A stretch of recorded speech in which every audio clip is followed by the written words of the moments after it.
Guy is correct.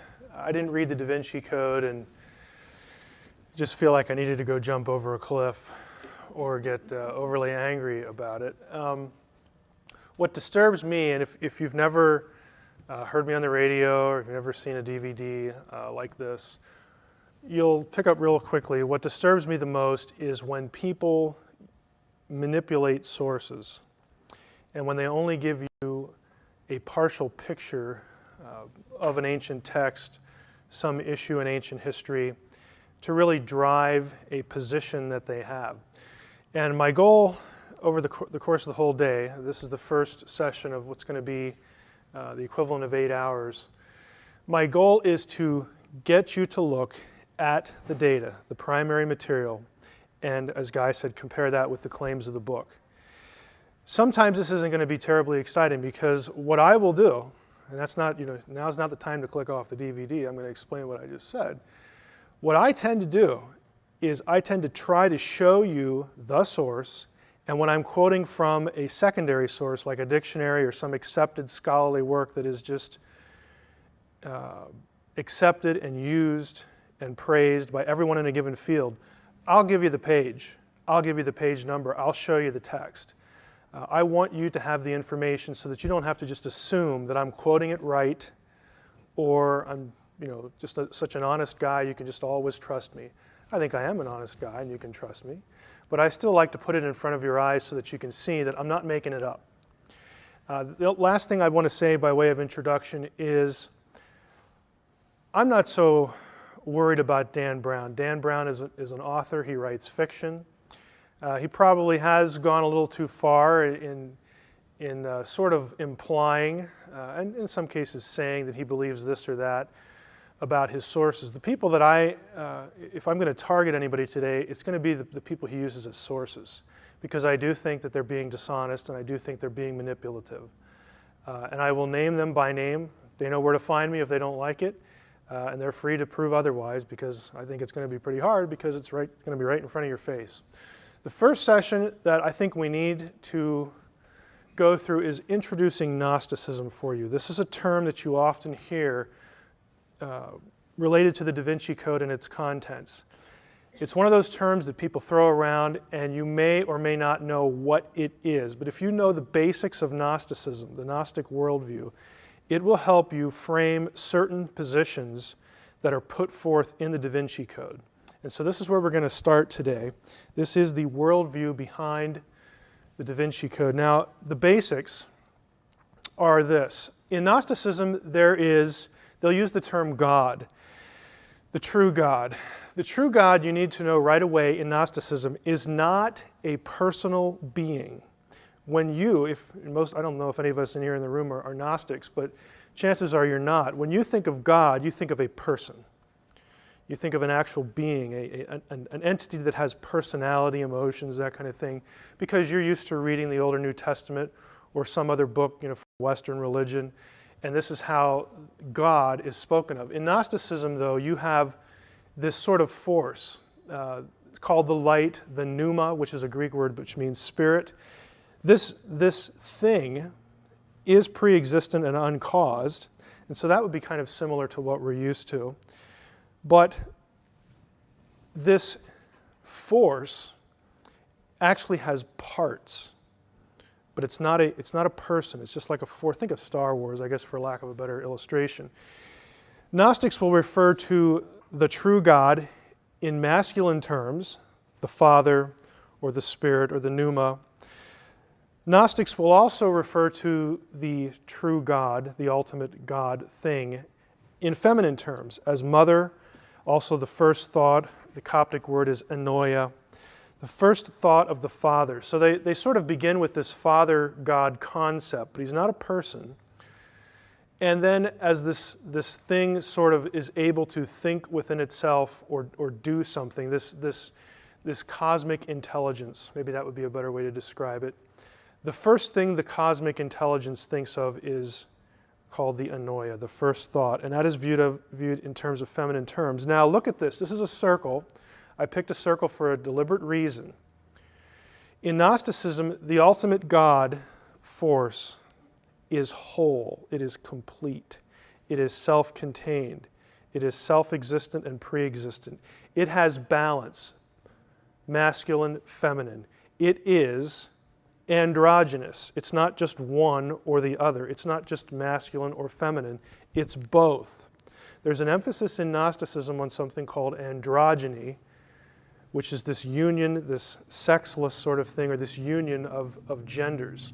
I know this is going to sound kind of weird, but as we go on, you'll start to see how this works itself out, not only in the system, but in Brown's novel. The first thought, according to Gnostics, was, and they'll use the word, impregnated.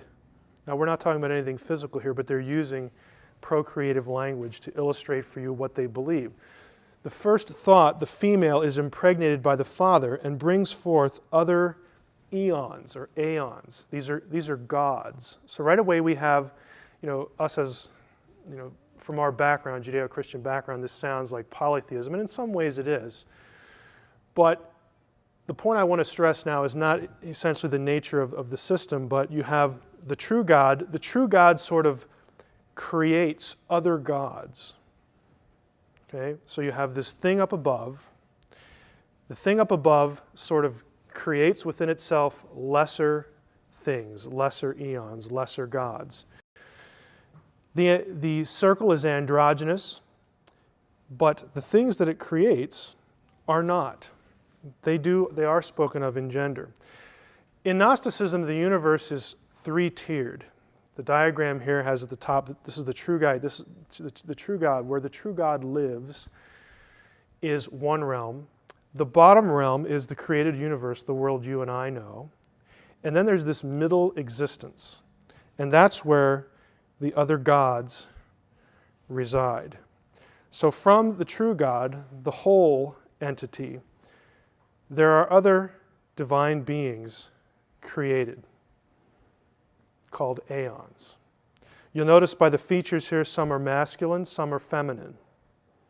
Now, we're not going to get too far into Gnosticism, but what happens is they pair up and they procreate. Again, I'm using sort of literal language, but they produce other aeons. And so you have a whole system of gods, plural, underneath this divine thing, this cosmic mind or cosmic force. The middle gods are sort of expressions of the greater whole. These are called aeons. The word next to it, pleroma, means fullness. When all the aeons are together and in harmony with the true light, that is called the fullness. It's the way things ought to be. The fullness. We'll come back to that term. They are the true God's essence, and together the parts equal the whole. Now, the true God, again, or the light, produces these aeons. One of them is the Logos.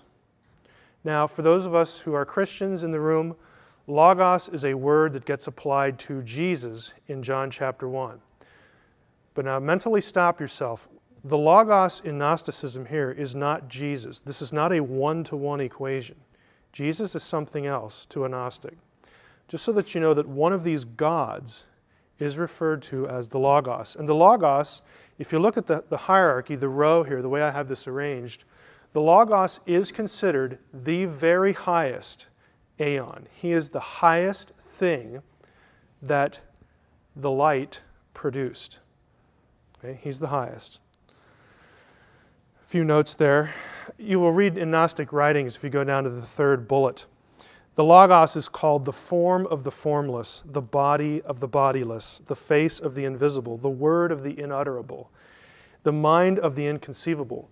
The Logos is the primary expression of the light, this cosmic spirit thing that Gnostics refer to as the true God, the ultimate God.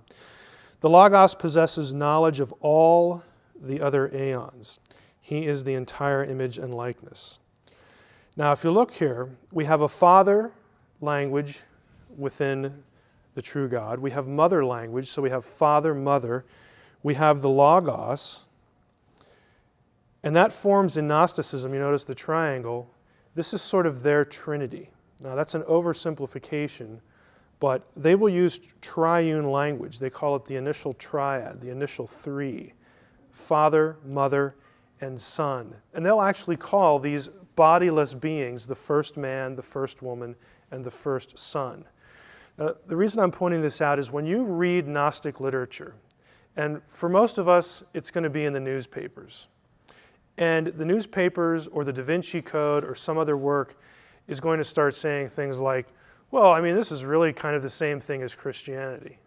There's the Son, there's the Father, there's this thing, the divine feminine, whatever that is. And they're going to try to latch on to similar terminology to make you think that we're all really talking about the same thing. Well, we're really not. Okay? The lowest eon, you'll notice the chain here progresses from high to low. It's a progressive dissipation of the pneuma, the ultimate light, the ultimate spirit, from the primary aeon to the last one. There's a finite number here. The last one, right here, is feminine, and that is called Sophia in Gnosticism. Now, this is a term that comes up in the Da Vinci Code all the time. The Sophia is an extraordinarily important figure, an extraordinarily important aeon to the Gnostic system, the way they understand reality. Sophia is the lowest aeon. You'll notice that I have her chin right on the red line. That is because Sophia was sufficiently far down the line enough that she was close to the material world, and she's going to have some kind of interaction with the material world. She will, in fact, transgress the boundary. She sins and rebels in Gnostic thinking. What she does, the Sophia, and this is a quotation from one of the Nag Hammadi texts, the Sophia wanted to bring forth a likeness out of herself without the consent of the spirit. She wants to reproduce, like the ultimate God did. She doesn't want to involve her consort. Remember, I told you the aeons were paired, masculine, feminine, and then they produce other godlike beings in the Gnostic system. She doesn't want anything to do with her male counterpart. A thing came out of her which was imperfect and different from her appearance because she created it without her consort. So the Gnostic story, the Gnostic mythology is that Sophia says, you know what? I want to be like the ultimate light. I want to be like the Most High. Okay? And I'm going to create of myself something. I'm going to imitate his behavior. And Gnostics view that as sort of a good thing. But, she kind of preempted the way it's supposed to be done, but it's still somewhat okay. Why did she do it? Because she is, according to Gnostic text, unconquerably prunikos, which means lewd. I am the whore and the holy one. I am the wife and the virgin. Holy, whore, wife, virgin. Think Da Vinci Code. This act of, there's this thread running through the novel about how this sexual act, this sexual ceremony somehow is an act of worship. What they're trying to do, what Brown is trying to describe, and not all Gnostics saw it this way, but many did, was that this ritual act of intercourse somehow commemorates not only Sophia's reunion. We're going to talk about when Sophia gets back to the pleroma, when she repents, but also the initial androgynous male-female togetherness of the ultimate reality. That's why the act of intercourse has a sacramental value to some Gnostics. What does she make of herself? She makes a being called the demiurge, which just means the maker. The demiurge is also known as Yaldabaoth, child come forth, or child of chaos. You will see both translations. He is also called Saklas, the fool. He is also called Samael, the blind one. This being is none other than Yahweh, the God of the Old Testament, in Gnosticism. The God of the Old Testament to a Gnostic is a created being. He is called a fool. Why? Because he runs around saying, I'm the only God. There's none like me. Duh. Okay, Gnostics consider the God of the Old Testament a fool because he doesn't want people to know, and he's going to create humans. He doesn't want humans to know that actually there's a whole bunch of aeons that are bigger than he is, more powerful. And there's even further removed from him this ultimate God thing. The God of the Old Testament to a Gnostic is a fool, is blind, because he doesn't seem to realize that there are other gods. He goes around denying it. He's either blind or he's an idiot. And he's just bad because he doesn't want you, humanity, to know the truth. Now, here's our line separating the middle realm from the realm we know. The demiurge is going to create the world, just like in the traditional Old Testament. The demiurge will also create archons, which is a word that means rulers. The archons are mentioned in the New Testament. These are the principalities and the powers of the air, the rulers in high places who are wicked. But in Gnosticism, the archons, yes, they're bad because the demiurge made them. But they're not bad in the sense of they're opposing God. They're actually, in Gnosticism, the archons are God's henchmen. They do his bidding to suppress humanity, to keep humanity from learning something. And we'll talk about what that something is. So the demiurge makes helpers, what we would think of as fallen angels or watchers or fallen sons of God, archons. It's really the same old thing. Together, the archons, now look, the key there is together. The archons and the demiurge make Adam. Let us create humankind in our image. A Gnostic would say the plural there indicates that the demiurge and the archons get together and fashion the man. It is a co-creation. Those of you who are familiar with other stuff I do know that I don't buy that position because the grammar of Genesis 1:26 does not support it, but frankly, Gnostics don't care. So we'll skip that point. If you want to find more about that, you go up to my website. Sophia looks down at this. You see the yellow line there. Sophia looks down at what's happening and she goes, this was probably a mistake because this guy's kind of nasty. The demiurge's kind of nasty. And now the demiurge is just kind of doing what I did, and he's starting to make all this stuff. And I guess it was okay when he made this world thing, like who cares? And the archons, well, we're more powerful than they are anyway, so I'm not too concerned. But Sophia takes pity on Adam because Adam is created to be a slave of the demiurge and of the archons. And something clicks inside Sophia, according to the Gnostic myth, that says, I need to do something. This is just a little too far. I can't abide this. And so the Sophia, Gnosticism disagrees here. There are two versions of this. One has the Sophia voluntarily putting some of her divine essence into Adam.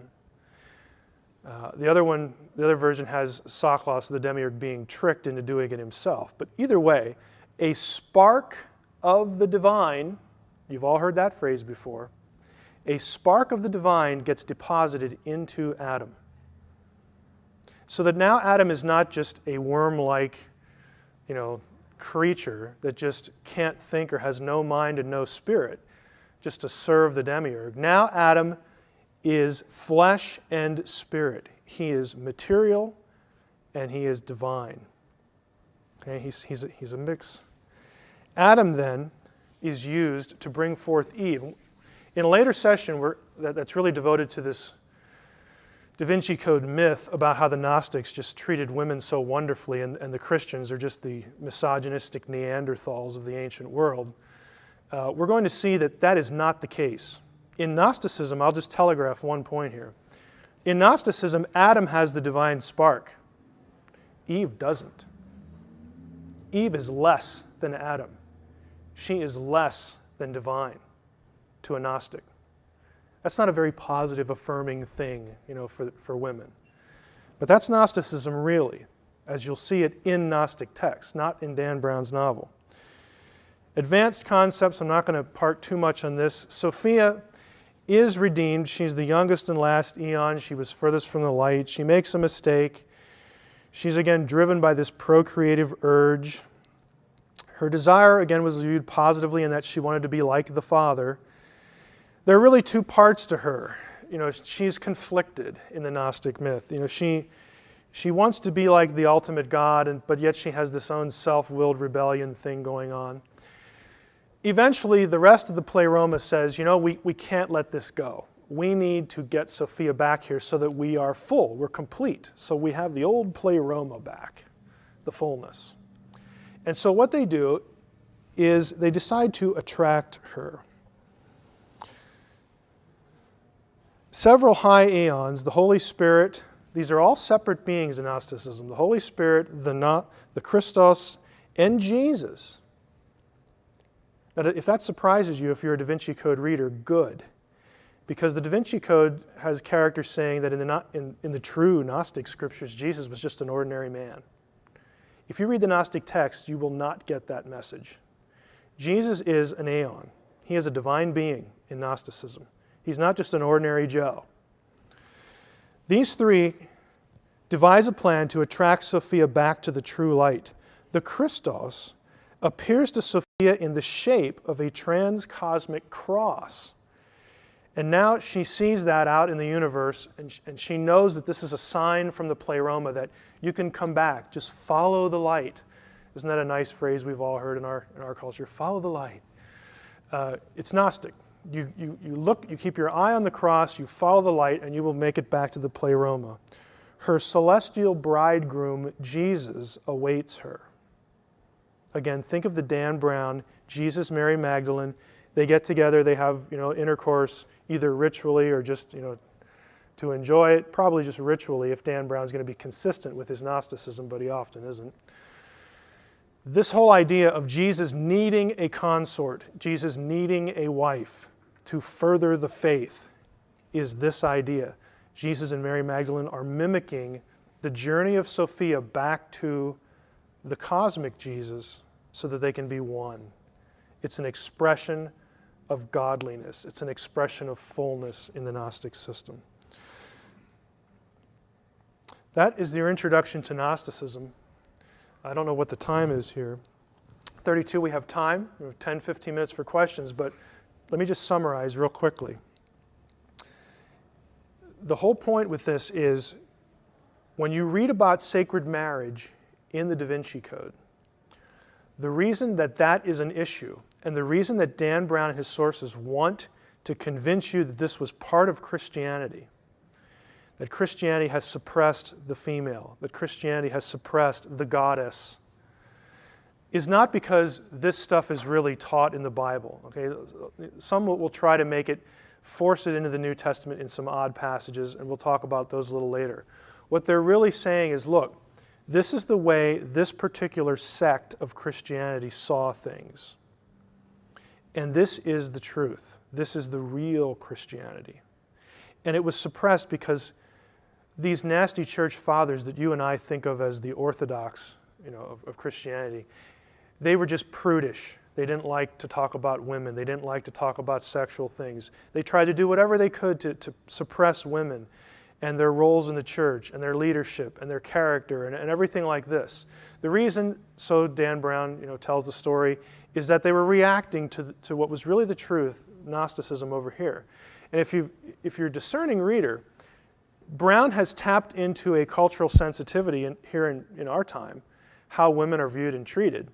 And he's bringing you along on that thread into the Gnostic camp, but he's not telling you all this other stuff. He's not telling you about, again, sexual sacraments. He's not telling you that the God of your Old Testament is a liar and a fool and a blind person and frankly bad. He's not telling you all sorts of that stuff. Now, he may not know it. That's possible. But don't be duped into thinking that, it's two sides of the same coin. There are fundamental differences between the Gnostic sect and what historically was Orthodox Christianity. The primary one is, I'll give you the primary two and then I'll take questions. Orthodoxy has Jesus as an uncreated being. united in essence with God the Father, and they are both good. Gnosticism has Jesus as a created being who is above the God of the Old Testament, who is bad. Those are not two sides of the same coin. They are mutually exclusive. Okay, so don't be led astray into thinking that we're just talking about the same thing. Do we have any questions? If not, we can take a little break and we'll move to the next one. Go ahead. Question. Do Gnostics consider Yahweh on par with the other aeons? Yahweh is under the aeons. He is lesser in power than the aeons. He straddles, and really when he starts to create material things like the world, he moves away from the middle realm down to the lower realm in the Gnostic universe. He is derivative from one of them, and even the lowest of them. So he is not on a par. Another question? In the back? So there were Gnostics at the time of Jesus. Mm-hmm. And where did they come from? Where did the Gnostic thinking come from? And where did they fit into that time in history we as Christians view? Like, what were they doing? Right. The question is where, the Gnostics were around, they developed, where did they come from? Gnosticism as a full-blown system, you don't have what we call Gnosticism until the 2nd or 3rd century AD as a system. You have elements of its thought, of its worldview prior.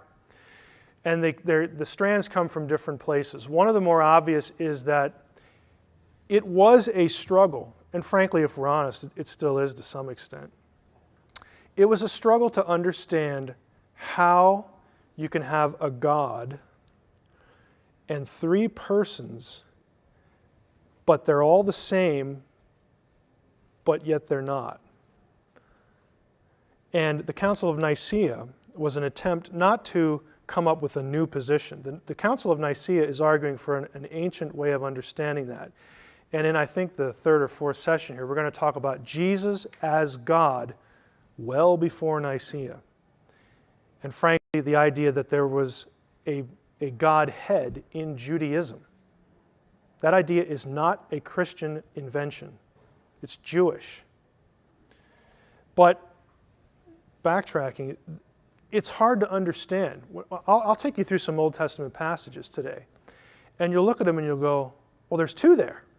How can that be?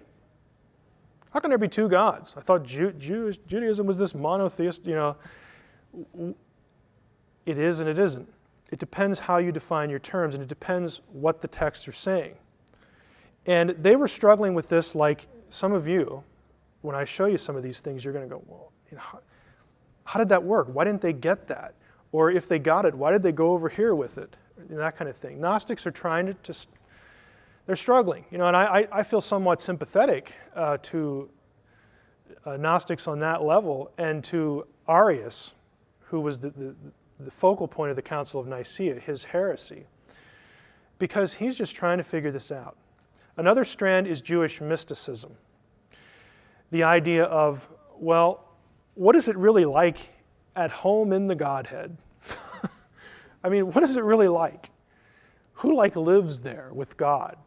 And we ask these questions now. Well, before there was a creation, what was there? What was God doing? If there was no time, can God have thoughts that are in order? Can there be chronology before time? I mean, they're thinking these thoughts, and when the ancients are thinking these thoughts, they're essentially putting them down either in the heads or in writing. They're trying to systematize their thinking to understand what goes on with God and what's his relationship to these other beings that we see in the Scripture. We see plural Elohim in the Old Testament. We see the Word. We see the name. We see the angel of the Lord. We see the one who rides on the clouds, who isn't Yahweh in Daniel 7. They're reading their Bibles and they're trying to grapple with how to correctly systematize this. Now what happens is you take those questions, which are all legitimate, and Gnostics come from Egypt, and what they did was they started to try to merge what they're seeing in the Old Testament and in Jewish writings. This is all before the New Testament's written, and it carries on when the New Testament starts getting written. And they start looking for counterparts in the local religion of Egypt. And once that happens, you see this convergence of threads. And out of that comes Gnosticism. Another strand is, what about evil? Why is there evil?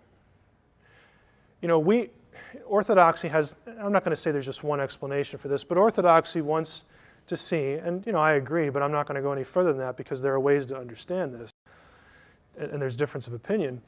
But the Orthodox position is that, look, if there's anybody in control of evil other than God, then we've got problems. Then we're dualists. Then there's a competitor to God out there who's just as powerful as he is, and that isn't reflected in the text of the Jewish Bible. The God of Israel, who is our God, the God of the New Testament, because the church derives from Judaism in that sense. And so that just wasn't an option. But then that means that God is somehow in control, ultimately, of evil. Now, does God cause evil? Does he passively allow evil to happen? God is bigger than evil, so he can take evil and manipulate it and work it and predestine it to good. Okay, that is taught in the New Testament, these ideas. But to the Gnostic, here's the way the Gnostic answered the question. The reason that there's evil is because that's the way the world was created. There's no fall. It was just created evil. And if you have an earth that's created evil, somebody evil had to do it. And since that person in the Jewish Bible is Yahweh, Yahweh must be bad. That must be why there's evil. Because the fullness, the true God, the light, would never create anything evil. Therefore, there's a separation between the true God and this God over here who creates the world. Gnostics were troubled by the problem of evil. And that's an honest question. That's an honest issue. So I'm not going to portray Gnosticism as some sinister movement or force that, four guys got in a room one day because they didn't have anything better to do and say, hey, let's create a counter system to Christianity. We all just hate these Christians. Let's come up with something that mocks it and turns it on its head or whatever. No, they were asking the same questions that everybody else was asking. And they were doing some bad exegesis in the process, but the questions were good ones. And they were reacting not necessarily to the Orthodox point of view, but what Dan Brown tries to give you the impression of, and his sources especially, Brown's just a fiction writer, they want you to think that at one time Gnosticism was the dominant view. And that was never true. There is not a scrap of evidence for that. Gnosticism was always a peripheral thing that was reacting against the majority opinion. And the majority opinion was not just based on, which way is the wind blowing? We have so much power here in the 2nd century church. Forget the fact that the Romans are killing us off in droves. We have so much power here, we need to suppress these Gnostics. It's silly. But that's the view that Brown's sources want to convey you with. They want to give you this impression that, the reason Orthodoxy won was because Irenaeus and these other church fathers were so powerful, they just put the screws to everybody else. Hey, they're trying to survive like everybody else. Christianity is not legal. You can be killed if you have a copy of the New Testament. This is not a bunch of power-hungry slobs, dictating something to this little piddly group over in Egypt. It is just a mischaracterization of what the historical record is. But again, I want to leave you the impression, it's not that Gnostics started out as this sinister group. They're asking good questions, but they're basically refusing the instruction, and they're not refuting the arguments of the majority. They're coming up with their own arguments, and that eventually leads to the Council of Nicaea, where they have their day in court, and they lose, okay, because they cannot refute the arguments of the majority. It's not that they go there as the majority and then somebody gangs up on them and sticks them the theological knife in the back. That is not what happened. And we'll talk about that today later too. Another question? Yes. So the Council of Nicaea pretty much put an end to Gnosticism then? No. The Council of Nicaea made a declaration. There were a lot of people there who did not buy what Arius was saying, but they didn't want him expelled because in their eyes he was still a Christian. he accepts that Christ is the way of salvation and so forth and so on. But the opinion came to be that, pragmatically speaking, we need to do something so that the rest of the ancient world knows that Arius' position is not, correct. So they did expel him, but even after he is expelled from his position, Arians are referred to as Christians in ancient writings. It's not that you're evil and you're going to hell now or anything like that. But the whole point was that we're going to declare that this position is incorrect. Arius is not able to articulate the position that reflects the ancient text. But we're just kind of hoping that, he comes back to the fold. Gnosticism and Arianism continued, along with their own followers. Eventually, it sort of dies out because there aren't many of them, relatively speaking. But the ideas get picked up, in the Middle Ages by certain groups, early, late Middle Ages. It never completely goes away because some people like that position. They prefer. They thought that was a good answer to these questions, but it was never, the majority, and they never produced anything that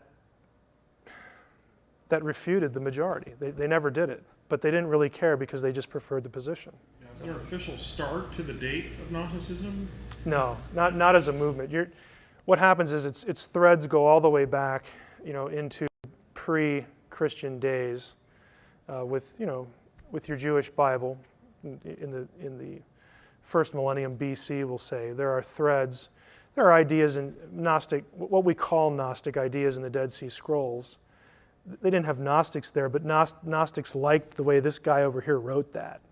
I like the way that scroll says that. So we're gonna use that to foster our idea over here. You have all these strands sort of converging in the second or third century when Gnosticism becomes known as a movement, and you have figures like Arius who become sort of, champions for this view. Anything else? Okay, let's take a couple minutes. Okay, the second session today is a comparison really of the Testament issue, the gospel issue. I'm going to make it a little bit broader than that. But the manuscripts of the New Testament, not just the Gospels, versus the Gnostic Gospels from Nag Hammadi. In the Da Vinci Code, one of the characters, Lee Teabing, who is cast in the story as an expert on the Holy Grail, which we find out in the Da Vinci Code, the Holy Grail is not a chalice or cup. It is a bloodline of Jesus.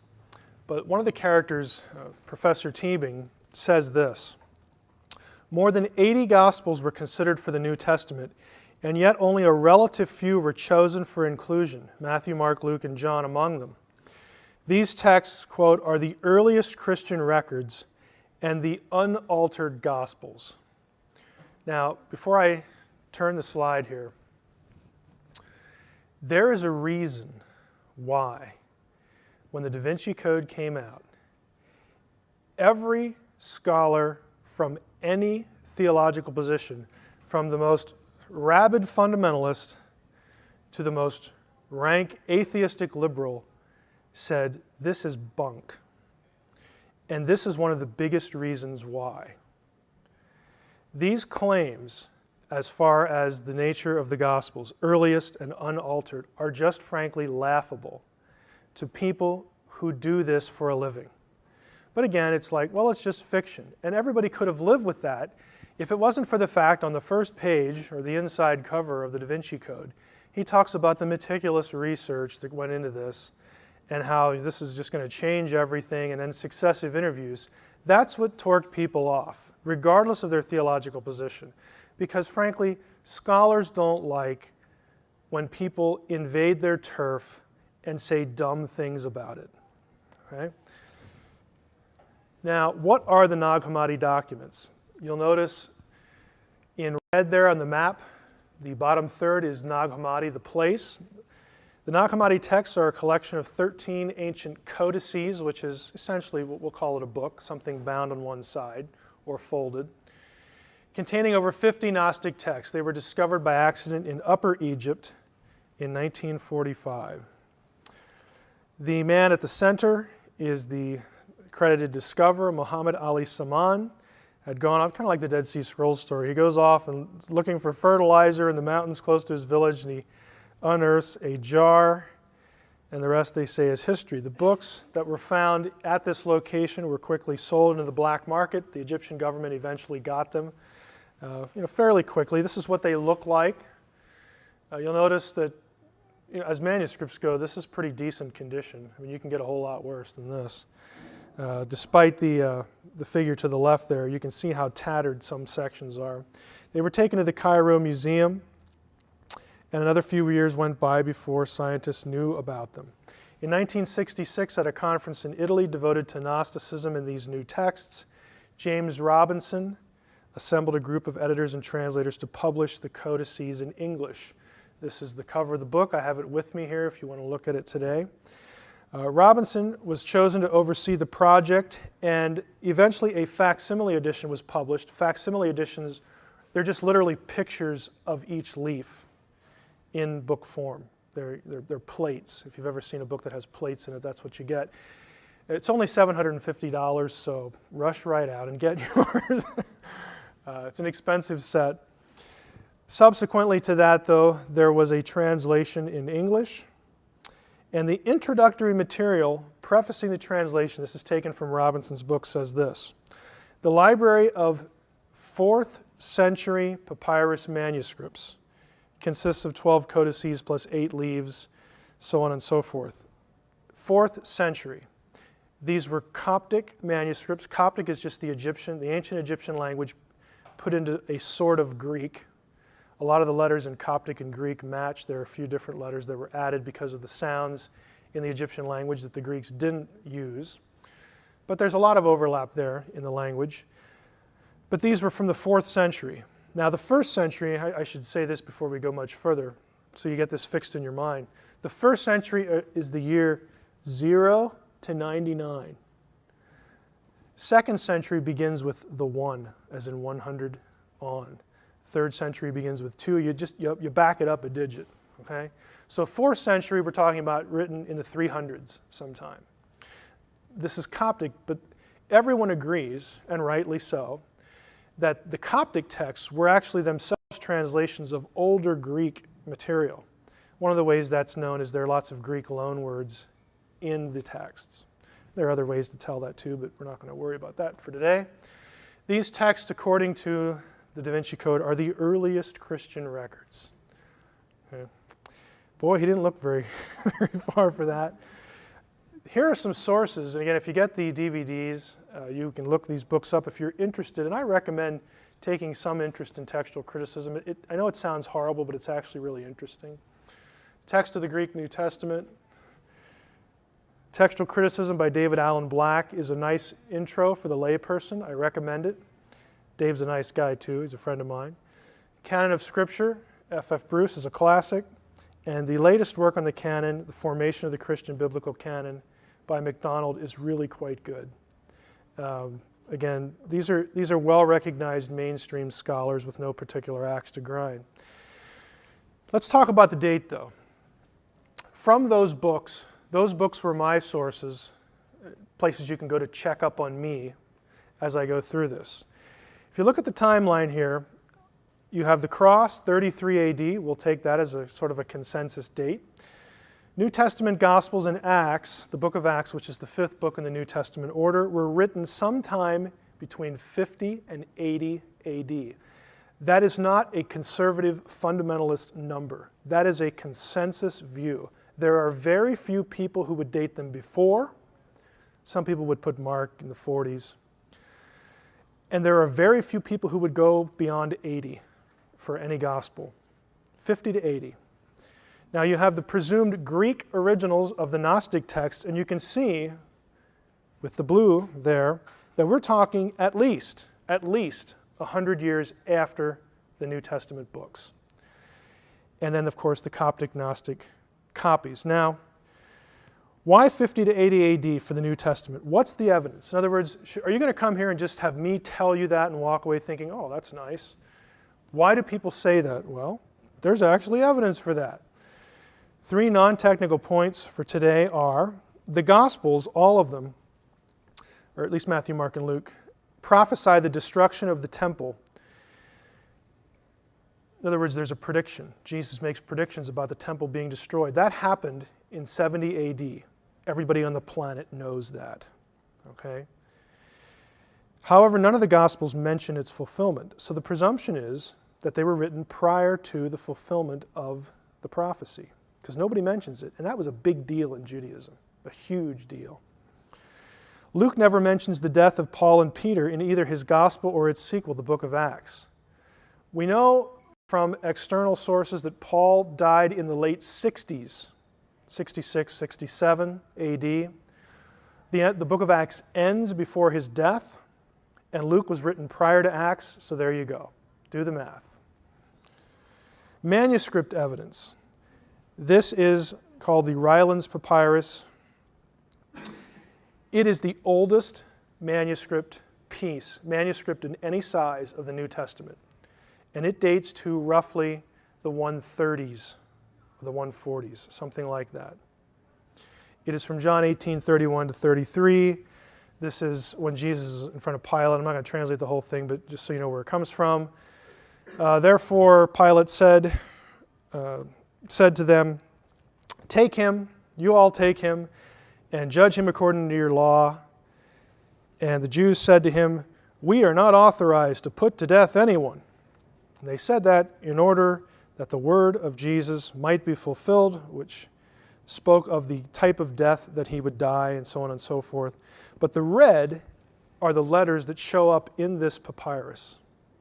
And so this is what papyrologists and New Testament paleographical experts do. They'll take a scrap, and now, especially with the use of computers, you can find where the matches are in a document.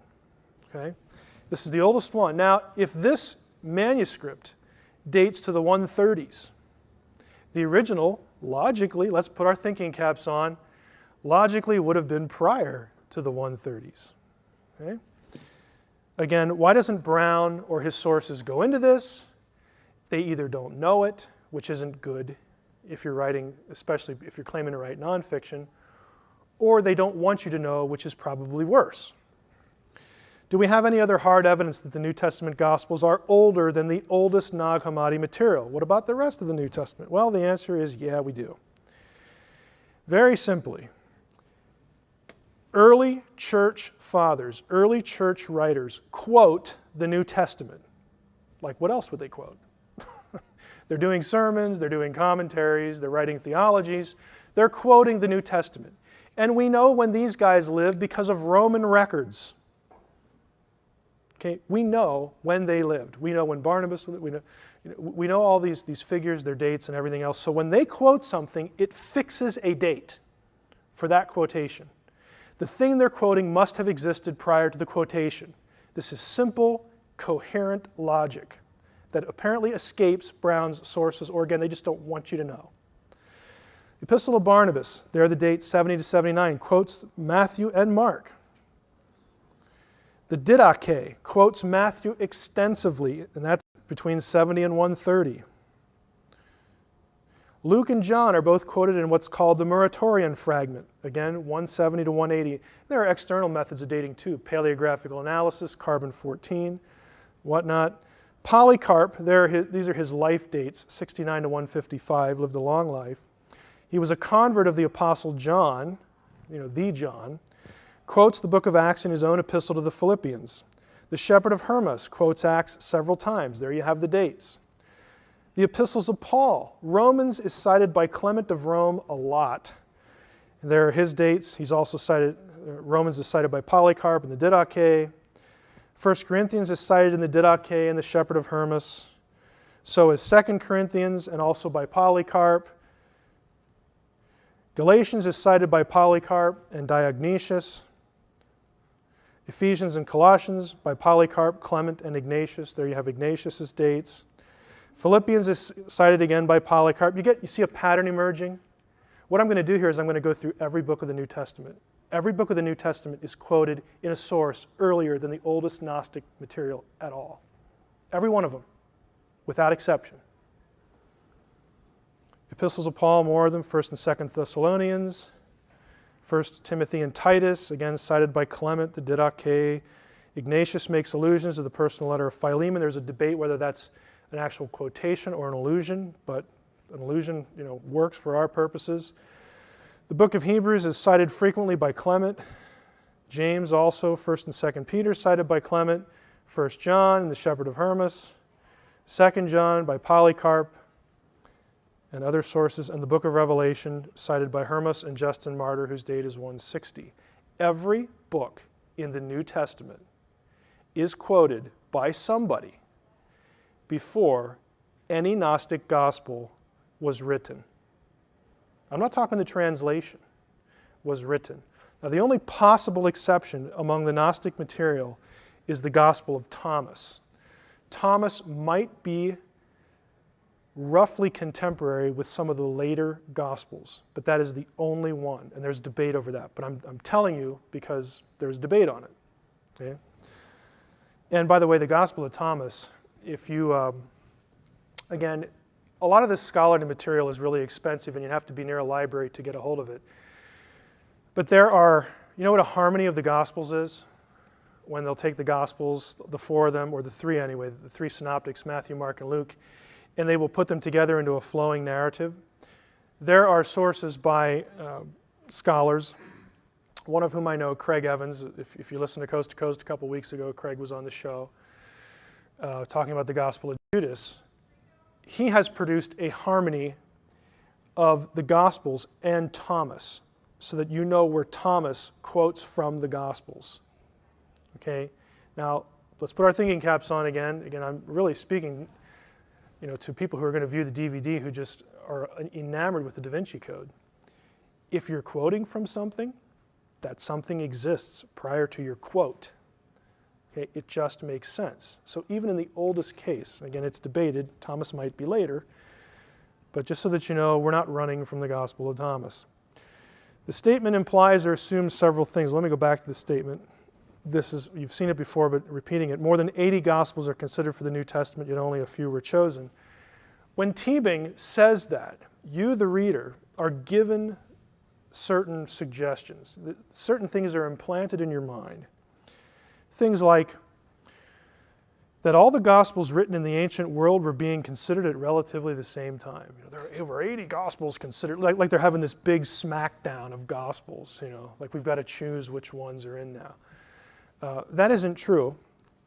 Again, in the Da Vinci Code, Brown's academic characters make the assertion that the decision over what books to include was done at Nicaea. Nicaea did not meet to discuss anything about the canon. We'll get to that when we get to Nicaea, the session on that.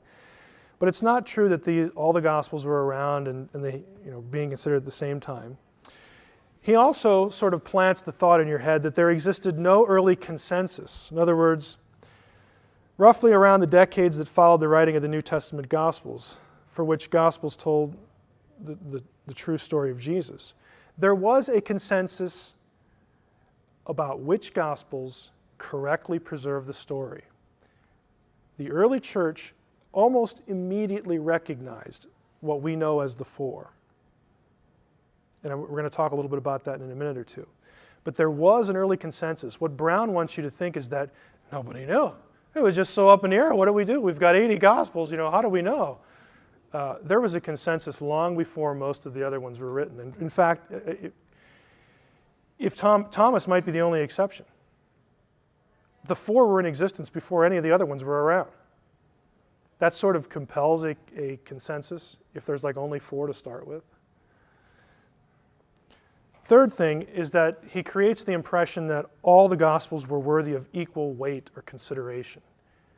Nobody believed that in the ancient world. Some liked others. Oh, that one's kind of cool. I kind of like the way that guy says that. And some of them, this is just ridiculous. Why would anyone want to read this? Who's the idiot that wrote it? I mean, it was an uneven thing. It was an uneven thing as far as the other Gospels. The fact is that the followers of Christ had chosen the four canonical Gospels very early, again, with the possible exception of Thomas. Now, here's how we know that. Okay, don't just take my word for it. Here's how we know that. John dies roughly 96 AD. We know the Gospels are 50 to 80. John dies right around 100. In 144, this is 50 years, basically a generation afterward, we have a guy named Marcion come along. Marcion produced some writings in which he divided up the books he thought were inspired or were worthy of canonical status, and he grouped them into two headings, the Gospel and the Apostle. Basically, the Gospel he liked, and then certain writings of the Apostles. Marcion was kind of flaky. A lot of church fathers took off after him, but the important point is that he was thinking of which books were accepted. He did not include the Gospel of Thomas. He did not include any of the Nag Hammadi Gospels. Marcion, to call Marcion orthodox is really iffy, so he could have felt very free to include one of the Gnostic Gospels in his, but he doesn't. Again, you can go look up Marcion and read about him if you want. Justin Martyr, in 160, produces a listing of what he calls the memoirs of the apostles. In 170, Tatian did something very important. He produced what's called the Diatessaron. It was a harmony of the four. This is 170 AD. Again, this is before most of the Nag Hammadi Gospels are even written. They've never even seen the light of day. Tatian produces a harmony of the four, Matthew, Mark, Luke, John. And it's still available in fragmentary form, mostly in Syriac. The Muratorian fragment, again listed various books as canonical. Again, the Gospels, 170. Describes the four Gospels, 13 epistles of Paul, Jude, and 2 epistles of John, and attributes canonical status to them. Again, this is well before we have Nag Hammadi Gospels floating around. Now, I want to rabbit trail in Tatian's Diatessaron because there's another reason why it's important. 170 AD, he produces this fourfold harmony.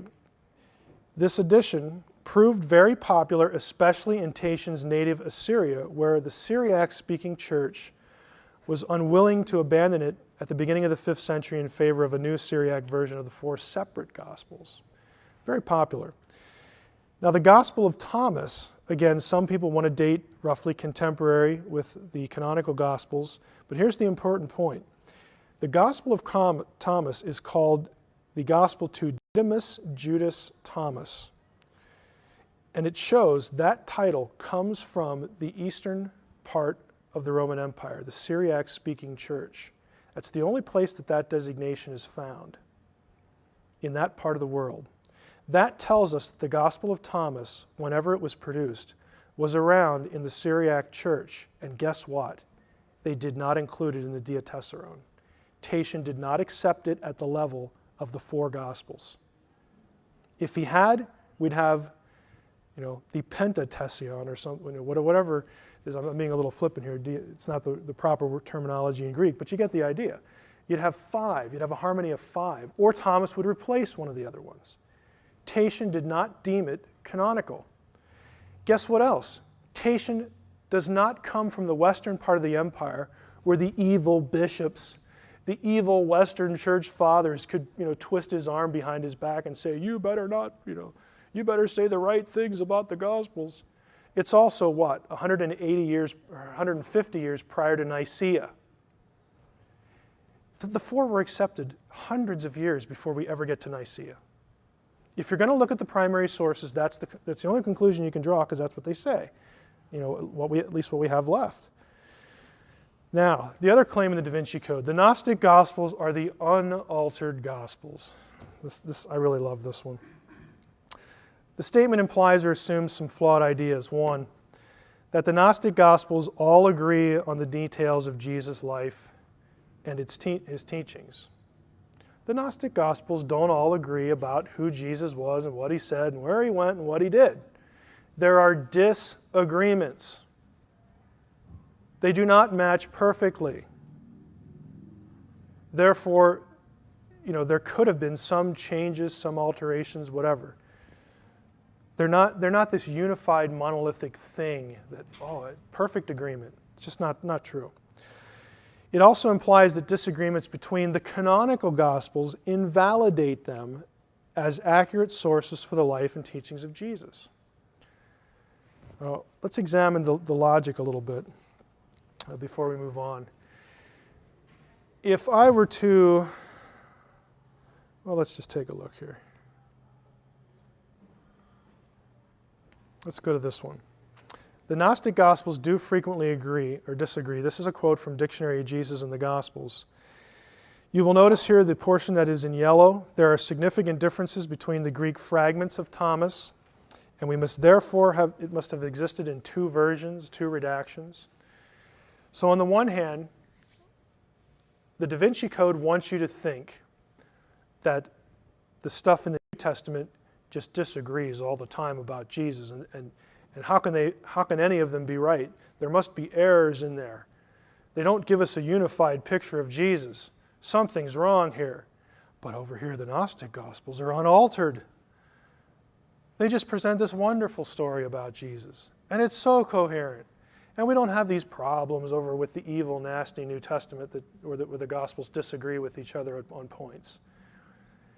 It is just buffoonery, okay? On the one hand, the Gnostic Gospels disagree a lot. On the other hand, disagreement doesn't mean error. Illustration. Let's go back to 9/11. Maybe some of you did save the newspaper. If you went to New York the day after 9/11 and you bought 3 or 4 newspapers about what happened on that day, would the accounts all agree word for word? No. I mean, you pick up a newspaper any day and look at a common story, sports page, lifestyle, whatever. You have different people writing. They use different words. They highlight different parts of an event. Does that mean that any of them are wrong? Does it of necessity mean that any version is wrong? No. They might be, but it doesn't necessarily mean that, because there's different people. They write from their own perspective. They have a pile of information in a limited amount of space. Same thing in the ancient world. You don't go down to your Rite Aid or to Office Max and get another ream of paper. You got what you got. And if you screw it up, God be with you to find another piece of paper to write on, because it's not like you can't buy it. You got to make it. And it takes a long time. Or you got to go skin the goat that you're saving, for whatever meal. It's just a different world. On the other hand, let's put yourself in the classroom. Let's say you're a high school teacher, professor, whatever, and you've given an assignment to your class to write a paper. And you go into class the day the paper's due, and you collect the papers, and you're shuffling through them in your office, and lo and behold, there's 4 of them here that they agree word for word. What would you think? Somebody's copying. We have plagiarism here, or somebody's copying, there's collusion, and whatnot. Let's take this to the Gospels. Yeah, the Gospels disagree. Disagreement does not necessarily mean that any of them are wrong. This is why it's kind of neat when people come along and produce harmonies and synoptics. Exact agreement would suggest collusion, but that isn't what you find in the New Testament. I'm glad they disagree, because if they all agreed word for word, that would look like they all got together in a smoke-filled room and said, let's get the story right. That's not what you have. The Gospels disagree again because of difference in audience, difference in personality. There are similarities because these guys know each other. They probably pal around with each other periodically, but there's also independent work. It's just what you'd expect in the normal circumstance of those days. Now, I'm going to recommend some books. Again, check up on me, buy them. They're not expensive, at least these aren't. And these are the best sources for historical reliability of the Gospels from people who are scholars who are aware of the disagreements between the Gospels. Craig Blomberg has produced one on the historical reliability of the Gospels. That's Matthew, Mark, and Luke. He has a companion volume on John's Gospel, same focus. This is not light reading, I will warn you, but it's the best thing in print, just bar none. Why 4 Gospels? Again, from my friend David Allen Black. Black tries to write for the lay audience, so if you're going to start somewhere, I'd start with Black, but the mother lode, the trench work, is Blomberg. And Rethinking the Synoptic Problem, again by Black. Okay, that is the end of the session for the New Testament. We have, I can't remember when we started, but we can take some questions again. Summary. I'll try to do this each time. The summary is you need to match the claims of the book and the sources Brown is using, that the Gnostic Gospels are older, that they're more consistent, that they're more reliable, that they're unaltered. None of those points can stand up with actual historical evidence. Guys who were alive, who were quoting the New Testament, we know their dates are fixed absolutely. They're quoting the material before any of the Gnostic Gospels even existed. Now, I don't know why Brown doesn't put this in his book. Well, maybe I do. It wouldn't sell as well, I guess. But again, he's just a fiction writer. He's Dan Brown, cool idea for a story, let's write one. This is how I make my living, I write neat stories. The people that I think are more worthy of blame, that are really guilty of, frankly, pseudo-scholarship, are his sources. People like Michael Bagent, Lincoln, Richard Lay, Henry Lincoln, Picknett and Prince, these people who are writing, quote, nonfiction, and they're telling you stuff and they're not giving you the information. They either don't know it, which doesn't speak well of their ability and their credentials for writing this, whatever book they're writing, or they don't want you to know. They have an agenda to push. And either one is bad. I'm going to let them take the pick and explain to you, explain to me why this stuff isn't in their works. Okay. Any questions? Yes, sir. You went into a long parenthesis on the Gospel of Thomas as the only exception. And I heard the arguments, but I'm not sure exactly it's the exception in what sense of age. Chronologically, yeah. And maybe the only one that is as old as the New Testament originals? Yeah, the reason that is supposed is Thomas is the only Gnostic gospel for which there is Greek material. Remember, the supposition is that you have the Gnostic Gospels, they're all written in Coptic, they are translations of older Greek originals. There isn't one shred of Greek material for any of the Gnostic material except for Thomas. And since we have that from Thomas, and I mean, they're little pieces. It's not like, you don't even have pages, in Thomas's case, but the Greek original is known because of the scraps that are there. And so the difficulty is, well, can we get a reliable date, from the scraps? It's kind of a carbon-14 problem because to date it you'd have to destroy it, and there's that little of it left. So the guess is somewhere, it might be as early as 50, which would put it contemporary with the canonical Gospels. But that's the only one, just because there just isn't material, for it. Another question.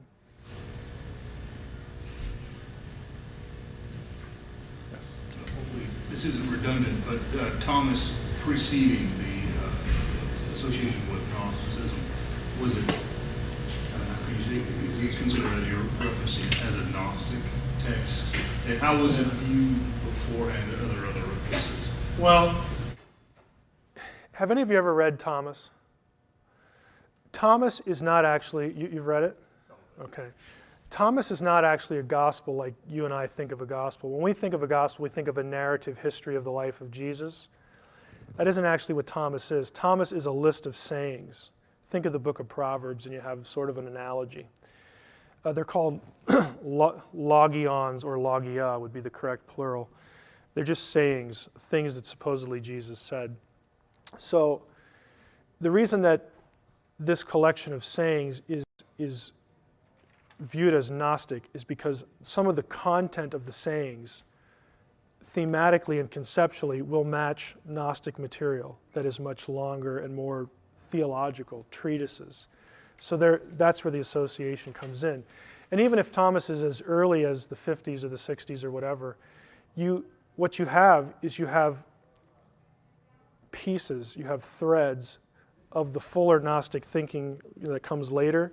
You have threads of that, little pieces of it resident in Thomas, which comes again as we mentioned last time. Gnosticism as a movement is the result of a convergence of threads of ideas. And so you have Thomas reflecting some of those. If all we had, you could go to some Dead Sea Scrolls, and if you just selectively quoted certain lines, and let's say nobody knew where this was from, and you just like put it in front of a Gnostic scholar, and he read this line, he'd say, "Oh, that's Gnostic," because it sounds like something that's going to be expounded in Gnosticism later. But so you have these threads out there, these ideas, and that's where Thomas would get the association. Another question? So now, how did the Essenes fit into this? Like the Cathar Essenes? What Well, period of time were they from? The Cathars are, of course, in the Middle Ages, and they're going to, just a quick comment on them, the Cathars are going to pick up on certain ideas that are associated with Gnosticism, and so they get linked to Gnosticism. I think somewhat fairly. It's not that you could label them Gnostics totally, but some of the ideas are there. The Cathars, of course, are centuries, frankly millennia later than the Essenes. The Essenes, of course, are living before the New Testament era. The Dead Sea Scrolls will date on the spectrum. Some of the older Dead Sea Scrolls will go back as far as 300 BC. You have some that go into the 1st century AD, as far as paleography and carbon-14 dating. The Essenes are going to be residents at the place Qumran where the Dead Sea Scrolls are discovered. It's still probably the majority view that the Essenes produced what are called the sectarian manuscripts at Qumran, the ones that the community actually produced, as opposed to others they were collecting, like the Book of Enoch. The Essenes didn't write the Book of Enoch, but they had a library there and it was in there. But some of the Dead Sea Scrolls they produced and wrote about themselves and their own ideas. Those are called these sectarian manuscripts. You will have certain ideas within the sectarian manuscripts, again, little threads that will show up later in Gnosticism. But it would not be accurate to call the Essenes Gnostics, because we don't have Gnosticism as a movement when I say movement, I'm talking about a religious system that has its own books and its own fully developed theology. You don't have that until 2nd or 3rd century, and we know that because of the Gnostic Gospels. That's the evidence for that. But you'll have certain ideas that are present at Qumran. A lot of the popular writers like Bagent and Lee and Lincoln and Picknett and Prince want to create some sort of association between the Essenes and the Gnostics and the Masons and all these other groups. The only way you can do that is to ignore the date of the Dead Sea Scrolls. And I think there's one person, maybe two that I'm thinking of here. One for sure, there's one scholar who doesn't like the dating, Barbara Thiering, whose writings show up a lot in these other sources. So basically they're quoting Thiering against literally the thousands of other scholars who agree with the work of the team that produced the dating on the scrolls. And Thiering does not base her date on carbon-14 or paleography. She thinks that she's unlocked a coded language in the scrolls that convinces her that there's overlap with the New Testament, and that even though no New Testament characters are mentioned in the Dead Sea Scrolls, and they aren't, go read them.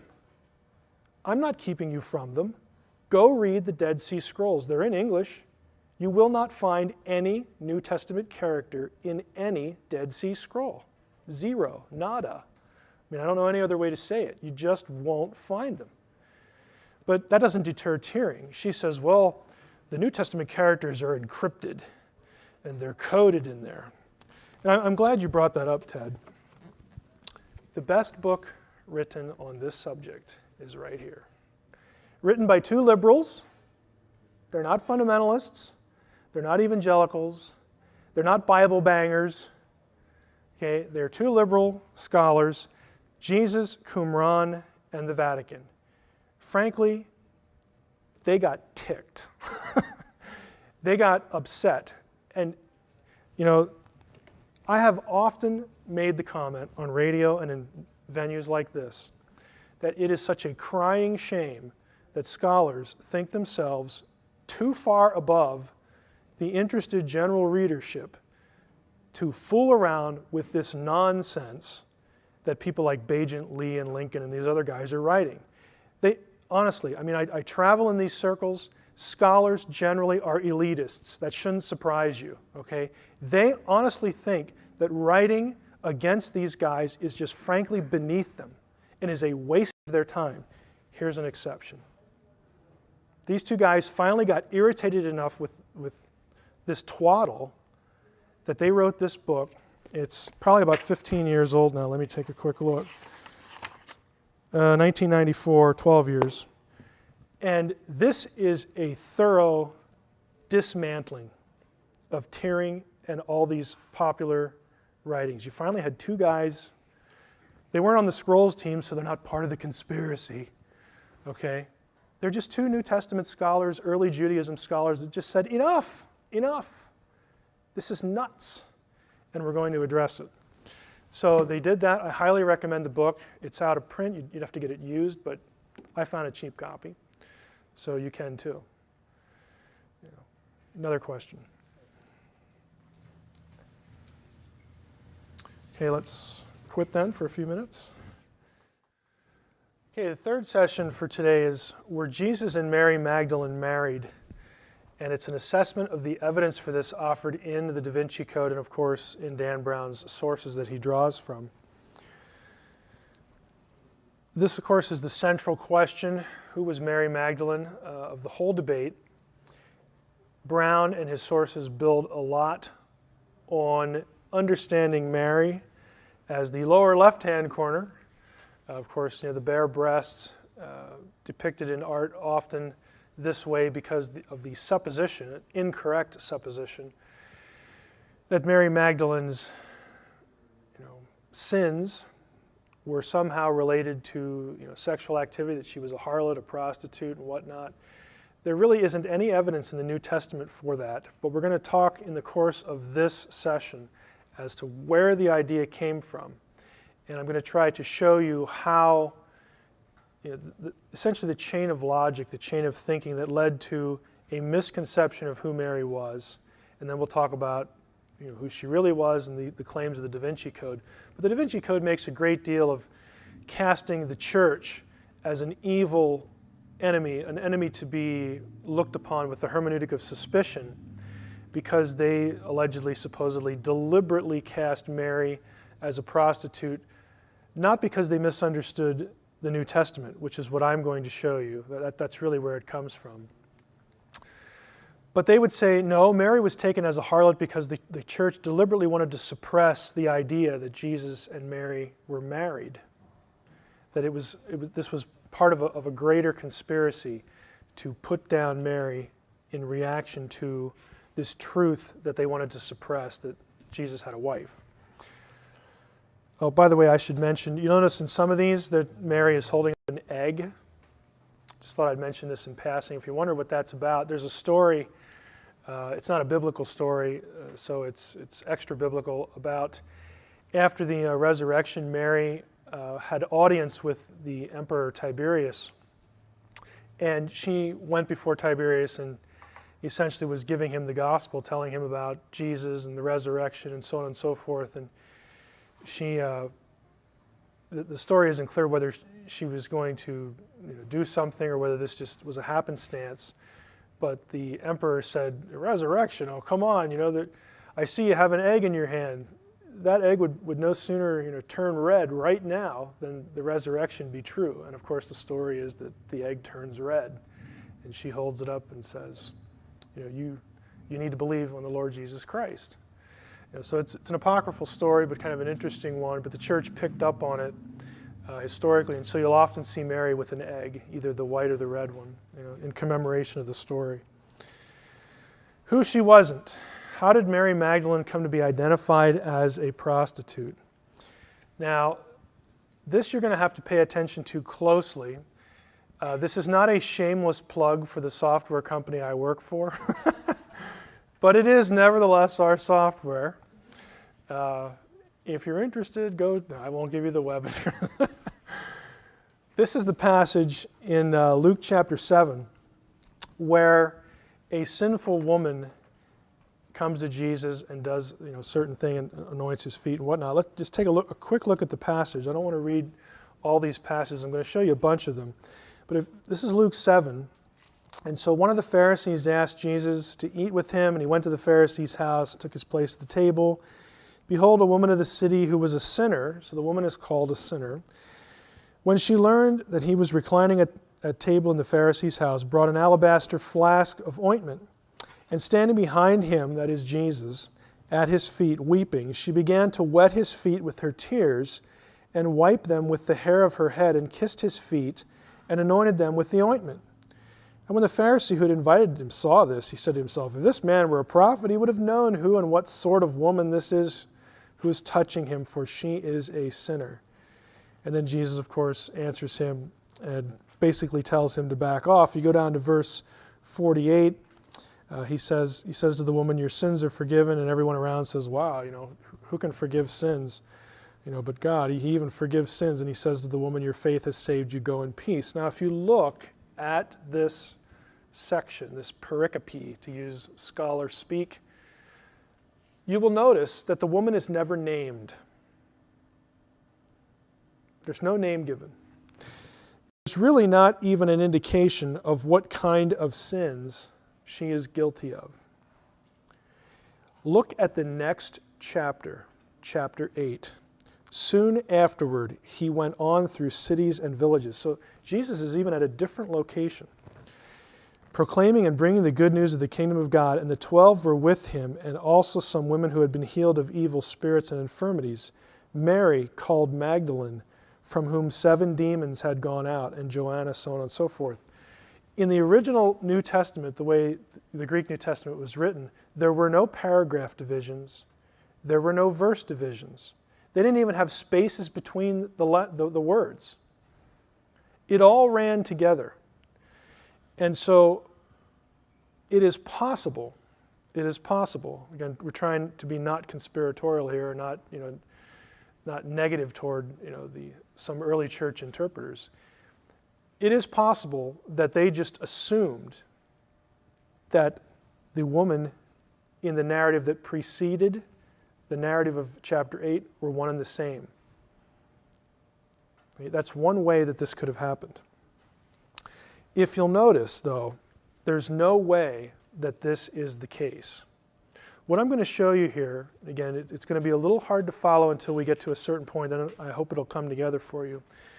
This is, in our software, a harmony, or a synopsis, excuse me. On the left-hand column, just think that's where Matthew should be. There's a blank there now.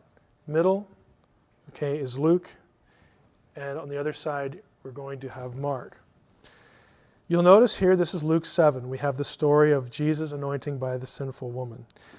Off here to your right, there's a little comment. There's a similar episode recorded in Mark 14 and Matthew 26, but it's a separate occasion. Here is Mark 14, Matthew 26, Luke in the middle.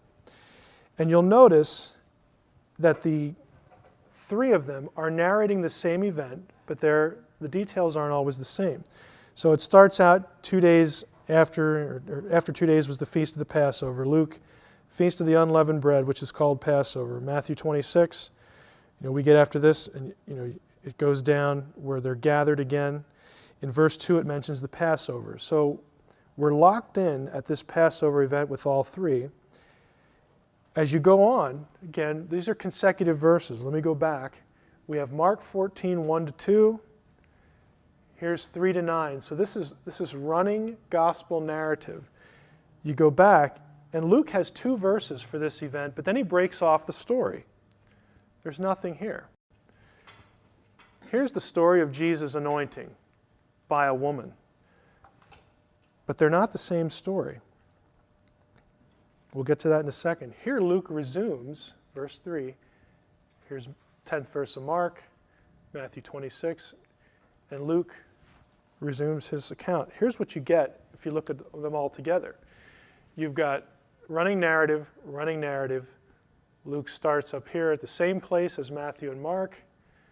Then there's this gap, and then they resume at the same place. This, again, going back to the last thing about the synoptic problem, this is where there's disagreements between the Gospels. They won't include all the same stories, or they'll disagree on details as well. Now, my point here is to say that the account in Luke 7, the sinful woman anointing Jesus, with the ointment in the alabaster jar and weeping and wiping his feet with tears, that is a different story than the story in Matthew and Mark. How do we know that? How do we know they're different accounts? The one in Luke is chronologically displaced. If you look here, this is the flow of the Gospel of Luke. Jesus begins his ministry in chapter 4, and here's your subject matter. Right here is where the sinful woman anoints Jesus. Down here is the passion and the resurrection narratives. This is where Matthew and Mark's stories are. But you can see Luke's story, again, is in the middle here, just to illustrate you have this gap. There's chronological displacement, so we know that they're not the same story. They also disagree in significant details. Here's Mark. Here's Matthew. The blue underlining is underlining similar elements. In some cases, pretty much identical. Here's Luke. The stuff in the red are the different details. It's not the same story. Now, what I'm angling here toward here, and I'm going to get here in a few minutes, is I said before, one explanation of how Mary could have been understood as a prostitute was they just assumed that the woman in chapter 8, who is named Mary Magdalene, is the sinner in Luke chapter 7. It never says that. The New Testament never makes the connection. The other way they could have done this is what I'm going to show you here. By assuming that the sinful woman of Luke 7 is the same woman in these over here. The narratives never actually say that, and as we've seen, there's a chronological gap. The problem is that the woman in this story and this story is identified in John, the 4th gospel, as a Mary. Here's the passage. 6 days before the Passover, Jesus therefore came to Bethany. And you read on, they're at dinner there with Lazarus and Martha. Mary therefore took a pound of expensive ointment made from pure nard and anointed the feet of Jesus and wiped his feet with her hair. Now, the early church, many interpreters read this from John 12 and assumed that this named the woman in Matthew and Mark, and then they assumed that Matthew, Mark, and Luke were telling the same story. And that is how Mary Magdalene became an evil, sinful woman. The problem is that they're still two different accounts. This has been the view since the Middle Ages. Why do I go into the detail? Because I want you to know that there is another reason why Mary could have been wrongly assumed to be a sinful woman, other than the evil, conspiracy-minded early church, those nasty guys we call the church fathers, who were just doing all they could to suppress the truth of the Gnostic Christian movement. It's conspiratorial logic which doesn't hold up. I'm actually going to devote a whole section to the logic behind this view. It's very easy. Just go back. If I had not showed you in red and blue, if I would have just said, sit down and read these real quickly, or yeah, you've read these before, you could come away thinking that they're the same. And especially when you read this in John 12, where Mary, some Mary, is named right here, because there's the feet, wiping the feet, and the ointment. You could assume they're the same thing, and that's what a lot of people in the early church did. And they were wrong.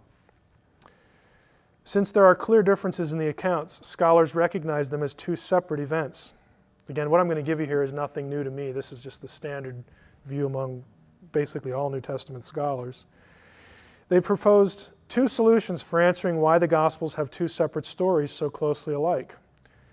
Let's talk about the easy solution. The easy solution is that the separate stories of Matthew and Mark and Luke got mixed in John. They became mixed during oral tradition by the time John wrote, and he frankly just didn't know that they were separate stories. John goofed. He wrote the last gospel. He didn't know they were separate stories, and he mixed them up. That's the easy view. Problem with that though, first, John would have been an eyewitness to these things, so you'd think he would remember what happened, at least, in some sense, enough to not mix them.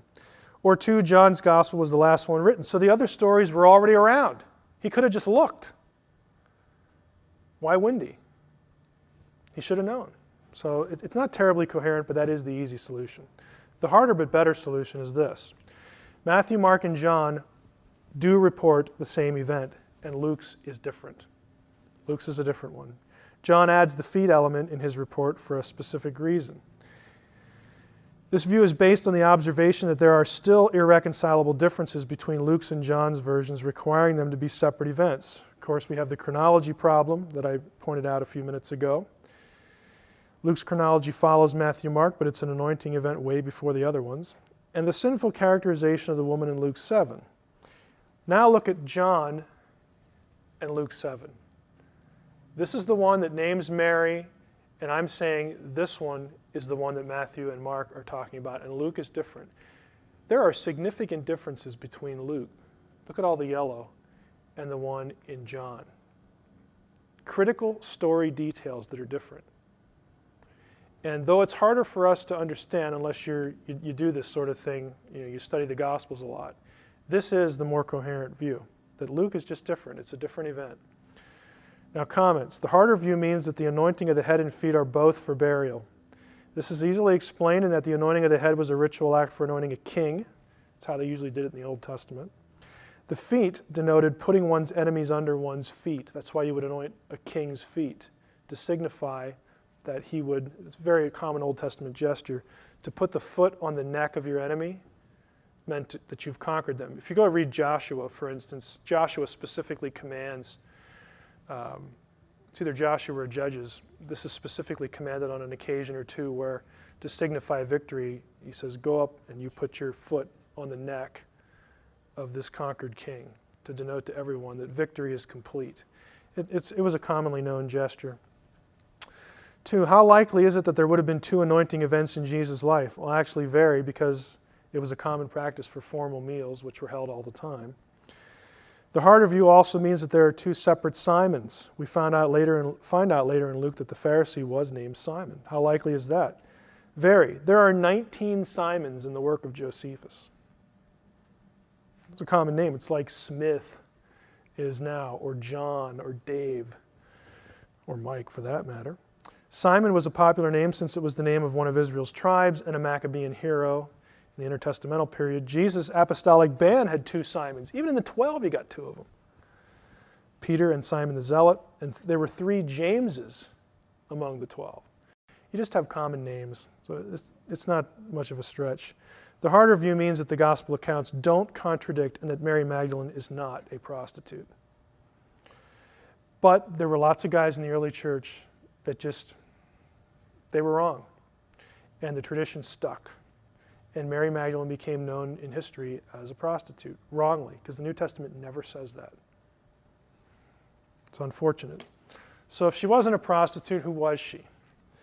This is a search result that shows us all the places where Mary Magdalene shows up in the New Testament. This is it. She's an important character for sure, but not in terms of quantity of reference. You've got, of course, Matthew, Mark references there, and some of that we've already seen. She's the first one, of course, to see the resurrected Christ. She's at the crucifixion, very loyal to Jesus when Peter and the apostles are, getting out of Dodge. Mary sticks by the Lord and goes to the crucifixion site. Luke 8:1-3 says Jesus cast 7 demons out of Mary Magdalene. We know that for sure. Matthew 27:55 tells us that several women, including her, traveled with Jesus and the 12. According to Mark 15, a group of women watched the crucifixion from afar. The first one mentioned is Mary. Mark 15, again, she gets to see the empty tomb. The story makes apparent that Mary Magdalene, like the other disciples, was not anticipating encountering a risen Jesus. Now, if you stop and think about it, this runs quite contrary to the claim in the Da Vinci Code that there was a conspiracy to get Jesus off the cross early, or this was a plot that they crucified someone else. It's all the basic Passover plot stuff from the 1960s by Hugh Schoenfeld that now Michael Bagent in his book, The Jesus Papers, is basically rehashing for us 40 years later. They were not expecting Jesus to rise from the dead. If this was some sort of plot, these kinds of references are pointless. The disciples are depressed in the Gospels. They're bummed, to put it in our vernacular. This is not a good thing. They are caught by surprise. When I'll grant you they should have known better, because Jesus is walking around half the time saying, the Son of Man must go up to Jerusalem, and there the chief priests will grab him, and they'll beat him, and they'll kill him, and he'll rise again the third day. And the disciples are like, what? Did you hear something? Must have been a fly buzzing by my ear or something. I mean, it's like, why don't these guys get it? Because they're like stunned when it happens. And Thomas doesn't even believe it after Mary comes back and tells them. He's the guy that says, well, until I stick my finger in the palms of his hands, I'm not going to believe it. So much for the conspiracy. It's a conspiracy of ignorance if it was anything. If this is all there is in the New Testament, where does the idea that Mary, Magdalene, and Jesus were married come from? Now look, this right here, let's go back real quick. This is it. This is every place in the New Testament that Mary Magdalene is mentioned. So where do we get this idea? Let's traverse forward here, that she was married. Well, let's go to the Coptic Gnostic Library. And again, this is my pattern. This is what I like to do. I'm not making it up. What I'm going to show you, I'm not making up. This is the official publication source of all the texts from Nag Hammadi that Michael Bagent has grown to love. Okay? This is them. This is the official publication arm. Coptic Gnostic Library. And this is, by the way, a shameless plug for our software. We have them in electronic version. So I can search them at will, which is really cool. Now, in the hard copy publication, this is page 169 from this source. This is the Gospel of Philip. This is the passage that the Da Vinci Code characters quote that somehow they get Jesus married from. It says, the prior pages, that Jesus loved her more than all the disciples and used to kiss her often on her blank. Sounds like Match Game, with Gene Rayburn. Okay, if you remember the old game show, why is there a blank here in the official publication of the Gnostic Gospels? Can anyone tell me why there's a blank here? Are they part of the greater conspiracy? It's blank there because there's no text there. There's a hole. There's nothing there. It's blank. Now, see the little asterisk here? What Michael Bagent should have done, A, is get the book, look it up in the book, and read the footnote. At the gap for 63, kiss, it says, or greet. It could even be greet. Although kiss may be correct, the Coptic construction found here is not normally used in this sense. Now, I didn't steal the book and put that in. Okay, this is from the official publishing arm of the Nag Hammadi Gnostic Gospels. Look it up. The red underlining, on her blank. Every time I say that, the music from Match Game just goes through my head. There was a guy at work that was actually playing that too. It's like, I don't know. I think he wanted me to have this moment that I'm having right now. On her blank, possibly on her mouth, on her feet, or on her cheek, or on her forehead. Now, why are there 4 options? This is what textual critics, like the guys who just put together the Gospel of Judas, do for a living. What they're doing, here's the Coptic. This is page 168. This is the flip page to the English I just showed you. Same underlined portion, it's a blank. The footnote down here. What they're doing is they're taking the blank and they're saying, okay, how many letters could fit in the blank in the actual manuscript? And once they have the number, and they'll actually do this. And I know this sounds horrifically boring, and it probably is. But guys who do this for a living, they will measure to the millimeter the size of the letters in a given manuscript. Because they want to know when they have gaps, what will fit. And there are 4 words that could fit and make sense in context. Orgerete. Okay, you've got the reference to, again, the cheek, the forehead. All of these have the same letter spacing. They will accommodate the gap. This is German here, a guy named Schenk, I'll read it off the screen here. Oftmals auf ihrem Mundi. There's a German scholar that suggests often on her mouth. And they say, well, we'll note that because this is a scholar guy who we respect. But you know what? There are 4 other words that would fit in there that all make sense in the ancient world. Because when you greeted someone, you kissed them on the forehead, you kissed them on the cheek. Yeah, you can kiss them on the lips too. I mean, people still do that, in European, Eastern cultures, and so on and so forth. So the idea that this is a done deal, that this text says with certainty that Jesus is kissing Mary Magdalene on the mouth is just false. Okay? It might. Who knows? We don't know. There's a gap there. In fact, there isn't a single text in all the ancient Gnostic material from Nag Hammadi that has Jesus and Mary Magdalene married. You say, how do you know that, Mike? Here's how I know. We have them in electronic form, and I searched them for you. Here we go. Here's a search for married. This search will find any word close to this spelling. Marry, married, marries. I put in the term, I clicked the search button, and here's what I got. This is the place where this term occurs in the Nag Hammadi collection. All the stuff known in the world, now except the Gospel of Judas, and I brought that with me today too, and Jesus isn't married in that one either. So, the editors haven't put it into the database yet. I guess we'll get there someday. You'll notice you don't have any Jesus married here. Let's try wife. How about wife? Well, we get a few here, and I put my little hand icon here because this one kind of looks interesting. It has the phrase marry in gaps, and by the way, when there's brackets, that means that's a blank too. It's a reconstruction. But we'll look it up anyway because we have the word marry. The editors have put in there, and marry your wife. Well, I wonder who she's married to. Well, here's the verse. Right here in blue is the hit. Hasten, come with Mary, your wife, all your relatives, blah, blah, blah, blah, blah. This is the second epistle of James. And of course, if you read the few lines that precede, we're not talking about Jesus. How about bride?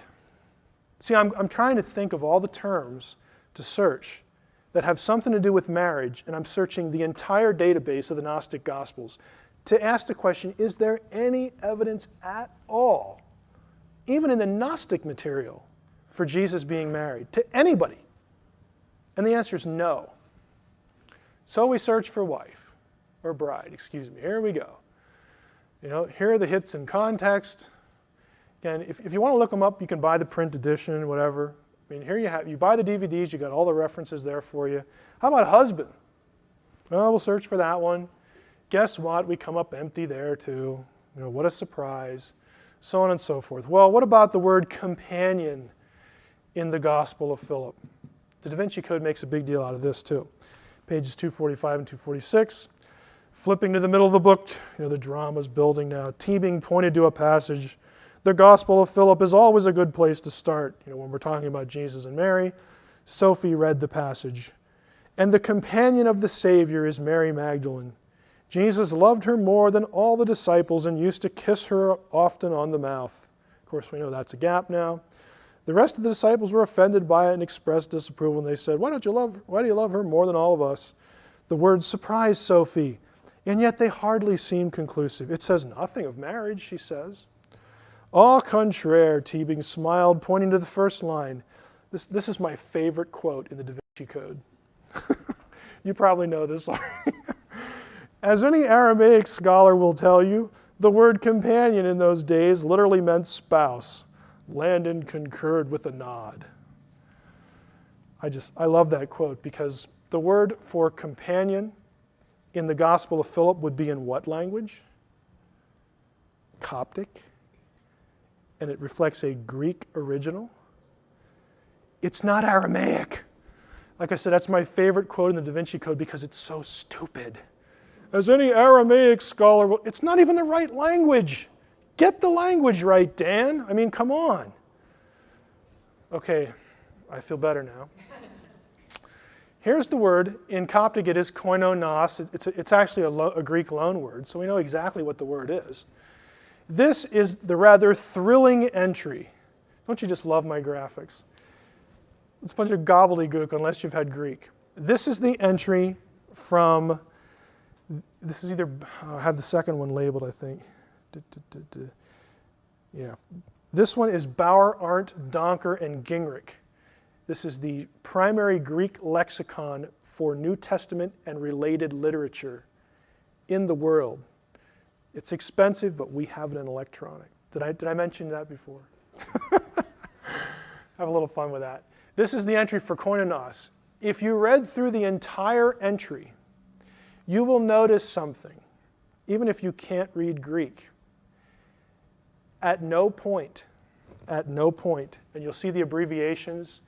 These are biblical books right here, Septuagint if it's Old Testament, New Testament Greek. At no point does koinonos mean wife. Not just in the New Testament, but in other Greek literature too. It's not the word for wife. Now, I can call my wife my partner, my companion, but I can go into business with someone and call them my companion, my partner. Does that mean I'm having a sexual relationship with them? No. Like, use your head. I mean, when I came to that passage in the Da Vinci Code, it just about killed me. But I moved on. Here's the rest of the entry. The entry was too big to fit on one screen. A koinonos is a partner. It's one who participates in something, with someone else, a companion, a friend. Okay? It's not used for a sexual relationship. This is another Greek lexicon. This is the lexicon known as Liddell Scott. This is the primary Greek lexicon for non-New Testament Greek literature, classical literature, intertestamental literature, stuff like Josephus and whatnot. This is the big one. This is a mammoth resource. That these two lexicons are the standard lexicons in the field of Greek studies in the world. Okay? And they're going to tell you where to look up the abbreviations. If you do have an electronic, you can just hover your mouse over it. It tells you where it is, where to go, all that kind of thing. Koinonos, the companion argument, is a non-argument. It is entirely fabricated. Was Jesus required to have a wife because he was a rabbi? This is another issue that comes up with the Jesus-Mary problem, or issue. Jesus wasn't a rabbi in the sense of the Jewish religious office. Proof for this is self-evident in the Gospels. And again, I'm thinking, why doesn't Bagent, Lee, and Lincoln, and Picknett, and Prince just quote the New Testament? The Pharisees challenged what Jesus said several times by asking him this question: by what authority do you teach this? Why are you saying this? Look at the verse. And he entered the temple. The chief priests and elders of the people came up to him as he was teaching and said, by what authority are you doing these things? And who gave you this authority? If he was an ordained rabbi, that would be a dumb question, because they would have had to approve his office. Okay? That would have been like, mass mass memory loss or something. John 7, about the middle of the feast, Jesus went up to the temple and began teaching. The Jews therefore marveled and said, I love this one, how is it this man is learning since he never studied? He didn't even go to seminary. He's not a rabbi.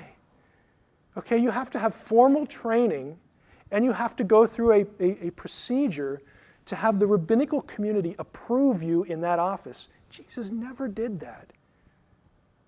Okay, he never had that. He was not a rabbi. He is not required to be married. He is called rabbi in passages because the word also just means anybody who teaches. He's a teacher. We have the same thing now, like if we use the word instructor. Instructor can be someone who works in a daycare. If you're on a university campus, that's an official title. It usually means you don't have your PhD yet, you're a graduate student. If you are an instructor beyond your PhD, that is a non-tenure track specific designation. But it's the same word. It doesn't mean anything official inherently, it depends on the context. Same thing going on here. Is there anything theologically amiss with the idea that Jesus was married in principle? I would say no. It really wouldn't matter if he was, other than the fact that people would be coming up with these weird theories about his kids being like super holy or something, or supermen. And I think honestly that's probably one of the great reasons why he never was, because people would just come up with loony ideas about his kids if he ever had any. So in principle, no, there's nothing wrong with it. This is from the Apostle Paul, 1 Corinthians 9. Paul says, don't we have the right to eat and drink? Don't we have the right to take along a believing wife, as do the other apostles and the brothers of the Lord and Cephas? Cephas is Peter. He says, hey, I could be married if I want to. Paul was single. Paul may have been divorced. He may have been deserted by a spouse, or he may have never been married. We just don't know. He refers to himself as unmarried, and unmarried just means the state of being without a spouse. So we don't know why he was unmarried. Who knows? Traditions encouraging dedicated single life also existed elsewhere in Judaism. This one is a kicker for me. Because often Bajent and Lincoln and Lee and all these people want to link Jesus with the Essenes and the Dead Sea Scrolls. That was the place where you had 99% of the men refused to be married. Up until a few years ago, it was assumed that no Essene could be married and join the community.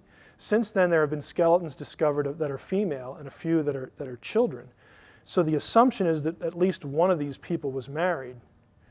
Okay, but if you're going to put Jesus in the Essenes, why are you talking about him being married to Mary Magdalene? It's completely contradictory.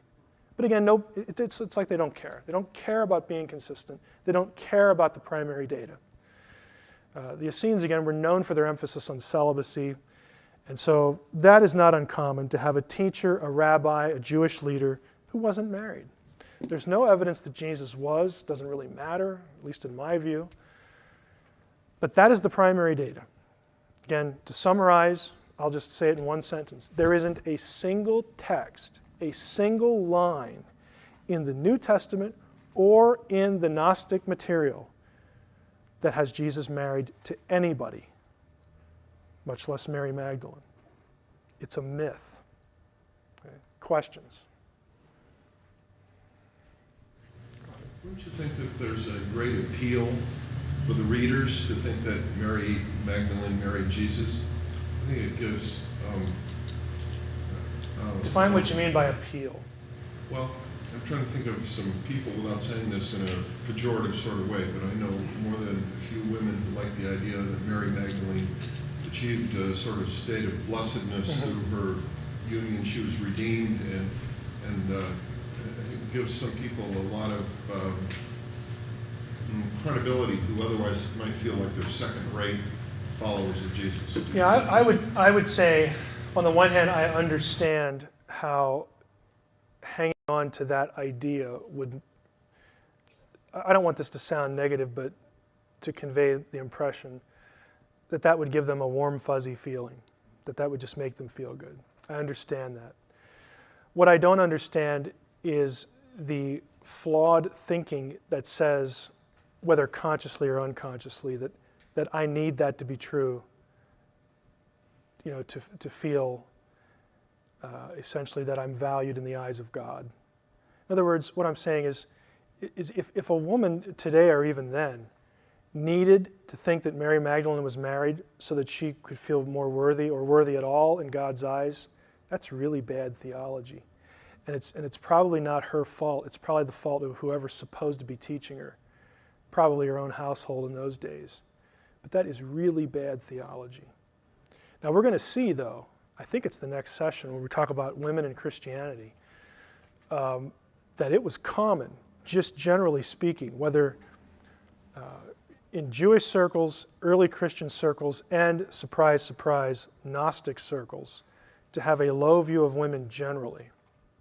Now, there's a lot going on in the New Testament, and we're going to look at this, in the content of the New Testament that actually elevates women well above the normal social situation, the normal social milieu of the New Testament era. Jesus does things, just one example.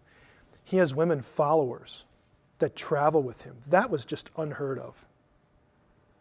There are things like that that are going on that with what Jesus is doing and what the New Testament writers are doing brings the woman's social station up here. Now, it's not the 20th century.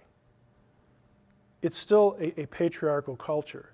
But to think that the New Testament puts women down at foot level, like the broader culture did, and even the broader culture, not everybody thought that way, but to think that that's what's going on in the New Testament, you're just not reading it. You're just not reading it. You're taking somebody's word for it. And we'll get into that. I realize that in some sense, even in Christian circles, this is controversial because of the can women be ordained question, that kind of thing. But the fact that that's a question tells you that there's stuff going on in the New Testament that have women very highly placed. If that wasn't the case, we would not even have that debate. You follow what I'm saying? If women were not found in elevated social situations and ecclesiastical situations in the New Testament and the early church, there would be no reason to have a scriptural debate on whether women can be ordained. It would be dumb. It'd be like debating if Jesus was some sort of beaver. Was Jesus a beaver or not? Well, let's go to the scriptures and debate that. It's nonsense. I picked an absurd example because the fact that you're debating over the New Testament text, over passages, tells you that women, there are some really interesting passages about a woman's position in the early church, and it caused consternation then, and it causes consternation now. Another question. Yes. Guy. The passage from Philip you had up earlier, that's, you kind of showed there's a hole in the text, whether it's drawn out or not, but the other statement in that sentence was that, why do you favor her so much above us? Yeah. Outside of that sentence, or right there, is there anything else in the Gospel of Philip or not, or in the Gospel of Philip or the Gnostics that actually show Jesus did favor her above the other disciples in any way? I would tend to think, my own view is I tend to think that Jesus is definitely kissing her, somewhere. It may have been on the mouth. If you put a gun to my head, I'd probably say it was either the mouth or the forehead or something like that. What you need to parse that passage is to understand what the significance of kissing was to a Gnostic. There are other passages in the Gospel of Philip where when, not just Jesus, but Jesus or somebody else, but especially Jesus, but not only him, when he kisses someone, they become pregnant. Now, you either have to believe that in the Gnostic community, nobody knew where babies came from, or you have to believe that kissing and words like pregnant meant something mystical and spiritual to the Gnostics, and it did. What it meant was, again, you have to put yourself in the mindset of this physical, sexual, or semi-sexual content, because the Gnostics used those terms, those physical bodily terms, to describe what they imagined going on or what went on eons ago with the aeons, that there was this coming together of Sophia and the Christos to unite the pleroma, to make it whole again, to fix it, to make all things new, to make it the way it should be.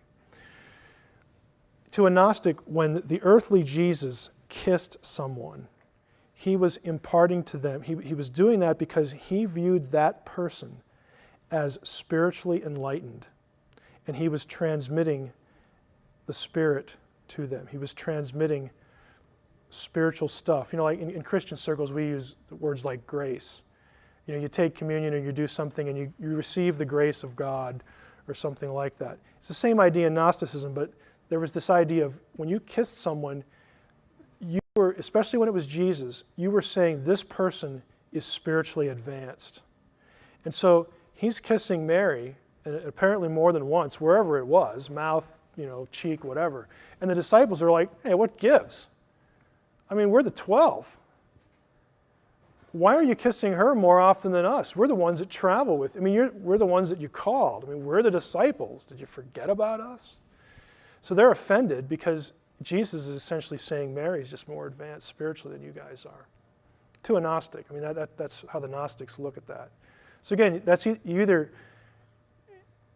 you can read the Gnostic Gospels and look up references to kissing and whatnot, and you'll see those passages. So you either have to believe that that's what's going on, or that nobody in the Gnostic circles knew where babies came from, which is really dumb. I don't think any of us are going to say that, yes. Since you already covered how much later the Gnostic Gospels came or were written in the New Testament, do you even consider that account feasible, that he did kiss her, or that he did whatever? I would say I think it's feasible in that Paul, uses the same terminology, greet one another with a holy kiss. And when we're going to get to Romans 16, which is a really important passage about the role of women, the elevation of women in the early church. And you have the same language there, so it could apply to male or female. And if Paul's doing it, and it's an accepted Jewish custom, I don't see why Jesus would have shuddered at the thought. I think it just would have been the thing to do. It's just a normal cultural thing. It might have meant something more coming from Jesus because it's Jesus. Jesus approves of me, makes me feel good or something. Recognizes me as one of his disciples. Greet the brethren with a holy kiss. So I don't see any reason why Jesus would not have done that. Another question? Okay. Oh, yes. Some researchers would equate the word companion with consort. I think there's some studies of that. Do you see any connection at all between defining that word companion? That's quite a stretch to jump to consort. The reason it's done is usually based upon English usage, which right there's a methodological flaw there. But okay, my wife was here and she's left, but if she was here, I mean, we could, I guess I feel better that she's not here. But I mean, my wife is my companion. That's sort of a base level designation. It has semantic variability, what we'd call valency in linguistics. Okay, she's my companion. Is she also my consort? Okay, in sexual terms, well, yeah, because she's my wife. But I can use the base level word companion of other people, and there is no necessary linkage in meaning. It's just simple vocabulary. We use words in varied ways, and what you have to ask yourself as a reader is, when I read this in the Da Vinci Code or whatever the source is there a necessary cause and effect relationship? This meaning causes that one. Just ask yourself simple logic questions. How do I frame the issue so that it becomes coherent? And I think, if we do that, we start seeing things like, I call lots of people companions, but they're not necessarily my consort. They might be in a given context. And if it's in Jesus, I would say the same thing with Jesus and Mary. Okay, Mary was the companion of Jesus. We could say, well, then she might have been involved sexually with him. Yes, she might have. Are there texts that say that? The answer is no.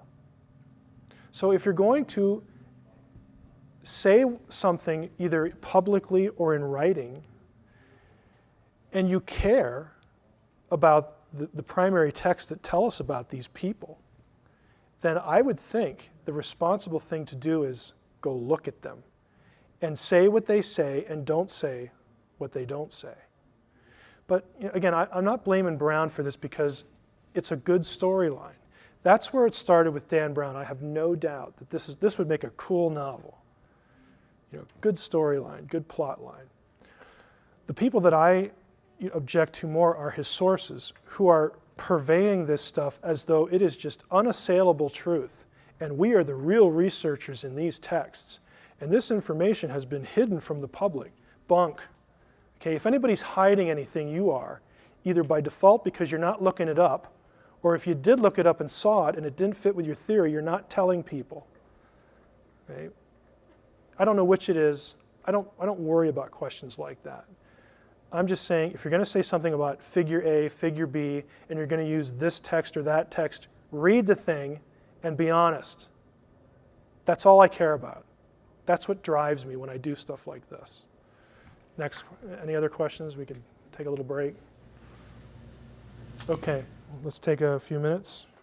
Our fourth session is titled as follows: Enlightened Gnostics and Misogynistic Christians, ?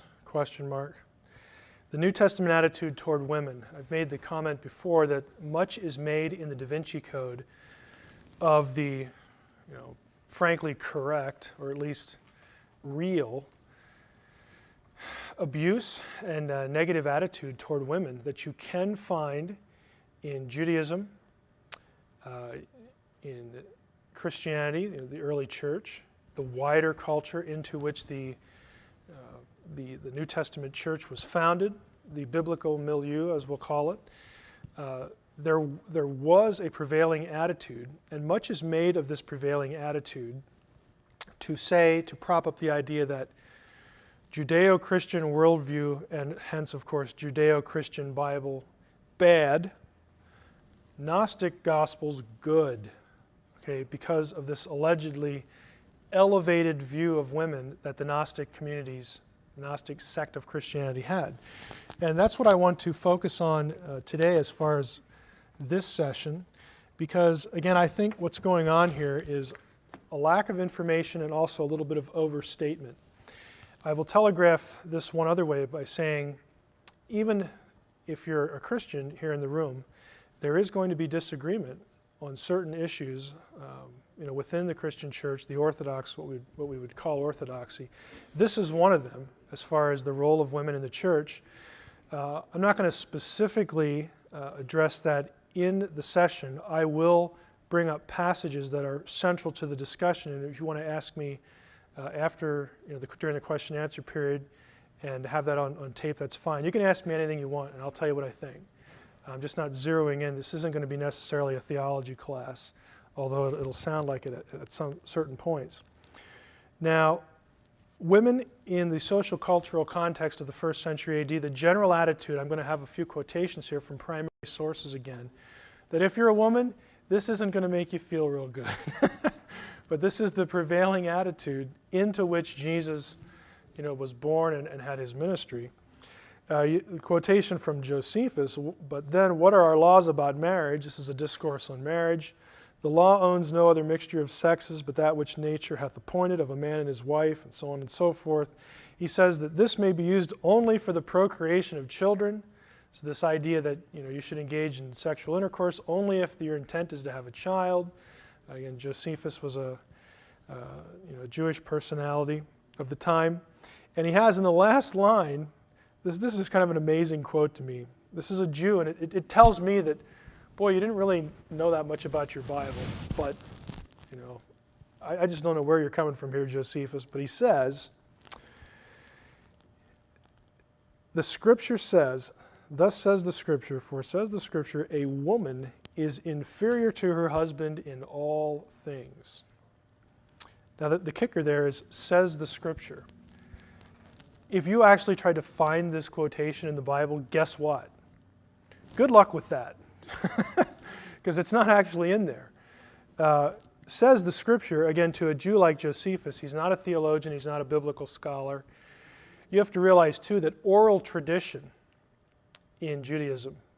The oral law, what we would become known as the Talmud, the Mishnah, and all this, that was set at the same level as Scripture. And so what he's really doing is he's quoting a prevailing opinion in extra biblical literature. But he uses this phrase, says the Scripture. But again, if you don't believe that, if you don't believe me, just get a Bible, get a concordance, and look it up. You're not going to find it because it's not there. Philo, another first century Jewish writer, says, again, this is astonishing to me. I'm thinking, go look it up, friend. And I like Philo for other reasons, but this is just bizarre what he says here. After this, he says that God formed man by taking clay from the earth, and he breathed into his face the breath of life. By this also he shows very clearly that there's a vast difference between the man now formed and the man that came into existence earlier after the image of God. For the man now formed is an object of sense perception and partakes already of quality, consists of body and soul, is man or woman, and by nature mortal. But the man who came into existence after the image of God is what one might call an idea or a genus or a seal, object of thought, neither male nor female, by nature incorruptible. And if you look at the bottom part of the quotation, this is also from Philo, same source, the woman who has no part in the nous, that is the mind. Okay, if you look over here, this soul principle is called the nous. What he's saying here is after the image of God. He's saying the woman who has no part in the nous is not fashioned in the image of God. It's astonishing because it's exactly the opposite of what Genesis 1:26 and 27 says. It says, let us create humankind in our image, so on and so forth. It says, male and female, he created them in his image. I don't know where Philo is getting this, other than, again, oral tradition, because Genesis 1:26 and 27 says exactly the opposite, but this reflects a prevailing attitude among, educated Jewish circles at this time. Philo again says the woman was more accustomed to be deceived than the man. Of course, talking about the fall, blaming Eve's the fact that she was deceived in the account. And we know that the Old Testament says that. It doesn't say that the woman was somehow kind of dumber. But again, this reflects a prevailing, not a biblical opinion, but the opinion of people who were educated and who were Jews at the time. Philo again, wives must be slaves to their husbands, a servitude not imposed by violent ill treatment, but promoting obedience in all things. He's just saying this is the way it should be. I mean, I'm not advocating that men be brutal to their wives, but this is just the way it should be. Again, so this is a prevailing Jewish attitude. Other general attitudes, you have the sources there from the Talmud, another one from Josephus. It is better that the words of the law, the Torah, should be burned than that they should be given to a woman. I mean, come on. That's just unbelievable. He that talks much with women brings evil upon himself, neglects the study of the Torah, and at last will inherit Gehenna. Now, this one is really significant because one of the things Jesus does most often in the Gospels is talk to women. I mean, so it is Jesus' behavior is completely contrary to this passage in the Talmud. Again, it reflects a later Jewish opinion, but it's just unbelievable that it's evil to do this, and you're going to go to hell if you do too much of this. Josephus again, women were not allowed to testify in a court of law. Josephus makes this comment. The rabbis taught, quote, this is the governing principle. Any evidence which a woman is not valid to offer testimony, also they are not valid to offer testimony. You could not call a woman to be any kind of material witness or any kind of witness to any issue that had to be brought before the Jewish high court, the Sanhedrin, because women they're not trustworthy. They're not good witnesses. They're not fill in the blank. I mean, this is the prevailing attitude. Simon Peter said to him, let Mary leave us, for women are not worthy of life. Jesus said, I myself shall lead her in order to make her male, so that she too may become a living spirit resembling you males. For every woman who will make herself male will enter the kingdom of heaven. Does this sound negative toward women? Everybody's going, yeah. Guess where this comes from? Are you ready for this, Dan Brown? Are you ready for this, Michael Bajent? Picnic Prince, the whole bunch. That's from the Gospel of Thomas. Oops. Dan Brown didn't tell us about that one. If you want a misogynistic statement, that's my candidate. And it's from the Gnostic Gospel of Thomas. Now, I'm prepping you with this because one thing I want you to go away with from this session is the fact that the idea that Gnosticism elevates women and these Christians over here are basically Neanderthals is just a myth. It is another myth. Now, we move on here. There are exceptions in the wider culture. We're not at the New Testament yet. There were exceptions to the attitude toward women that you do see here and there in different texts. There is evidence that some women held the office of a ruler or a president of a synagogue. There's a woman called Beruria, 2nd century rabbi. So she's a fact of history. The non-canonical book, the Testament of Job. Job's 3 daughters speak the language of angels. They were prophets or prophetesses. You get that? There were infrequent exceptions until you get to the time of Jesus and the apostles. And those Neanderthal Christians came along, and they did all sorts of things that were against the prevailing attitude. Now, I'm not going to lie to you and tell you that the New Testament was just like it is today. It wasn't. But I will tell you this, it was a whole lot better than the wider culture. And Jesus did some things that were just utterly would have, well, like the quote I gave you from the Talmud, they would have said, Jesus, you're just going to hell because you spend time talking to women and teaching them the law. Jesus did all sorts of things that were contrary to the cultural expectation. What is the New Testament attitude toward women, and what did Jesus' actions tell us? Again, lots and lots of differences. Here's one. This is Matthew 19. This is a famous passage on divorce. At the time, if you look at the actual narrative, the Pharisees in verse 3 come up to him and tested him by asking, is it lawful to divorce one's wife for any cause? Now the question is important because there was a very popular rabbi at the time, Hillel and his followers, that they said you could essentially divorce your wife for anything that didn't make you happy. There's really only one major passage in the Old Testament that talks about divorce, and that's Deuteronomy 24, verses 1 through 4. And it says, a man can put away his wife for uncleanness. And there's a big debate over what uncleanness means. Hillel said it's basically anything you don't like. She burns a toast, give her a bill of divorcement. She doesn't give you the newspaper when you come home, tell her to take a hike. So they asked Jesus, and they said they want to know what he thinks. Do you think this is right? Do you divorce your wife for anything you want? He answered, haven't you read that he who created them from the beginning made them male and female, and said, therefore a man shall leave his father and mother and hold fast to a wife, and they shall become one flesh? So they're no longer two, but one flesh. What therefore God has joined together, let not man separate. They said to him, why did Moses then say divorce was okay? You could send her away. He said, because of the hardness of your heart, Moses allowed you to divorce your wives, but from the beginning it wasn't so. Basically, Moses faced reality and allowed it because of you. Because of people like you. Not because of God. I say to you, whoever divorces his wife except for sexual immorality and marries another commits adultery. Now, the point being that Jesus does give permission. He doesn't necessarily mandate it, but if your spouse is sexually unfaithful, he doesn't condemn the woman to living with that situation. But it's a pretty narrow list. It's not like she burned the toast, kiss her goodbye.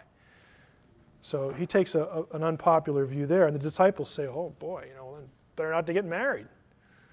Man, it's tough to get out of marriage according to Jesus. Jesus had respect toward a woman's situation in that instance. This is a classic passage. Jesus and the woman at the well in John chapter 4. This is directly against that Talmudic statement I gave you earlier. Verse 7, there came a woman of Samaria to draw water. Jesus is at a well. Jesus said to her, give me a drink. For his disciples had gone away into the city to buy food. The Samaritan woman said, how is it that you, a Jew, ask for a drink from me, a woman of Samaria. For Jews have no dealings with Samaritans. The Jews and Samaritans did not get along. There was a racial problem there, an interracial problem. Plus, she was a woman. Jesus answered, if you knew the gift of God and who it is that it's saying to you, give me a drink, you would have asked him and he would have given you living water. And they get into this conversation. And you'll notice when it's over, if you go down to verse 27 at the bottom, just then his disciples came back. They marveled that he was talking with a woman. Holy cow, what's he doing now? We never know what to expect, do we? But no one said, what do you seek, or what are you doing? Why are you talking with her? So the woman left her water jar and went away into town and said to the people, come, see a man who told me all that I ever did. Can this be the Christ? Maybe this is the Messiah. And she was, frankly speaking, pretty immoral. Jesus sat down, talked with her, told her who he was. In fact, this is the first person in the New Testament that Jesus tells who he is. He picks a woman and he picks a Samaritan. That is going to raise eyebrows. She's the first one. You go to Luke 13. Now he, Jesus, was teaching in one of the synagogues on the Sabbath, and there was a woman who had a disabling spirit for 18 years. She was bent over and could not fully straighten herself, and when Jesus saw her, he called her over and said to her, woman, you are freed from your disability. And he laid his hands on her, and immediately she was straight, and she glorified God. But the ruler of the synagogue, indignant because Jesus had healed on the Sabbath, said to the people, there are 6 days in which work ought to be done. Come on those days and be healed, not in the Sabbath. And Jesus answered him, you hypocrites, does not each of you on the Sabbath day untie his ox or his donkey from the manger and lead it away to water it? Ought not this woman, here's an important phrase, a daughter of Abraham, whom Satan bound for 18 years, be loosed from this bond on the Sabbath day? Daughter of Abraham is a significant term. It signifies that she is spiritually worthy. She's a believer. Jesus, in essence, doesn't say things like, you have to become a man to enter the kingdom of God. You have to become a man to go to heaven. You got to be male, like the Gospel of Thomas does. He says, God had me do this because you're one of his. Go down to Galatians 3, you have the phrase, we are all. For in Christ, verse 26, you are all sons of God through faith. For as many of you as were baptized into Christ have put on Christ. There's neither Jew nor Greek, there's neither slave nor free, there's neither male nor female. It doesn't matter who you are, male or female, you are all one in Christ. And if you're Christ, then you're Abraham's offspring. Jesus does not make maleness a condition for being spiritually enlightened or a member of the believing community. You don't need to become male to go to heaven. Matthew 12, while he was still speaking to the people, behold, his mother and his brothers stood outside asking to speak to him. But he replied, again, Jesus speaking to the man who told him, who's my mother? Who are my brothers? Stretching out his hand toward his disciples, he said, here are my mother and my brothers. For whoever does the will of God, or will of my Father in heaven, is my brother and sister and mother. Jesus publicly identifies himself with women as his disciples. All four Gospels attest to the fact that a group of women followed Jesus in Galilee and to Jerusalem. The verb used to designate these followers is akalutheo in Greek, a term which occurs over 75 times in the Gospels and normally means following Jesus in the sense of being a disciple. The Greek noun for disciple is mathetes. The feminine form occurs in Acts 9:36, where Dorcas, also known as Tabitha, is called a disciple. Here's the quote. Now there was in Joppa a disciple named Tabitha, a mathetes, which translated means Dorcas. She was full of good works and acts of charity. The New Testament doesn't have any qualm with using words like disciple of women. Apparently the Gospel of Thomas did, unless you were male. Then you can be a follower of Jesus. Acts chapter 2, the coming of the Holy Spirit. This is kind of interesting here. When the day of Pentecost arrived, they were all together in one place. Remember, after the resurrection and the ascension, Jesus says, they're directed to go gather in this upper room and wait for the coming of the Spirit. And so his disciples do that. And if you look at the wording here, suddenly there came from heaven a sound like a mighty rushing wind, and it filled the entire house where they were sitting. And divided tongues as of fire appeared to them and rested on each one of them. And they were filled with the Holy Spirit and began to speak in other tongues as the Spirit gave them utterance. Okay, if you go down to verse 14. It happens, they're astonished. Peter, standing with the 11, lifted up his voice and addressed them. By the way, notice that even in the larger group of disciples, there's still the inner group, the 11. Judas isn't there because he's gone out and hanged himself by this time. But you've got the apostles, and then you've got the rest. Standing with the 11, lifted up his voice and addressed the men of Judea and all who dwell in Jerusalem. Let this be known to you, and give ear to my words. For these men are not drunk, as you suppose, since it's only the third hour of the day. But this is what was uttered through the prophet Joel. In the last days it shall be, God declares, I will pour out my Spirit on all flesh. Your sons and your daughters will prophesy. And your young men shall see visions, and your old men will see dreams. Even on my male servants and female servants. There's no distinction. There's neither bond nor free, male or female, Jew or non-Jew, Jew or Gentile. Didn't matter. Women played important roles in eyewitness testimony to the resurrection and the gospel. Again, all four have the female disciples of Jesus as the first ones to receive the angelic account of Jesus' resurrection. The first one is Mary Magdalene, and she is commissioned by Jesus to tell the male disciples what she's seen. Now, didn't we just read in Josephus that what? Women could not be witnesses legally. They were viewed as inferior. Who gets picked to be the first witnesses of the resurrection to the men? It's the women. If that isn't contrary to reader expectations, I frankly don't know what is. They're going to look at that and they're going to go, he appeared to women. Like we're supposed to believe women. I mean, come on. And the disciples, contrarily enough, do believe them. Except for Thomas, he's a little stubborn. Maybe he had a problem. Who knows? This is a quote from Dorothy Sayers that I just kind of liked, a famous literary author. Lots of literary fiction and nonfiction. They, the women, had never known a man like this man. There never has been such another, a prophet and teacher who never nagged at them, never flattered or coaxed or patronized, who took their questions and their arguments seriously, who never mapped out their sphere for them, never urged them to be feminine or jeered at them for being female, who had no axe to grind and no uneasy male dignity to defend, who took them as he found them and was completely unself-conscious. This is the portrait of Jesus in the New Testament.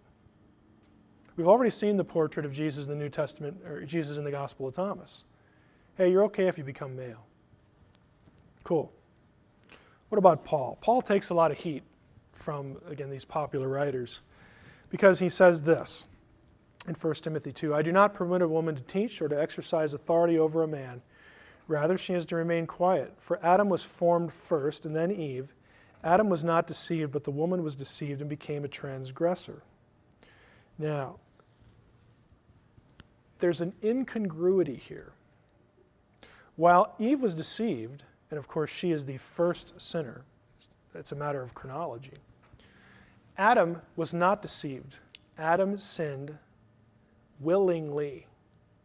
He was informed and still did it, which is why when Paul blames the course of sin, blames the fall on one person and the effects of the fall on all humanity, he does not blame Eve.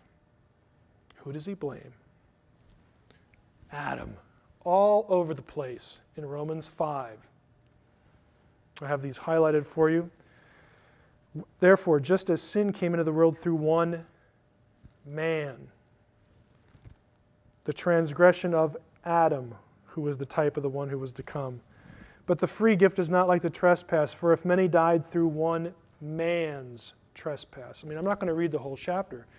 It is very clear. The same guy who says this blames men for the fall. There's an incongruity here. We'll get a little bit to this Pauline stuff. My own opinion is that this statement here was conditioned by a specific set of circumstances. Because if this applies to everything across the board, and in verse 14, if we assume that Paul's point is that Eve gets the blame, then Romans 5 doesn't make a whole lot of sense. Then Paul is basically schizophrenic. Adam gets the blame because he sinned with knowledge. He had the greater responsibility. This is again Galatians 3 again,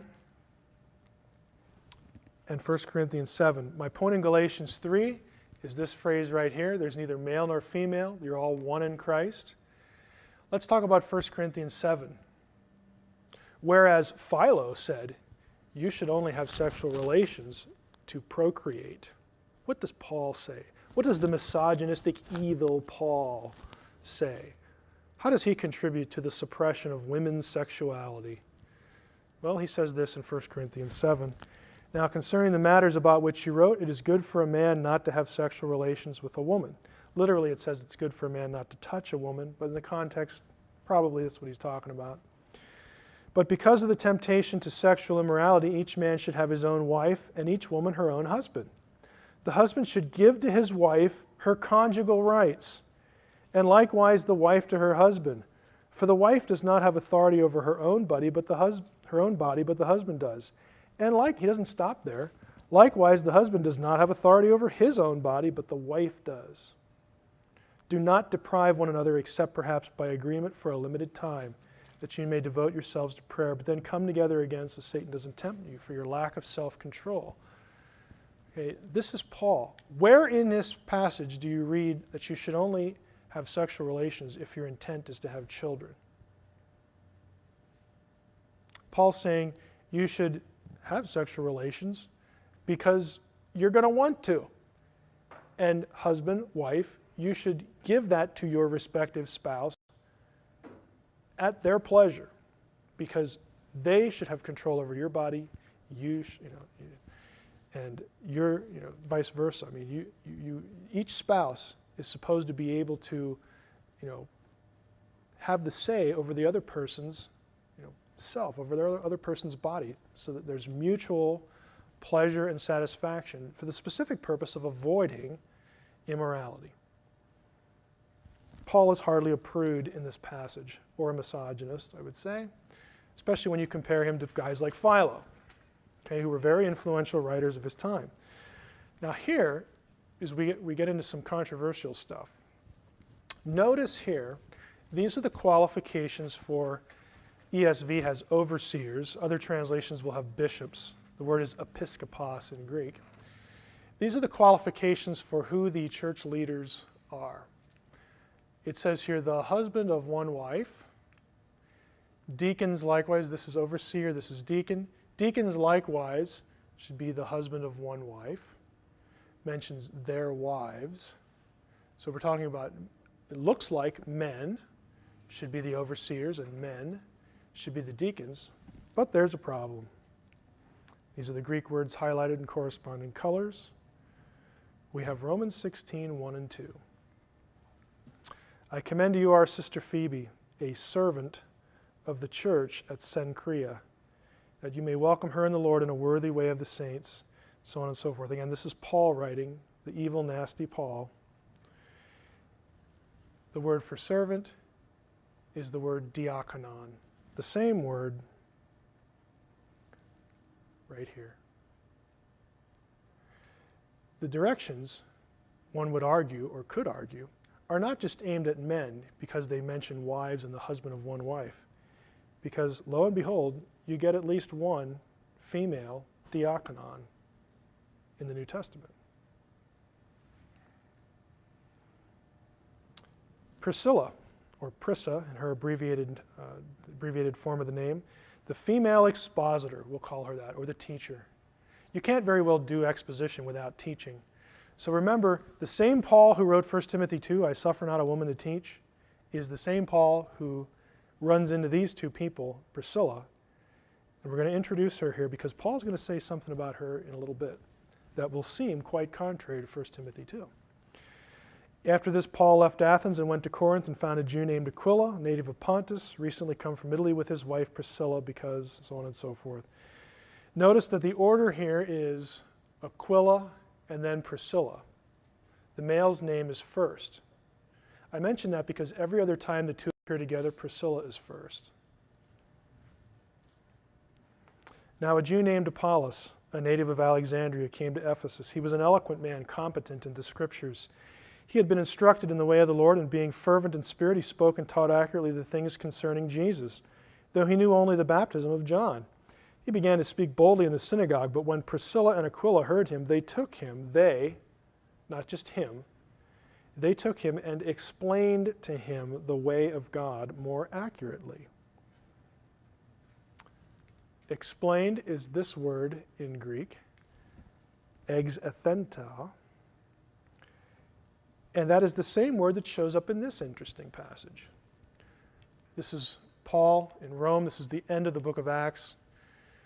When they had appointed a day for him, they came to him at his lodging. Him is Paul in this narrative. This is the life of Paul.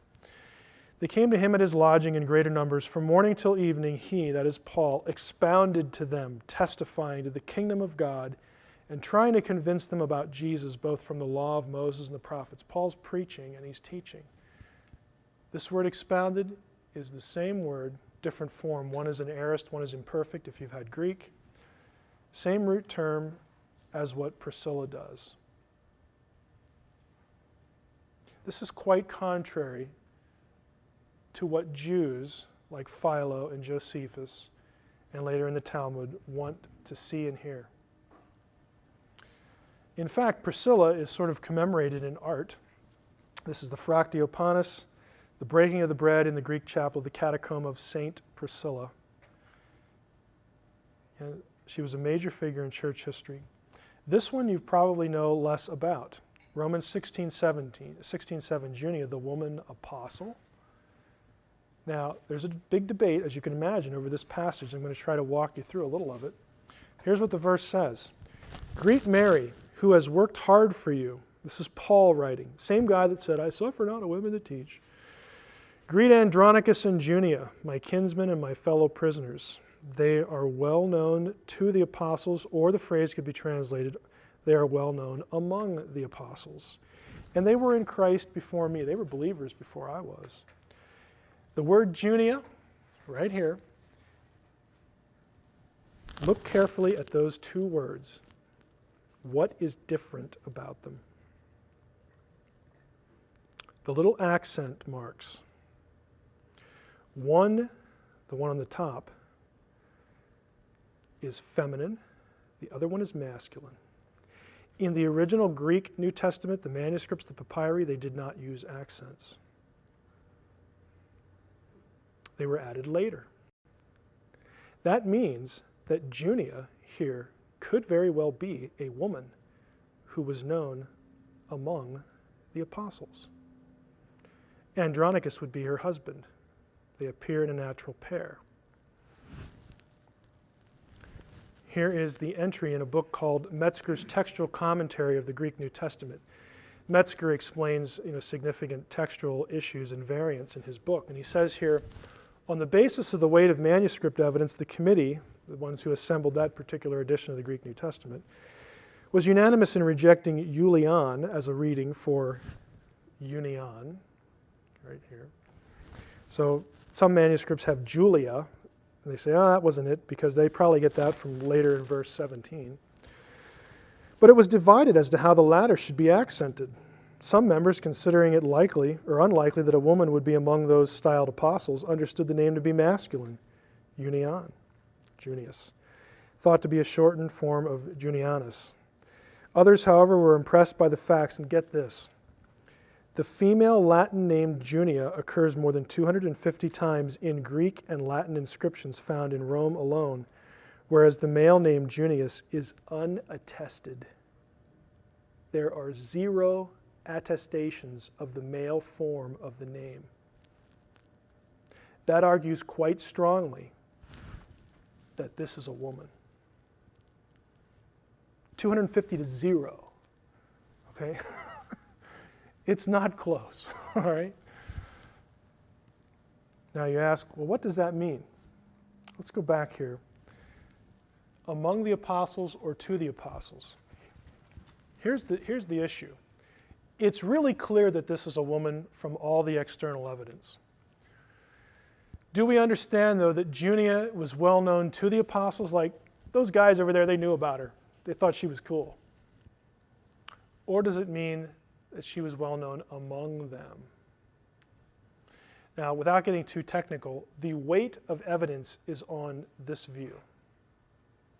If you're going to use external sources to the New Testament, this is probably a person known among the apostles. Does that mean that Junia was an apostle, that we had female apostles? The answer to that question is it might, and here's why I hesitate and why my qualification. Because go back to the upper room. Apostle just means sent one. In the New Testament, you have the 12 called apostles. That's pretty obvious. They're the 12 that were called. You also have people after the resurrection called apostles who were not in the 12. So there are other apostles besides the 12. That doesn't mean that these guys or girls were members of the 12. I mean, that's logical because there's only 12 of them and they're going to die and they get old and stuff like that. So the real question is, what does it mean to be an apostle? This is probably a woman who is an apostle, but the real question is, what does that mean? Does that mean something as simple as a church commissioned her and her husband, or maybe just her, and sent her out? Apostle means sent one. Sent her out to do the work of God? Or does it mean that there was some idea of apostolic succession? Now, if you're a Catholic, apostolic succession is transmitted through Peter in your tradition. It's a male succession, and it comes from Matthew 16. I think it's 16, or Matthew 18. One of those two. I'm drawing a blank on that now, where he says to Peter, "Thou art a rock, thou art Peter, and upon this rock I will build my church," so on and so forth. So it really doesn't answer the question, because even if you believe in apostolic succession, you want to go to Peter, and then, as it's transmitted in church history, as far as the Bishop of Rome. It doesn't really answer the question whether women were at the level of the 12. That's possible. And I'll guarantee you this, you're not going to find that in the Gnostic Gospels. You will not find anything near that level of authority. What it has to mean in the least is that you had women sent out to preach. Now that might be different than ordaining an office, but at the very least, why would you send one out? Go out and be quiet. Go out and don't say anything. Like, well, what am I supposed to do then? Okay? Again, I realize it's controversial, but the point of the session today is basically that it is a myth when it comes to the apostleship. Now, how much time do we have yet in this one? A few minutes? I hold here a book called, this is a scholarly dissertation that was published. I will give you the date because, again, I'm doing this for people who are going to be viewing the DVDs. I ain't making it up. It's real, it's a book.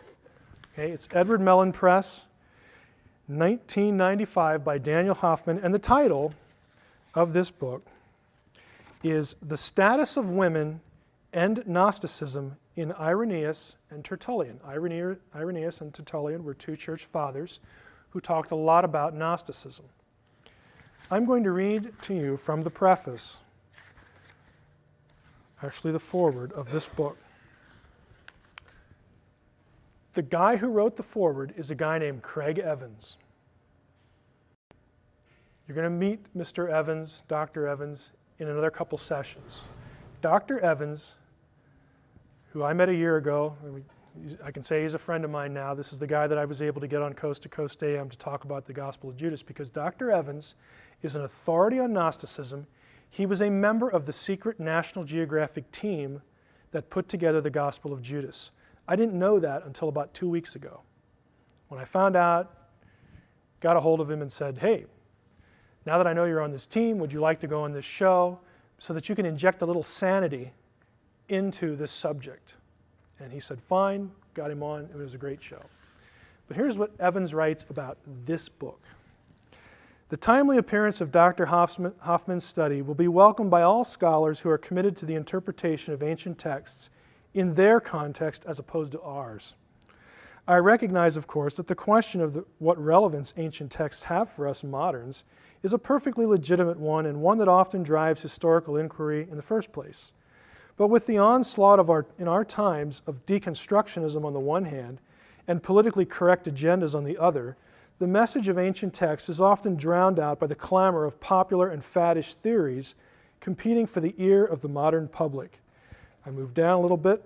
Swimming against the politically correct stream, Dr. Hoffman demonstrates, get this, that Gnosticism did not hold to views of women that were higher than those held by mainstream Christianity. He has shown that the heresiologists, Tertullian and Irenaeus, recognized and praised the personal qualities and ecclesial contributions of Christian women. And more importantly, Hoffman has shown that the conclusion articulated by Elaine Pagels, whose name you hear everywhere associated with the Da Vinci Code, the conclusion articulated by Elaine Pagels and others that Gnosticism's supposed high view of women correlated with the role of the feminine in their cosmogonies and cosmologies is unfounded. Hoffman further shows convincingly that the thesis that Gnosticism's understanding of the feminine led it to hold to a higher status and to permit a more prominent function for women is unsupported by the ancient texts when considered in full context. In essence, virtually every facet of Pagel's presentation is called into question. Now that's one academic writing to another, and that's pulling no punches. Basically, he's saying, this guy's book kicks her butt. Okay, that's what he's saying. I want to read you a few excerpts from the Gnostic Gospels. We already saw Thomas, where you have to become male to enter the kingdom of heaven. Let's try a couple more, and then we'll be done with this session. In our first session, we talked about the Gnostic worldview, where the demiurge and his pals, the archons, create Adam, and then Sophia puts a little spark of her divinity into Adam. And I made the comment earlier that that's nice for Adam. He gets to say the spark of divinity is within me, but Eve is taken from Adam and she gets no spark. She is put on a lesser level spiritually in the Gnostic texts than Adam. She is subordinated to him. We have, let's see here. In the creation of Eve, there was no power or light transferred from the higher realm. And here's the passage that the author quotes. Key passage in, let me get the source here, the Apocryphon of John, chapter 22, verse 28, beginning there. Then the epinoia of the light hid herself in Adam, and the chief archon wanted to bring her out of his rib, like, get out of there. But the epinoia of the light cannot be grasped. Although darkness pursued her, it did not catch her, and he became part of his power, or out of him. And he made another creature in the form of a woman, according to the likeness of the epinoia. Epinoia is another one for the first thought. Remember we talked about that in the first session, the divine feminine in Gnosticism. So we're going to create Eve to be like her. And he brought the part which he had taken from the part of the man into the female creature, and not as Moses said, in his rib bone. And then it's over. The point is, she doesn't get the spark. If you go over, here's another one. In verse 36. Attitudes towards sexuality. And Dan Brown hits on this all the time about how the Gnostics were just so more enlightened when it came to sexuality. The origin of all sexual desire, according to Gnostics, comes from Eve. She's the reason why men lust. It's her fault. Now, here's the passage, Apocryphon of John again. Now, up to the present day, sexual intercourse continued due to the chief archon, and he planted sexual desire in her, Eve, who belongs to Adam. And he produced through intercourse the copies of the bodies, and he inspired them with his counterfeit spirit.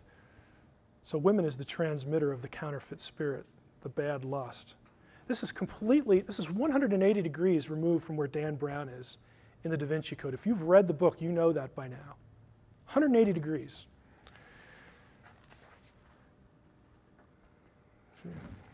Another selection here. I think I'll read one more to you. The Gospel of Philip. This is a selection from the writer. I'm not quoting a passage. As noted by Pagels, the Gospel of Philip refers frequently to a feminine Holy Spirit. However, these references do not have clear positive implications for women, since the role of the Holy Spirit is ambiguous in this book in a manner reminiscent of the role of Sophia in other Gnostic texts. The Holy Spirit, quote unquote, has a double name, according to the author of the Gospel of Philip. And this apparently meant that this being had both a higher pleromatic self, the pleroma, and a lower worldly self. Worldly features in contrast to the features of the Father and Son, whose names are single names.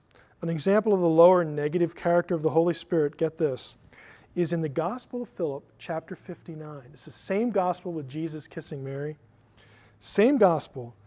The Holy Spirit is said to blind the saints into pursuing evil ways. And the Holy Spirit is Sophia, who is the divine feminine. I realize this is kind of throwing a lot of stuff at you. Okay? But if you think that what Dan Brown and his sources are telling you about the elevation of the divine feminine is like it's way up here and virtuous and wonderful in Gnosticism, and then again you have the Neanderthal Christians over here who are doing things like appointing them deacons, and letting them speak in churches. Get a clue. I just have to say that to Bajent, because I just think, again, my problem isn't with Brown, it's with these people who just have an agenda and are not giving you the texts. You should insist as a reader to get the primary material and go look it up. You should insist that they tell you where to go for the research, rather than just saying something and leaving you hanging. Those who go astray are the ones that the Spirit begets. They go astray because of the Spirit. It's the Gnostic Gospels. Again, I'm not quoting anything from a Roman Catholic source that was part of the greater conspiracy. Okay, I'm not quoting something from a fundamentalist Christian. I'm quoting something from a guy's dissertation on the role of women in Gnosticism, which, by the way, is approved by one of the guys on the team who put together the Gospel of Judas, an expert on Gnosticism. Okay.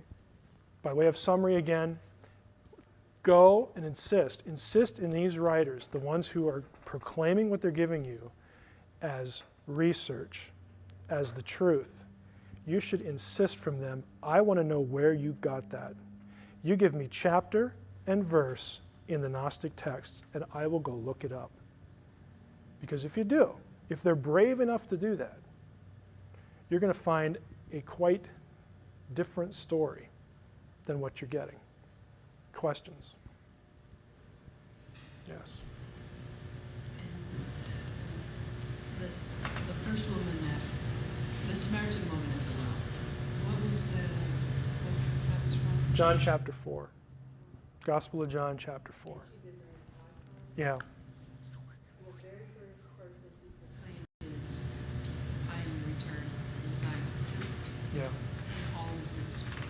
Yeah, this was the first person that Jesus lets know who he is. She goes back to town and says, boy, guess who I met today? And the whole town, the amazing thing is that, again, these are Samaritans. The Samaritans are essentially half-breeds. They were viewed as impure by Jews. If you know a little bit of Old Testament history, what happened was the nation of Israel was 12 tribes, and at one point the kingdom split. They had a civil war, 10 in the north, 2 in the south. The northern kingdom of the 10 tribes was eventually conquered and carried away by the Assyrians in 722 BC. What the Assyrians did to people was they would take one population and move it out, and then they would take other people from some other area in their empire and move them in. And so, just things being what they are, you had Jewish people who were left behind who transgressed the Torah. You weren't supposed to marry Gentiles. And they married Gentiles, they married who was there, and they started having mixed children, mixed marriages. And since the region of the 10 tribes, their capital was Samaria, they became known as Samaritans. It was a pejorative term. It's not always the same in the Bible. Samaritan isn't always pointing to that situation, but the Samaritans were not popular. In fact, Jesus in that chapter said he's going to his destination, and he says, "I must needs go through Samaria. I need to go through Samaria." And the disciples are like, "Why?" Because the usual road was you went from Galilee and you hit Samaritan territory, and then you went around. You just avoided the whole place. And then you went down and you came back over to Jerusalem. And he says, "I need to go through it." Because he knows he's going to meet this woman. And she's the first one he picks. Another question? Okay, for our 5th session, the topic is neither Lord nor Christ, the belief in Jesus as God before Nicaea, and the exalted Christ of Gnosticism. If that title is a little bit unexpected, I do want it to draw your attention because part of this session is going to deal with the Gnostic view of Jesus. Now, in the Da Vinci Code, Dan Brown has his characters, and again, this is typical of his sources, tell us that Jesus, in the wonderful, unaltered, more ancient, add to the adjective list as you want, Gnostic texts, that Jesus was just an ordinary man, just an ordinary guy. This whole idea of Jesus being a divine being was invented by the Council of Nicaea, specifically at the behest of Constantine for political purposes and whatnot, some variation of these themes. And Gnosticism itself, I'm going to show you a few texts again, right out of the Gnostic Gospels. Gnosticism itself has a very exalted view of Christ. Jesus, the Jesus of Nazareth to a Gnostic, was not just an ordinary guy. Their idea was not the same as those who would have penned the Nicene Creed. It's not the same position, I think, correctly, that was arrived at before Nicaea that became the majority opinion in the early church very, very quickly, that Jesus was God in the flesh. It's not that, but the Gnostic view of Jesus is nevertheless still that Jesus is a very exalted being who is more than a man. And for those of you who have just read the Da Vinci Code only, or again the sources that Brown uses, that might strike you as quite a surprise. And if it does, that's a good thing, because again you'll see that there's more than meets the eye than what Dan Brown is telling you. Now, these are again some quotes, a passage from the Da Vinci Code, where our hero, at least one of the major characters of the novel, Sir Teabing, says, "Many aspects of Christianity were debated and voted upon. The date of Easter, the role of the bishops, the administration of sacraments, and of course the divinity of Jesus." And then Sophie, the female character, says, "I don't follow. His divinity?" "My dear," Teabing declared, "until that moment in history, Jesus was viewed by his followers as a mortal prophet. A great and powerful man, but a man nonetheless, a mortal. Not the Son of God?" she asks.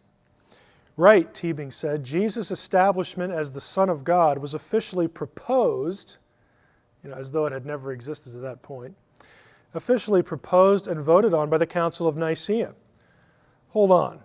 You're saying Jesus' divinity was the result of a vote? "A relatively close vote at that," Teabing added. "Nonetheless, establishing Christ's divinity was critical to the further unification of the Roman Empire into the new Vatican power base. By officially endorsing Jesus as the Son of God, Constantine turned Jesus into a deity who existed beyond the scope of the human world, an entity whose power was unchallengeable." So very clearly Brown has this notion, and again he's just drawing on sources, that the idea that Jesus was a divine being, was more than just an ordinary man, was proposed at the Council of Nicaea, voted on there, and he says by a very close vote. We're going to find out that is just absolutely untrue in our next session about Council of Nicaea specifically, is we know how many roughly people were there, we know how many people voted, and we know who voted what way. But I'll save that for the 6th session. In this session, I want to focus on these other claims about the idea of Jesus being a divine being invented at Nicaea, which I will say very plainly is patently false. This, as it turns out providentially, draws upon my own dissertation. My specialty, as it were, academically is, my specialty in terms of academics, this guy here, my specialty is divine beings, the whole issue of polytheism, monotheism, that sort of thing in the Bible, specifically the Hebrew Bible. And my dissertation was on the idea of binitarianism, a godhead of two beings in Judaism, which of course naturally predates Christianity. And I didn't know at the time that that would be of some value to this subject here, but here we go. So what the Da Vinci Code wants us to believe is that the belief that Jesus was God was foreign to Judaism. I mean, was it really? Was it foreign to early Christians? Was it invented by Constantine? And was it really decided on by only a vote? I'm going to show you that this idea is quite old, quite ancient, yes. Go ahead. Gotcha. Look at the verse on the screen. This is Genesis 19:24. Take a good look at it. Tell me what's odd about it.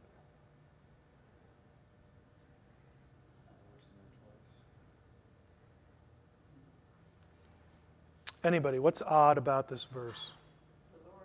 From the Lord. Yeah. The word here is Yahweh in both occasions. Then the Lord, then Yahweh rained on Sodom and Gomorrah sulfur and fire from Yahweh out of heaven. That's kind of weird. And the rabbis and other Jewish scholars noticed that.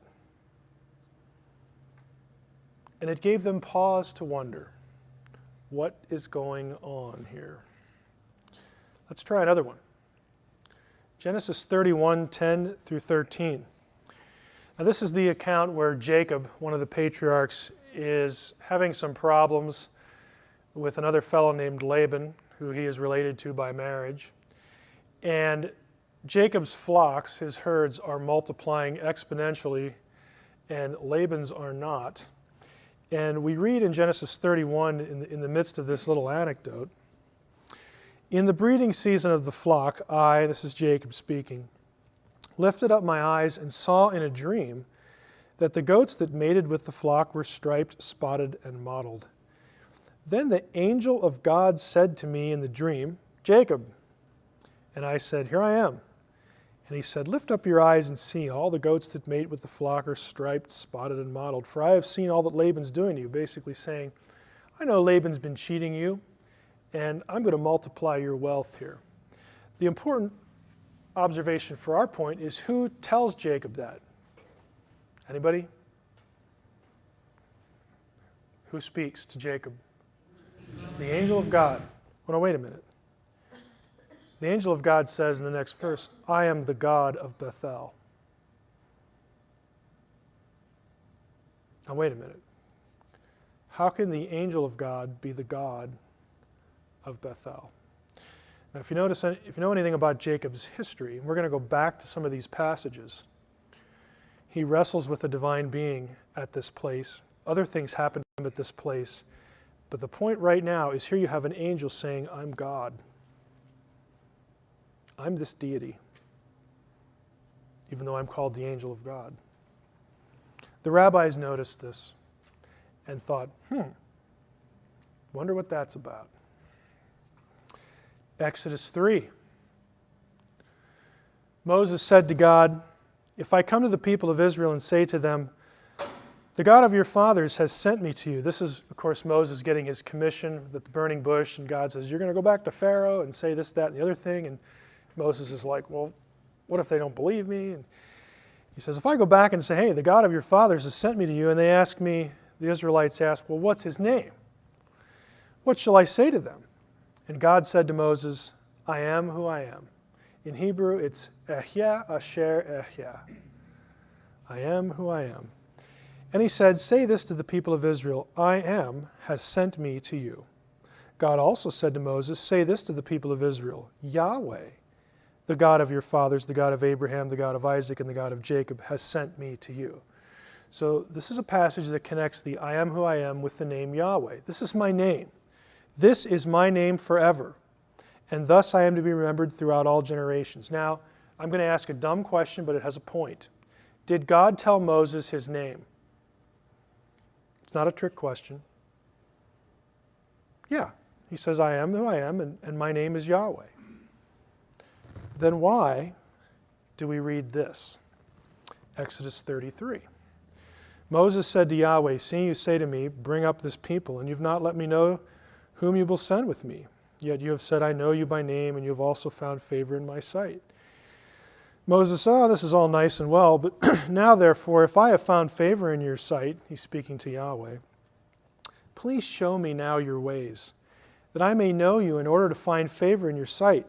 Consider too that this nation is your people. And he said, God says to him, my presence will go with you. Don't take it easy, Moses. My presence will go with you, and I'll give you rest. And he, Moses, said to him, if your presence will not go with me, don't bring us up from here. I need you to be with us, Lord. For how shall it be known that I have found favor in your sight, I and your people?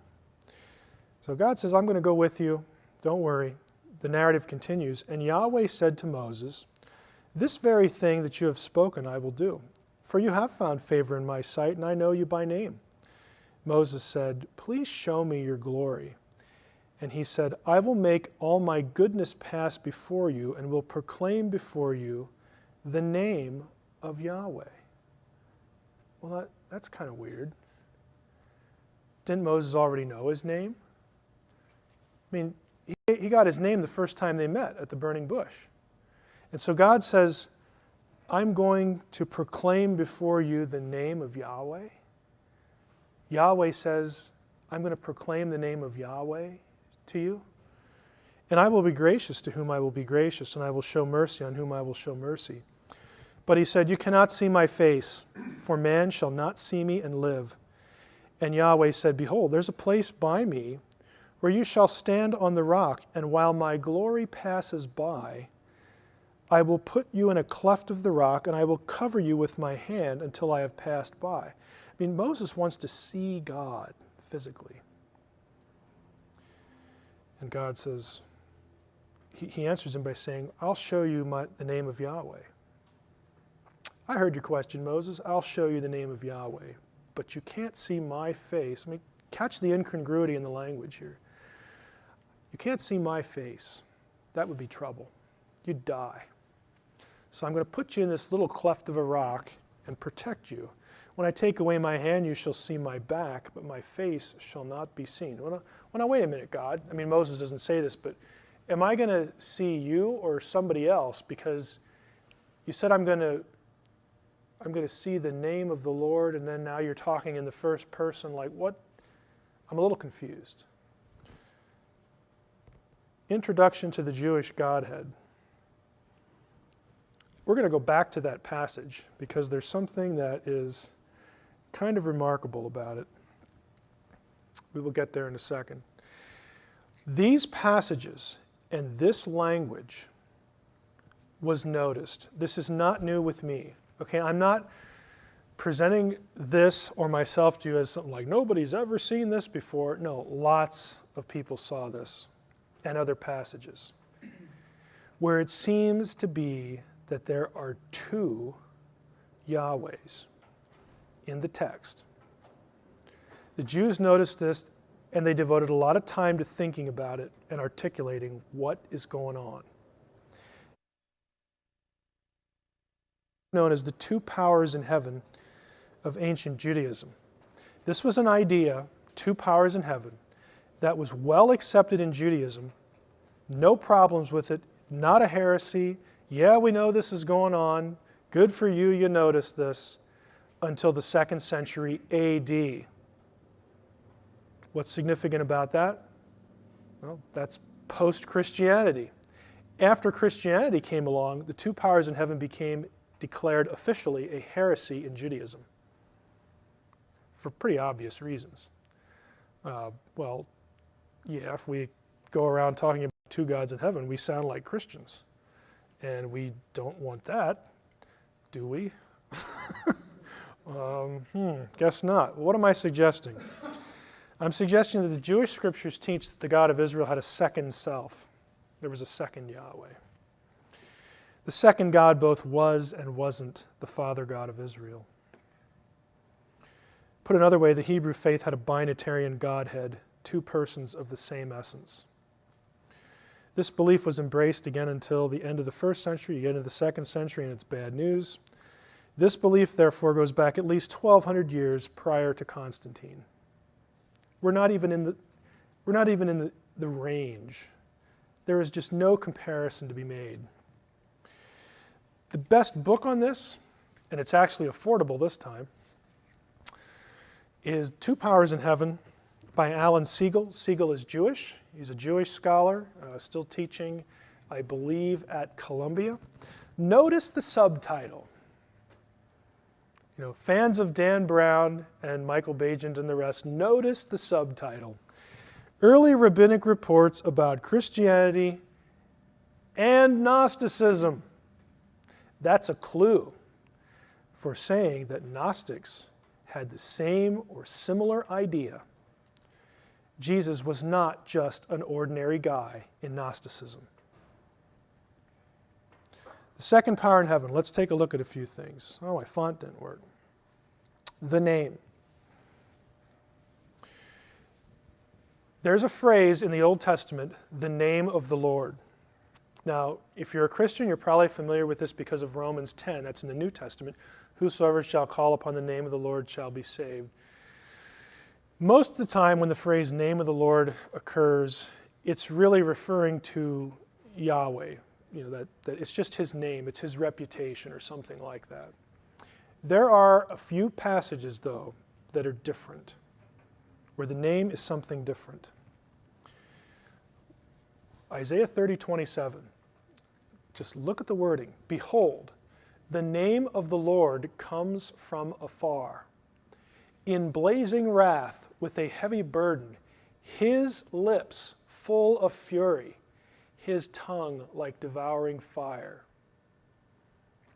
Now, unless you have four letters, YHWH, floating around somewhere, coming from afar, unless we're like doing alphabet soup, like Sesame Street or something, this phrase, the name of the Lord, is described as though it is an entity, a person, a being that comes from afar. This is personification language. Isaiah 69. Behold, the coastlands await me with ships of Tarshish in the lead, to bring your sons from afar and their silver and gold as well, for the name of the Lord your God, for the Holy One of Israel, who has glorified you. Here the phrase, name of the Lord your God and Holy One of Israel, are in parallel. This is classic Hebrew parallelism, where the thought of one line rhymes with the thought of another. It re-echoes the same thought.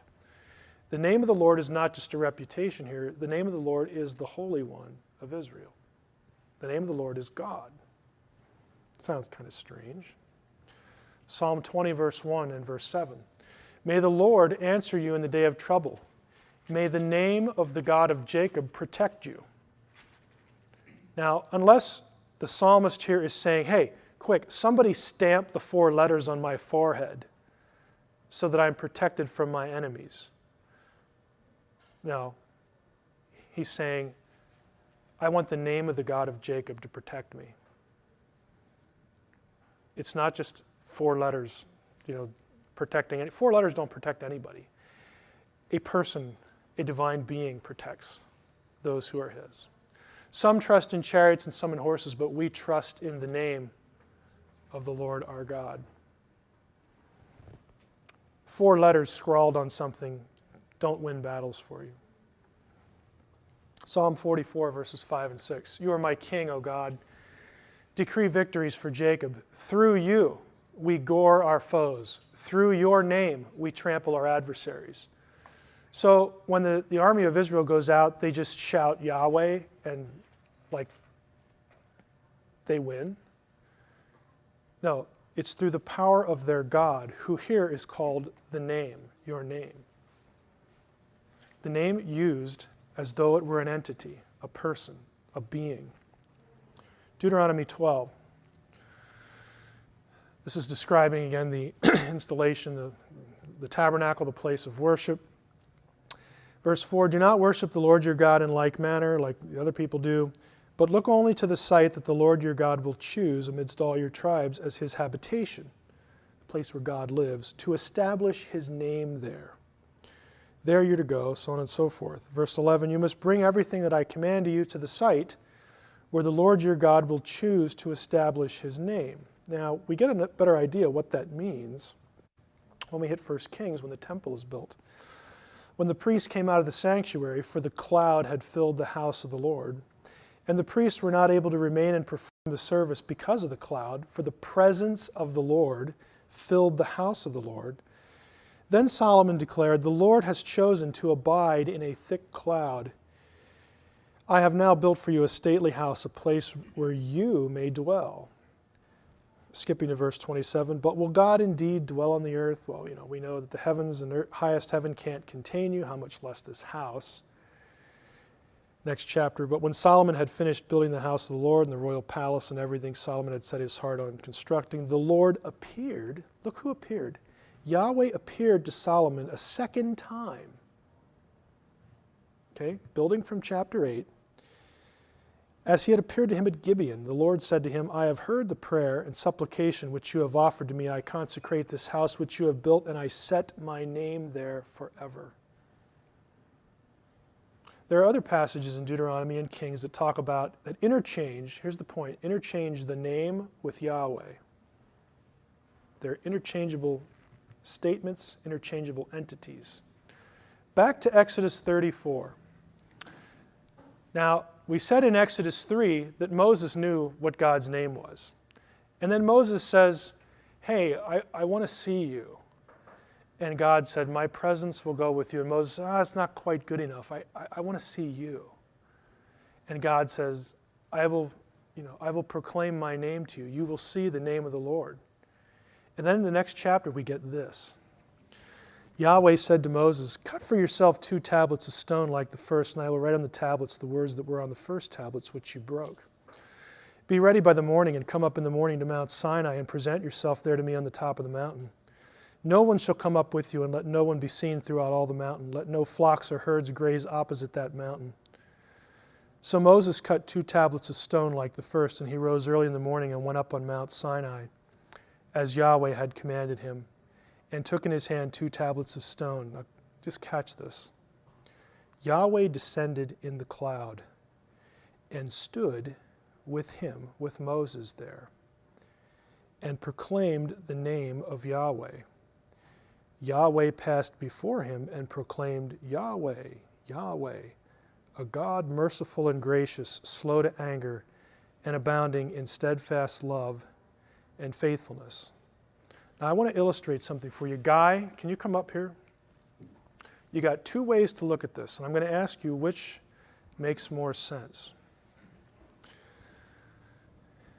Let's just pretend, for the sake of the illustration, that Guy is Moses, and I'm Yahweh, I descend in the cloud, I stand next to him. Now, are there 2 characters or 3 in what happens? You look at the text, Yahweh descends in the clouds, stood with him there, and proclaimed the name of Yahweh. Do I say Yahweh, and then do I walk past him saying Yahweh, Yahweh, Yahweh? He already knows my name. Or do I come down the cloud, stand next to him, and say Yahweh, Yahweh, Yahweh, the name of the Lord? Are there 2 or 3? Go ahead, thank you. Again, this was the question in the mind of Jews as they looked at passages like this, because Moses already knows the name. What he hasn't seen, what the issue really is you have the name of the Lord, you have other characters, and we're going to look at them today, who are the physical manifestation of the God who is a spirit. Jesus says, God is a spirit. John chapter 4. He tells that to the woman at the well. Well, if we assume Jesus is correct, which is probably good authority, then all these other manifestations are physical manifestations of Yahweh's own essence in visible, tangible form, even to the point where you could reach out and touch. And yet the thing that you can touch, the thing that they're seeing visibly, the physical manifestation of this spiritual thing, is also called Yahweh. There is an identification between the two.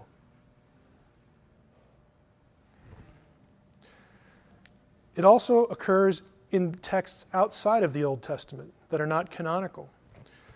Jubilees, this is a pseudepigraphical book.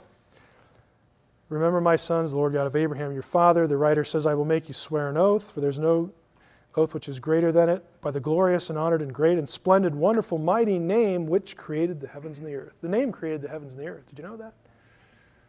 Yeah. Standard Jewish text. Now, this is a key passage.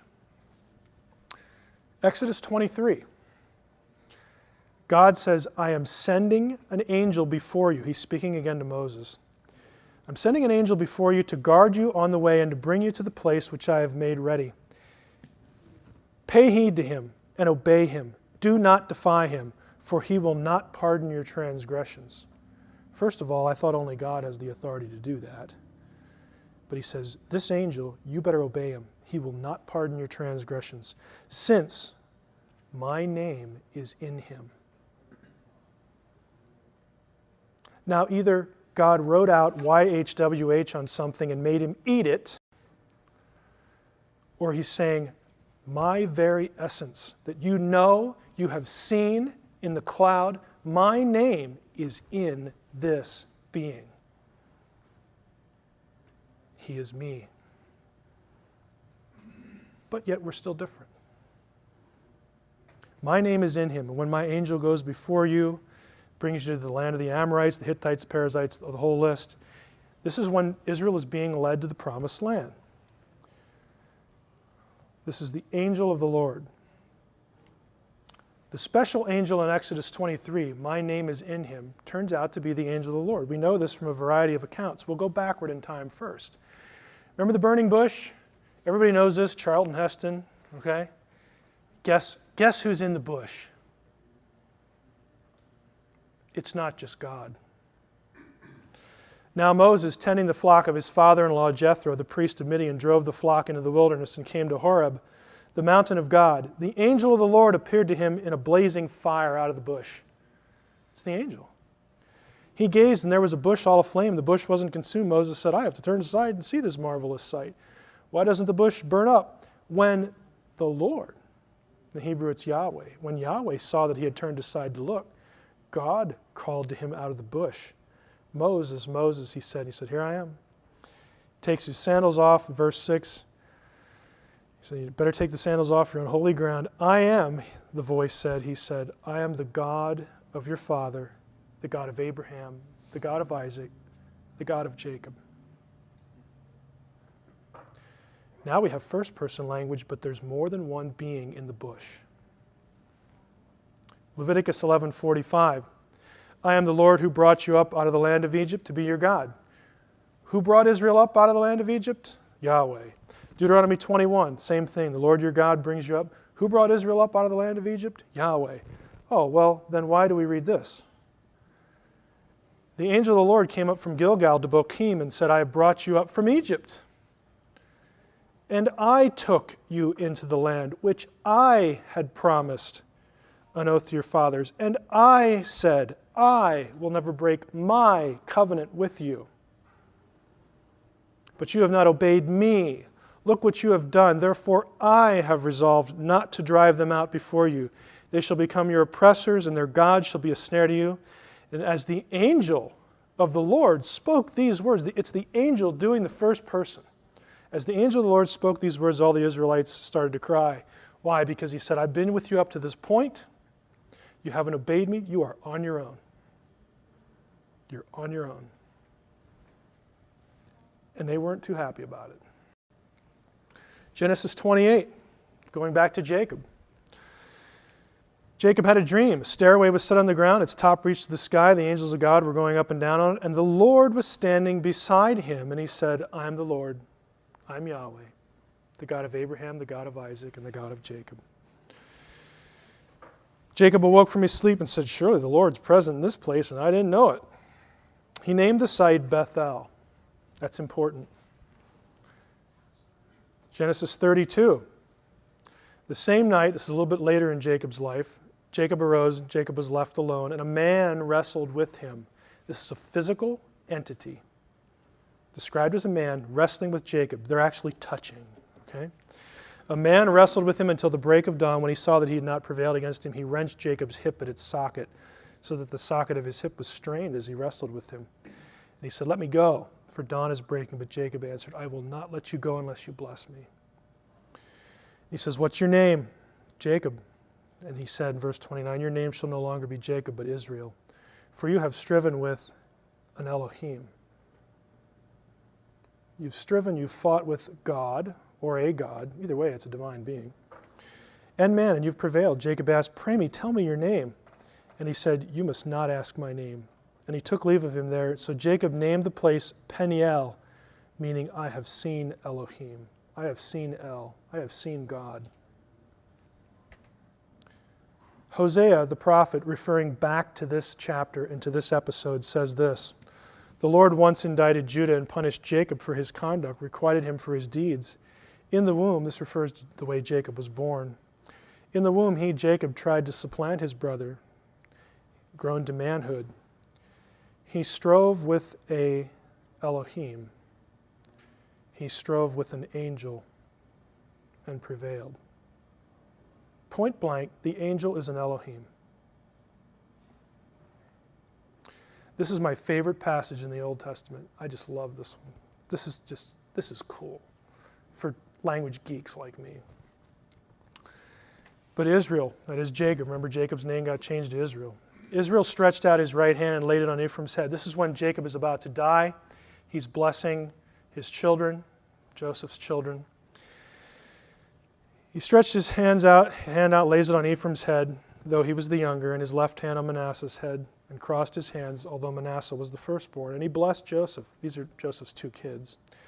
He blessed Joseph, saying, the God in whose ways my fathers Abraham and Isaac walked, the God who has been my shepherd from my birth to this day, the angel who has redeemed me from all harm. And here's the kicker. May he bless these lads. Who's the he? Is it God or is it the angel? And the answer is yes. The verb is singular.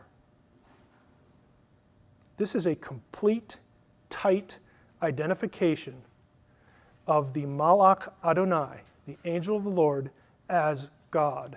There are two. And this is where the idea of a Godhead comes from. These passages. This is not a Christian invention. This is not something Constantine came up with and sucked out of his thumb for political reasons. This is in the text. Jude 5, and here's some of the neat things about what the New Testament does with this. Jude writing, it says, now I want to remind you, although you once fully knew it, that Jesus, who saved a people out of the land of Egypt, afterward destroyed those who did not believe. Well, now wait a minute. I thought God delivered them out of the land of Egypt. I thought the angel delivered them out of the land of Egypt. Jesus delivered them out of the land of Egypt.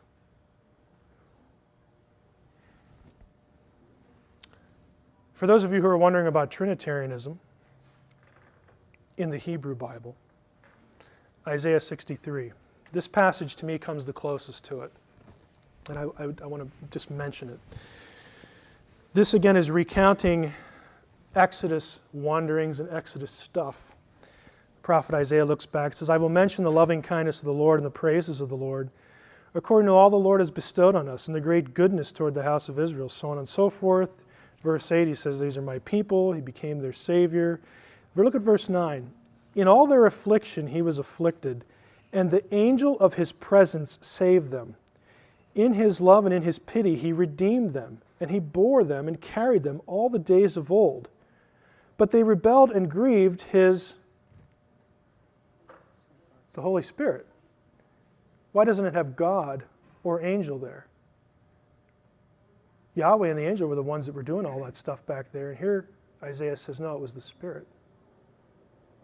Now again, I don't have time to go through all the passages in both Testaments that demonstrate a Godhead in both Testaments. This is only to give you an idea. The church fathers did not just suck this out of their thumb. John 17, Jesus praying. This is the high priestly prayer of Jesus Christ in John 17. I am no longer in the world, but they are in the world, and I am coming to you, Holy Father. Keep them in your name. What does that mean? Keep them in your name, which you have given me, that they may be one, even as we are one. While I was with them, I kept them in your name, which you have given me. I would suggest to you that when Jesus was around, the essence of God was in town. And keeping them in the name refers to the fact that he kept them with himself and protected them during his ministry. It's a really strange phrase. The Word. We all know this passage again as Christians. In the beginning was the Word was with God, the Word was God. He was in the beginning with God. Without him was not anything made that was made. Verse 14, the Word became flesh and dwelt among us. No one has ever seen God, the only God. Catch this, the only God who is at the Father's side? That's two. He has made him known. Where does the Word come from? Well, the theologians would say, oh, it comes from Greek philosophy, blah, blah, blah, blah. Well, I'll grant it may have had something to do with that. Guess what? You'll find this in the Old Testament too. After these things, the word of the Lord came to Abram in a vision. This isn't something he's hearing in his ear alone. He's seeing it. The word of the Lord came to Abram in a vision. Do not be afraid, Abram. I am your shield. Your reward shall be very great. But Abram said, oh, Lord God. He sees the word in a vision and identifies that being as the Lord, as Yahweh Elohim. You go down to verse 4. The word of the Lord came to him. And then he starts talking. This man won't be your heir, so on and so forth. Verse 6, Abraham believed Yahweh. He's talking to Yahweh, but Yahweh is called the Word. Jeremiah 1. Now the word of the Lord came to me, saying, before I formed you in the womb, I knew you, and before you were born, I consecrated you. This is Jeremiah's personal testimony here in chapter 1. And I said, oh, Lord God, truly I don't know how to speak. I can't be a prophet. I'm only a boy. But the Lord Yahweh said to me, don't say I'm only a boy. Get out there and do the job. And then in verse 9 it says, then the Lord put out his hand and touched me. Touched my mouth. Sounds don't touch your mouth. Phantoms, things that you just see that are not corporeal, do not touch your mouth. Physical entities touch your mouth. And this physical entity is the Lord. 1 Samuel 3, story of little Samuel. Now the young man Samuel was ministering to the Lord under Eli, and the word of the Lord was rare in those days. There was no frequent vision. Didn't see the Lord too often. down to verse 8. The Lord called to Samuel. Yahweh calls to Samuel again the third time. If you remember the story, Samuel's trying to go to sleep and he keeps hearing this voice, Samuel, Samuel, and he thinks it's Eli. Little Samuel gets up and runs over to Eli and says, what do you want? And Eli's like, what? I didn't say anything.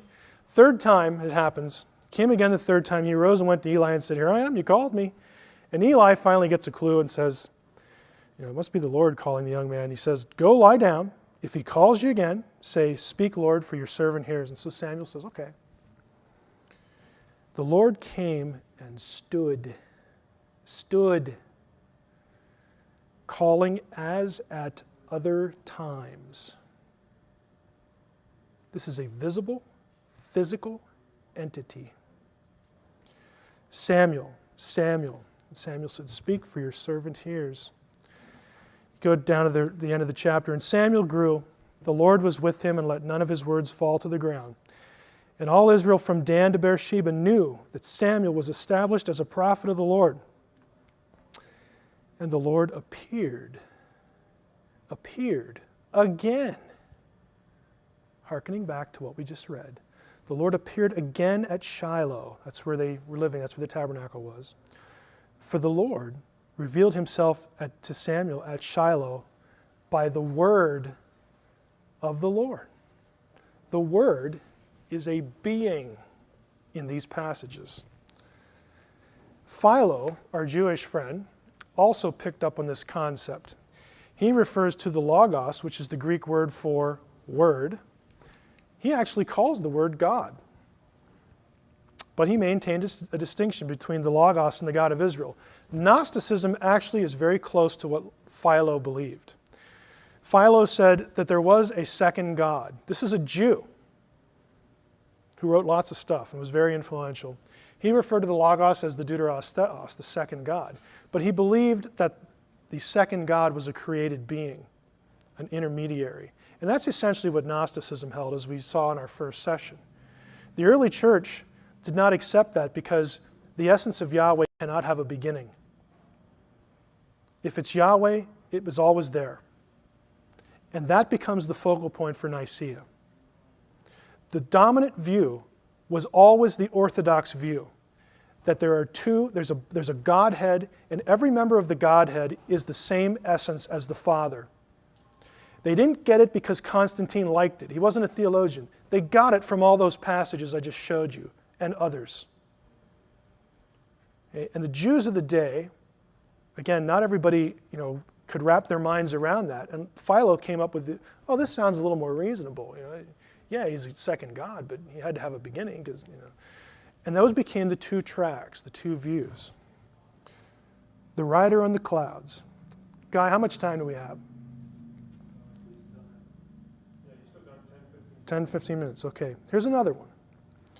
I really like this one. The rider on the clouds, this phrase, he who rides on the clouds, he who makes the clouds his chariot. This is a phrase actually taken from pagan texts that winds up in the Old Testament. Specifically, that's drawn from Ugaritic texts about the god Baal. I mention that because it's very common for Old Testament prophets and writers to draw from literature around them and put it into the Hebrew Bible, as it were, to make a theological point. One of the things they do is they take this title, because Baal was like the big enemy in the Old Testament. Baal against Yahweh happens all the time, like with Elijah at Carmel. And they take the title, the one who rides the clouds, and they put it on Yahweh, as if to say, no, Baal isn't the one who controls the heavens and rides the clouds. It's Yahweh. 5 times, this title is used in the Old Testament for the God of Israel, for Yahweh. Here they are. Deuteronomy 33. There's none like God, O Jeshurun, who rides through the heavens to your help, through the skies in his majesty. None like God. Psalm 68. O kingdoms of the earth, sing to God, sing to the Lord, to him who rides in the heavens. Okay, clearly it's God, it's Yahweh. Psalm 104. Bless the Lord, O my soul, O Lord my God, you are very great. Go down to the last verse there in the section. He makes the clouds his chariot. He rides on the wings of the wind. These are all titles of Baal, descriptions. The point is, everybody in the ancient world knew Baal was a god, or they believed that. And the writer's saying, no, Baal is, whatever. Baal's an entity, but he is subordinate. Yahweh's the one who really has this position. And they kept at putting the phrase to Yahweh. Isaiah 19, an oracle concerning Egypt. Behold, the Lord is riding on a swift cloud. Yahweh is the one who's riding on the clouds. The lone exception.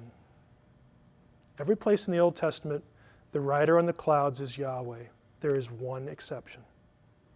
And it's this passage, Daniel 7. As I looked, Daniel says, thrones were placed, and the Ancient of Days took his seat. His clothing was white as snow, and the hair of his head like pure wool.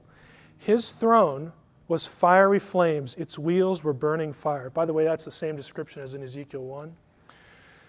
It's God, the Ancient of Days, is sitting on his throne, fiery throne, wheels.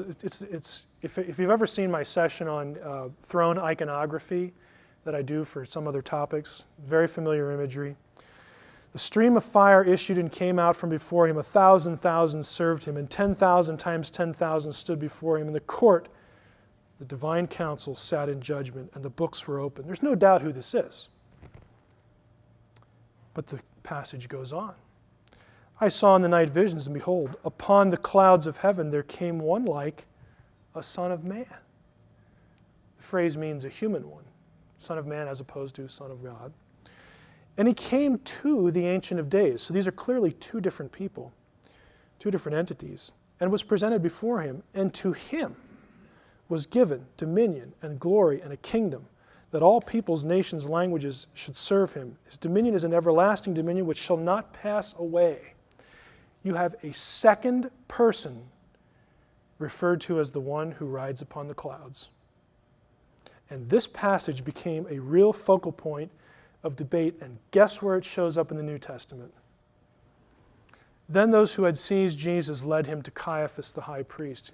Jesus is brought in front of Caiaphas. And the high priest says to him, verse 63, I adjure you by the living God, tell us if you are the Christ, the Son of God. They're getting tired of this. Quit beating around the bush. Are you the Son of God or not? And Jesus said to him, well, you've said so, but I tell you, from now on, you will see, he quotes Daniel 7:13, you will see the Son of Man seated at the right hand of power and coming on the clouds of heaven. Jesus' favorite title for himself in the Gospels was Son of Man. I'm the human one. I get to be human. Isn't that cool? Jesus thought it was cool to be human, to be embodied as a man. And he stands before Caiaphas, and Caiaphas says, this is a serious situation. This is life and death. And Caiaphas says, okay, tell us who you are. And Jesus gives us this throwaway, what are you quoting Daniel 7? Well, just yes or no would suffice. And he quotes Daniel 7:13 and says, I'll tell you who I am. Hereafter you'll see the Son of Man coming upon the clouds. And you know how we know that the Jews knew he was claiming to be God? The very next verse. Then the high priest tore his robes and said, he has uttered blasphemy. We don't need any more witnesses. This guy is claiming to be God. He is claiming to be the one who rides on the clouds. He's a blasphemer. There's no ambiguity. When you read these the news media, who did Jesus think he was? I think Caiaphas got the message. Maybe people today don't, but Caiaphas certainly did.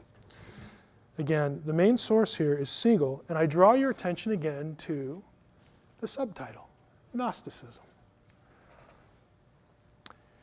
If you want a book on Jesus in the Nag Hammadi writings, I recommend this one. It's a scholarly title. Somebody's dissertation work again, but it's the most thorough thing there is. Jesus in the Nag Hammadi writings. Just so that you can check up on me. Going back to Dan Brown's quote, my dear, Teabing declared until that moment in history, Jesus was viewed as just a mortal prophet, just a man. Well, let's take a look in the Nag Hammadi texts again. The Apocryphon of John. we look at the text here. Let's see if I can find it here. Did I mark it up here? No, can't see it visually. The teaching of the Savior, the revelation of the mysteries, the things hidden in silence, even these things he taught John, his disciples. It happened one day when John, the brother of James, who were the sons of Zebedee, came to the temple, that a Pharisee named Arminius approached him and said to him, "Where is your master, whom you followed?" And he said to him, "He's gone to the place from which he came." This is after Jesus' death. The Pharisee said to him, "With deception did this Nazarene deceive you. He filled your ears with lies and closed your hearts and turned you away from the traditions of your fathers. Then I, John, heard these things, or when I heard these things, I turned away from the temple to a desert place."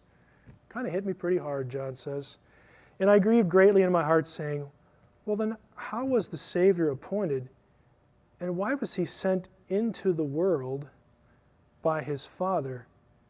And who is his Father who sent him, and of what sort is that aeon to which we shall go?" Then why did the Father, remember, the Gnosticism, the God, the ultimate God-Father thing? Why did he send him into the world then? Not just an ordinary guy if the ultimate God is sending him somewhere. Know who Christ is. This is the teachings of Sylvanus, another Gnostic text. And acquire him as a friend, for this is the friend who is faithful. He is also God and teacher. I'm sorry, Dan Brown, you are incorrect. Okay, these are the Gnostic texts. Know who Christ is. He is God and teacher. This one, being God, became man for your sake. Frankly, folks, this could go right into the New Testament. This could go right into orthodoxy. Now, I'm not saying that the Gnostics understood the language the same way, but they're saying this is a God who became man.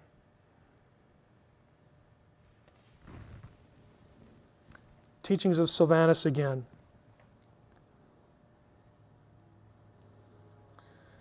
Let's see. Do not tire of knocking on the door of reason, the middle section here. Do not cease walking in the way of Christ. Walk in it so that you may receive rest from your labors. If you walk in another way, there will be no profit in it. For all those who walk on the broad way will go down at their end to perdition of the mire. For the underworld is open wide for the soul, and the place of perdition is broad. Accept Christ, the narrow way, for he is oppressed and bears affliction for your sin. Even sounds like substitutionary atonement there a little bit. O soul, persist in what ignorance do you exist? For who is your guide into the darkness? How many likenesses did Christ take on because of you? Although he was God, he was found among men as a man. You could put that in the New Testament too. The only thing different is likeness says, the plural. Because the Gnostic view of what's going on here is a little different than the Orthodox view. This is the classic passage from guess where? The Gospel of Philip, the one that everybody quotes in relation to the Da Vinci Code. Same text. Jesus took them all by stealth, for he did not appear as he was, but in the manner in which they would be able to see him. He appeared to them all. He appeared to the great as great. He appeared to the small as small. He appeared to the angels as an angel and to men as a man. Because of this, his word hid itself from everyone. Some indeed saw him, thinking that they were seeing themselves. When he appeared to his disciples in glory on the mount, he was not small, he became great, so on and so forth. What the Gnostic view of Jesus was, and again, we'll have to quickly go through this, the Gnostic position about Jesus was this: Jesus is not just a man. He was a God. He was one of these aeons. And so was the Christ. Jesus and the Christ are two different things, two different entities in Gnosticism. What the Gnostic scriptures, and Michael Agent and others make a big deal about this, there are certain Gnostic passages, and this is one of them and some of the other ones, where Jesus he's crucified, but yet it's not really him. Jesus is like looking at some man they're crucifying and standing there laughing, thinking, the archons, those evil entities think they got me, but they really didn't. I'm over here. It's not really me. And Bajent and Lee will take this in their minds as evidence that it wasn't the real Jesus. They don't understand Gnosticism. To the Gnostic, The eon comes down, becomes a human being, but it's like a shell. It's like a facade. It's like a, I'll use the word deception, but I don't mean it to be negative. It's just as the Gospel of Philip said, Jesus appeared as he needed to appear when he needed to appear as that. So Jesus is faking them out. He comes down, he manifests himself as this man, Jesus, the heavenly Jesus. If you're familiar with Platonic philosophy, this is another stream in Gnosticism, that there's the ideal, there's the cosmic Jesus, and there's the earthly Jesus. And the earthly Jesus gets killed, but the cosmic Jesus is still up here having a good time, untouched, unscathed. Okay. If anything, what the Gnostics did was they downplayed the humanity of Christ. They didn't think he was really, really, really, this God in flesh, and that was it. It's sort of a disguise, is what they're looking at. Treatise of the Great Seth, again talking about the crucifixion here. I know I have to hurry a little bit. Right up here, I did not die in reality, but in appearance, lest I be put to shame by them, so on and so forth. This is the Gnostic view, and I've just summarized it for the sake of time. Summary again. What I want to convey to you, I know this was a longer session because there's a lot here, and I'll grant you this is my favorite part of the whole thing, which is why it took longer. The idea that Jesus was the second power in heaven, a God in flesh, is built upon stuff that's in the Jewish Bible, and the church comes out of Judaism and accepts the Jewish Bible as inspired revelation from God. This idea precedes the Council of Nicaea by at least 1,200 years. That's a millennium plus some. Constantine did not invent this. Okay? This is something that Jews, before there even was a Christianity, noticed, tried to deal with, tried to articulate. And when Jesus came along and the Christians said, we know who the second power is. It was this guy who lived among us. And by the way, you just crucified him. But there was a reason for that. And we'll tell you about it. Okay? It's not something that was contrived at the Council of Nicaea. Any questions? Yes? I've always had a little bit of problem with the concept of Trinity, and that it seemed to be too limiting in what the essence of God really was. And noticing the inconsistencies, I've seen 3 or 4 manifestations here, or maybe even 5, of what we could say would be the essence of God. Does it go beyond that? When you say 3 or 4 or 5, you're referring to? The different personages or revelations, in other words. Like the name, the glory. We didn't cover the glory. We didn't cover what scholars call the divine man. And specifically that would be a situation like Exodus 24 or Ezekiel 1, where the person seated on the throne is described in physical bodily terms. I saw his feet, I saw his legs. So that scholars refer to that as the divine man. We also didn't talk about, my dissertation actually focused on non-biblical stuff. In other words, how did Jews between the Testaments try to deal with this?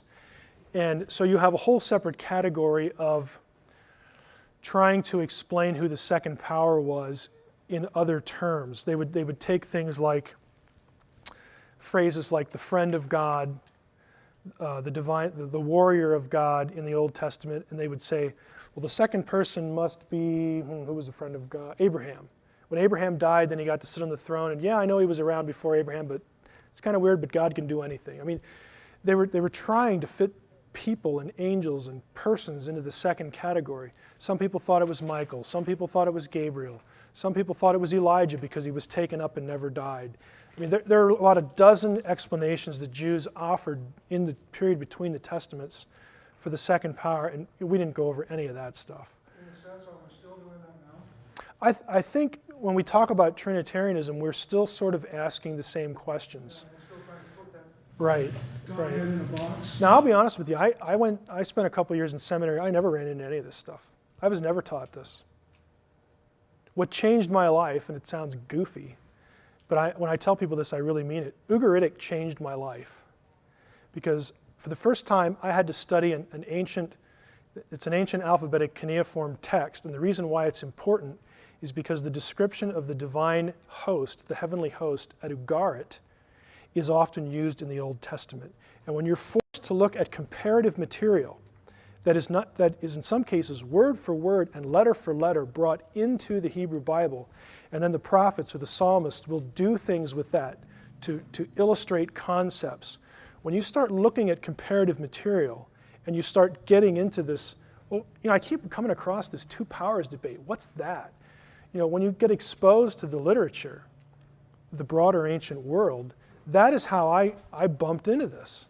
And it became a fascination for me, this whole thing about divine counsel and the nature of the heavenly host and whatnot. I didn't get any of this in seminary. The most surreal experience I've had doing this kind of lecture, at the University of Wisconsin, I taught for 3 summers in a non-credit situation. The first year I was in, it was one of these things where they went around to grad students and they said, hey, suggest a class, and if we like it, well, you can teach for us. So I suggested angelology. Oh, that sounds kind of interesting. Well, let's do that. We've never had that before. I walked into the room, there's 40 people in the room, and I start doing this. And they were all Jewish. Every last person in the room, except for me, was Jewish. And the way I found out was no one threw anything at me. But somebody raised their hand and said, it was like 5 minutes into this, my rabbi never told me this. And it's like, well, are you Jewish? Yeah. And everybody's like, yeah, I am too. And it's like, everybody in the room's Jewish, and I'm standing there. It's like, well, I got to fill up the hour, so like, what do I do now? But you go through it with them because they know their text. Some of them did anyway. And it's like, I actually had one of them say, in front of everybody else, in front of their peers, I understand now why people became Christians. I get it. You don't get it. You go to seminary, you don't get into this nitty-gritty stuff. And for me, it just has become a fascination. This is where I spend most of my time, doing this stuff. Since the second power is even referring to that, we're really trying to nail something in a box we shouldn't. Yeah, I really think, and I gave 2 academic papers on this last year at academic conferences. And I really think that this is the bridge. This is the answer. This explains why the early church was so quick to worship Jesus and still die for monotheism. That is probably the thing that offends me most about the Da Vinci Code. This idea that all this was invented. I'm sorry, but there were hundreds and probably thousands of people who were put to death by the Romans, and in some cases, I'm sure Jews as well, because they worshiped Jesus as God, but they refused to bow the knee to the Roman emperor, who claimed to be a deity. And the Romans thought this was insane. Well, you're already worshiping this second one over here, and don't tell us you're monotheist because you're doing this. And the Christians, and Jews for that matter, would say, sorry, we're not afraid to die. And I think what Dan Brown and his sources do with this material just makes that a mockery. So for me personally, that's my biggest irritation with the book. But that's just me because I'm thinking about this. And I'm not saying Brown's out to do that. He's not. But that's just me personally. Go ahead. How does this connect to the only begotten? In other words, I think when a lot of people hear that, they think of the birth of Jesus. The begotten takes place before time. Yeah, part of the problem is the chronological. It's a twofold problem. Actually, it's a threefold problem. Part of it is a word like begotten does convey chronology, because we have the sense that it implies a beginning. The early church, though, used that term to distinguish the idea behind that term from being created, the Nicene Creed. The Son is begotten but not made. So they knew there was a distinction there that they had in their heads. We have lost that because we just don't use words like begotten. So that's the second issue. The third issue is it's a terrible translation. There's a translation problem. The word that is used that we typically think of as only begotten in the New Testament is monogenes. It used to be assumed that that came from monos, which is alone or only, and it came from the verb genao. So only, genao means to beget, to give birth to. And so the supposition was that it meant only begotten. After there was a lot of other Greek papyri discovered in the late 19th century and early 20th century, where, by the way, when papyri are discovered, the neat thing that does is it widens the vocabulary, the known vocabulary and the known meaning range of a certain word. It was discovered, and this is 100 years old, it was discovered that monogenes does not come from monos and genao. It comes from monos and gene, which means unique or kind. So Jesus is the monogenes. He is the unique kind. He is the only kind of something. And the way we know that that's what's going on in the New Testament is in Hebrews chapter 11, the word monogenes is used of Isaac. Think back to your Old Testament. The writer of the Hebrews calls Isaac the monogenes. Isaac is the son of Abraham. Here's the question. Was Isaac Abraham's only son? No. He had Ishmael first. Isaac wasn't even the firstborn. So that tells you that monogenes cannot mean firstborn or only born. What it means is unique. There was something unique about Isaac out of all the sons of Abraham. And what was it? Isaac was the son of the promise. He was the one that came from Sarah, which was the original prophecy that God gave to Abraham and said, you're old and your wife's old, but from Sarah you will have a child, and that child will be the chosen one of my covenant. Same word that's used in John 3:16. So there's a translation issue. So back to your original question, it relates because Jesus is unique. We have plural sons of God in both testaments. Haven't you ever asked yourself this question? Why is Jesus called the only begotten Son of God when there are plural sons of God in the Old Testament? It's a good question to ask. The reason is there's something unique about him. What's unique about him with respect to all the sons of God, all the heavenly host? He's the essence of the Father. They are not. He is uncreated. They are not. He is Yahweh. They are not. He's unique. He is species unique. Go ahead. Is there more of a more familiar pattern that maybe we see day to day now that you people like him, the Godhead too? As far as an illustration? Correct. Like something like that. Oh boy. You know, the short answer is nothing that I either A, like, or B, understand. I mean, you read some of the simpler ones like an egg, or like the 3 states of water, or something like that. And they're all, some of them are kind of useful, but they all seem to break down somewhere.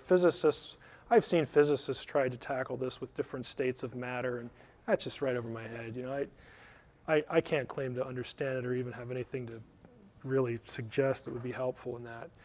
It just seems difficult at times because you have, well, at least in most Jewish circles, the thing that they proclaim being Shema. The Lord our God is one. Right. And it's difficult to try to reconcile the two. Yeah, but think of it this way. The claim in the Shema is the Lord our God is one. Thou shalt have no other gods before me. By the way, it never claims there aren't any other gods in those passages. Just a side note. The issue, though, is if the name, if the angel, if the word is Yahweh, then he's Yahweh, even though he exists in a second. I'll use this even though it's not theologically careful, but it might help. Even though the name and the word are different forms of Yahweh, they're still Yahweh. And if you worship this being, you are still worshiping Yahweh. And there's a unity. Okay, Yahweh's not taking his essence and making a lesser being, in other words, a distinct being, a being that is not him. in essence. If he did do that, then you'd have to worship two separate entities, and you would violate the Shema. This is how the Jews approach this.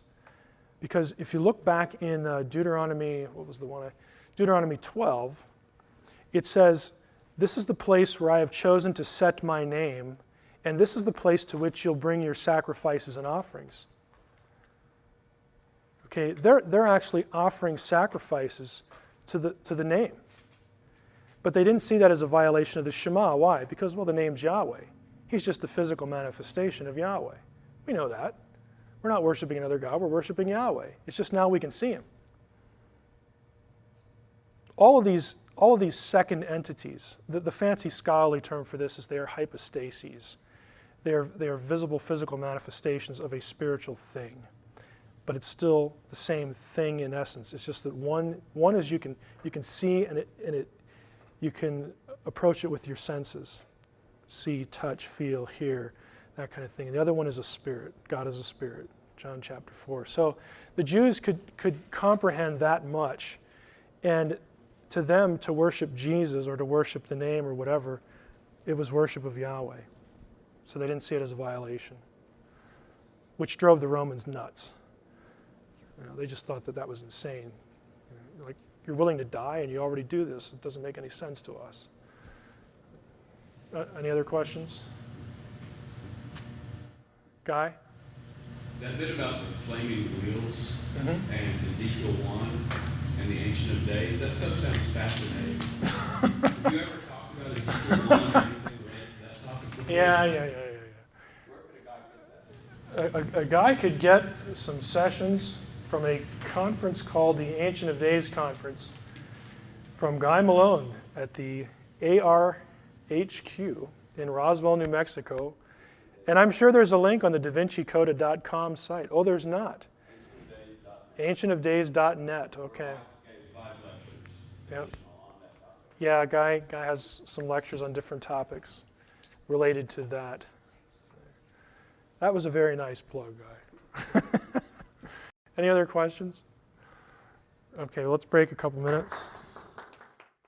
Session number 6, as I roll up my sleeves and get ready here, is what really happened at the Council of Nicaea. This is going to be pretty straightforward, just essentially exactly as I have it up here. I do need to credit someone, and I will when I get to the particular point. For a lot of this material, I'm not a historian by training, and this is going to be largely historical. I'm basically a text person, although I have one degree in ancient history, but it's not my real focus. But I think I'll be able to communicate some good material from a friend of mine who was gracious enough to allow me to use it. The focus here again are some statements to begin in the Da Vinci Code about the Council of Nicaea. Again, drawing from the dialogue, Teebing says, Jesus' establishment as the Son of God was officially proposed and voted on by the Council of Nicaea. Sophie says, hold on, you're saying Jesus' divinity was the result of a vote? A relatively close vote at that, Teebing added. Well, we'll see. Other assertions about Nicaea in the Da Vinci Code. One was, you'll get a very strong feeling that the council was controlled by Constantine. Very hard to read the book and not come away with that impression. Second, that Constantine never truly converted to Christianity, but was a lifelong pagan. That is something that the book makes a point of. Third, that the council, under orders from Constantine, dictated which books got into the New Testament. This is more heavily put forth by Brown's sources, but it is suggested in the book, so I'll include it. Fourth, the idea of Jesus' deity was invented by Constantine in relation to the outcome of this council. 5, Jesus' deity was decided upon by a close vote. So these are the points of contention. And again, I do want to credit Dr. Ronald Heine, who was at Puget Sound Christian College here in the local area, because a lot of this stuff is adapted from his presentation on this topic. He is an early church scholar. But let's just jump in here. since we've credited him, Constantine and the Christian faith. Constantine's conversion does get associated with an incident that happened at the Milvian Bridge in a battle near Rome against Maxentius, the emperor of the Western Roman Empire. Again, if you remember your world civ, the Roman Empire was divided into two portions. There was an east and a west. And at certain points, they were both ruled over by emperors. There wasn't just one. Constantine had prayed for divine help against Maxentius and had seen some kind of vision in the sky. Again, we've probably heard this story, which he or his advisors interpreted as coming from the Christian God. We don't really know what it was, for sure. Constantine's victory at the Milvian Bridge appears to have influenced him toward a policy of favoring Christianity. Now, this much is pretty well agreed on by all parties. The real issue is what happens with Constantine afterwards. Does this have any lasting effect? Well, the Da Vinci Code would say no. He didn't convert. He just went back to being a pagan and decided to use Christianity for political gain. And that's what we're here to question. Prior to Constantine's victory, Christianity had been an illegal religion. Christians were deprived of property rights, legal rights of assembly. They didn't have appeal in legal proceedings. And Constantine had been a worshiper of the sun god. This much is clear. The short-term results of Constantine's victory are that he did, in fact, maintain allegiance to the sun god. There's no evidence immediately that he had this really long-lasting conversion or even a dramatic conversion at all. However, despite the fact that he does continue this allegiance, and there's evidence from the coins to credit the sun god, he quickly began to grant privileges to Christians. He began to change Roman policy. Specifically, in February of 313, he met Licinius, the emperor of the eastern section of the Roman Empire in Milan, and they together issued what has become known, if you remember your history of civ again, as the Edict of Milan. He also began giving large gifts to the church and favoring Christian clergy. So there is some sort of change, some sort of impact, not what you'd really call a long-lasting or profound conversion, because he's also maintaining loyalty to the sun god. Now, the Edict of Milan in 313 was not just aimed exclusively at Christians. It was an edict of toleration for all religions. Our purpose, the two of them, Constantine and Licinius, say at the beginning of the edict, and of course we have the edict, our purpose is to grant both the Christians and to all others full authority to follow whatever worship each person has desired. So it's an edict of toleration, just generally. Christians specifically are given legal rights in the edict, and it orders that all property that had been confiscated from Christians should be immediately returned without demand of payment. What about Constantine and Sunday? This is another claim in the Da Vinci Code. And again, it's something that we're talking about it here because we're trying to follow a loosely chronological flow as Constantine's life touches on things that the Da Vinci Code claims. In 321, Constantine ordered that Sunday, the day on which Christians worshiped, would be kept free of legal proceedings. It used to be, before he did this, that Christians could be dragged into these legal proceedings on their day of worship, and if they objected, it's like, who cares? You're just a Christian. Constantine passed legislation that prevented that from happening. The Da Vinci Code, though, is incorrect when it says that Constantine named the Christian day of worship Sunday in honor of the sun god, and also when it suggests that he changed the day on which Christians worship from Saturday, the Jewish Sabbath, to Sunday. These are both claims made in the book. How do we know that's wrong? Well, the early church fathers, who were living and writing before Constantine was ever born, said this: on the day called Sunday, there's the Sunday, all who live in cities and in the country gather together to one place. This is Justin Martyr speaking again about Christians in his Apologia. Justin also says very clearly that Christians did not observe the Sabbath. They worshipped on Sunday. In the letter of Barnabas, again mid-2nd century, the first day of the week on which Christians worshipped is referred to as the 8th day to contrast it with the Sabbath. Again, these are all primary texts that basically show us that the Da Vinci Code's revelation is incorrect. Now, what about his real conversion? Or this is what I'm sort of terming his real conversion. Until 323, Constantine apparently maintained some sort of allegiance to the sun god. But there is evidence that at that time he began turning more completely to Christian God, to Jesus, and so on and so forth. In 323, Constantine faced Licinius, emperor of the eastern section of the empire. Again, he was a worshiper of the traditional Roman gods, so now they're fighting. Before they had been issuing a nice edict, and now they're enemies.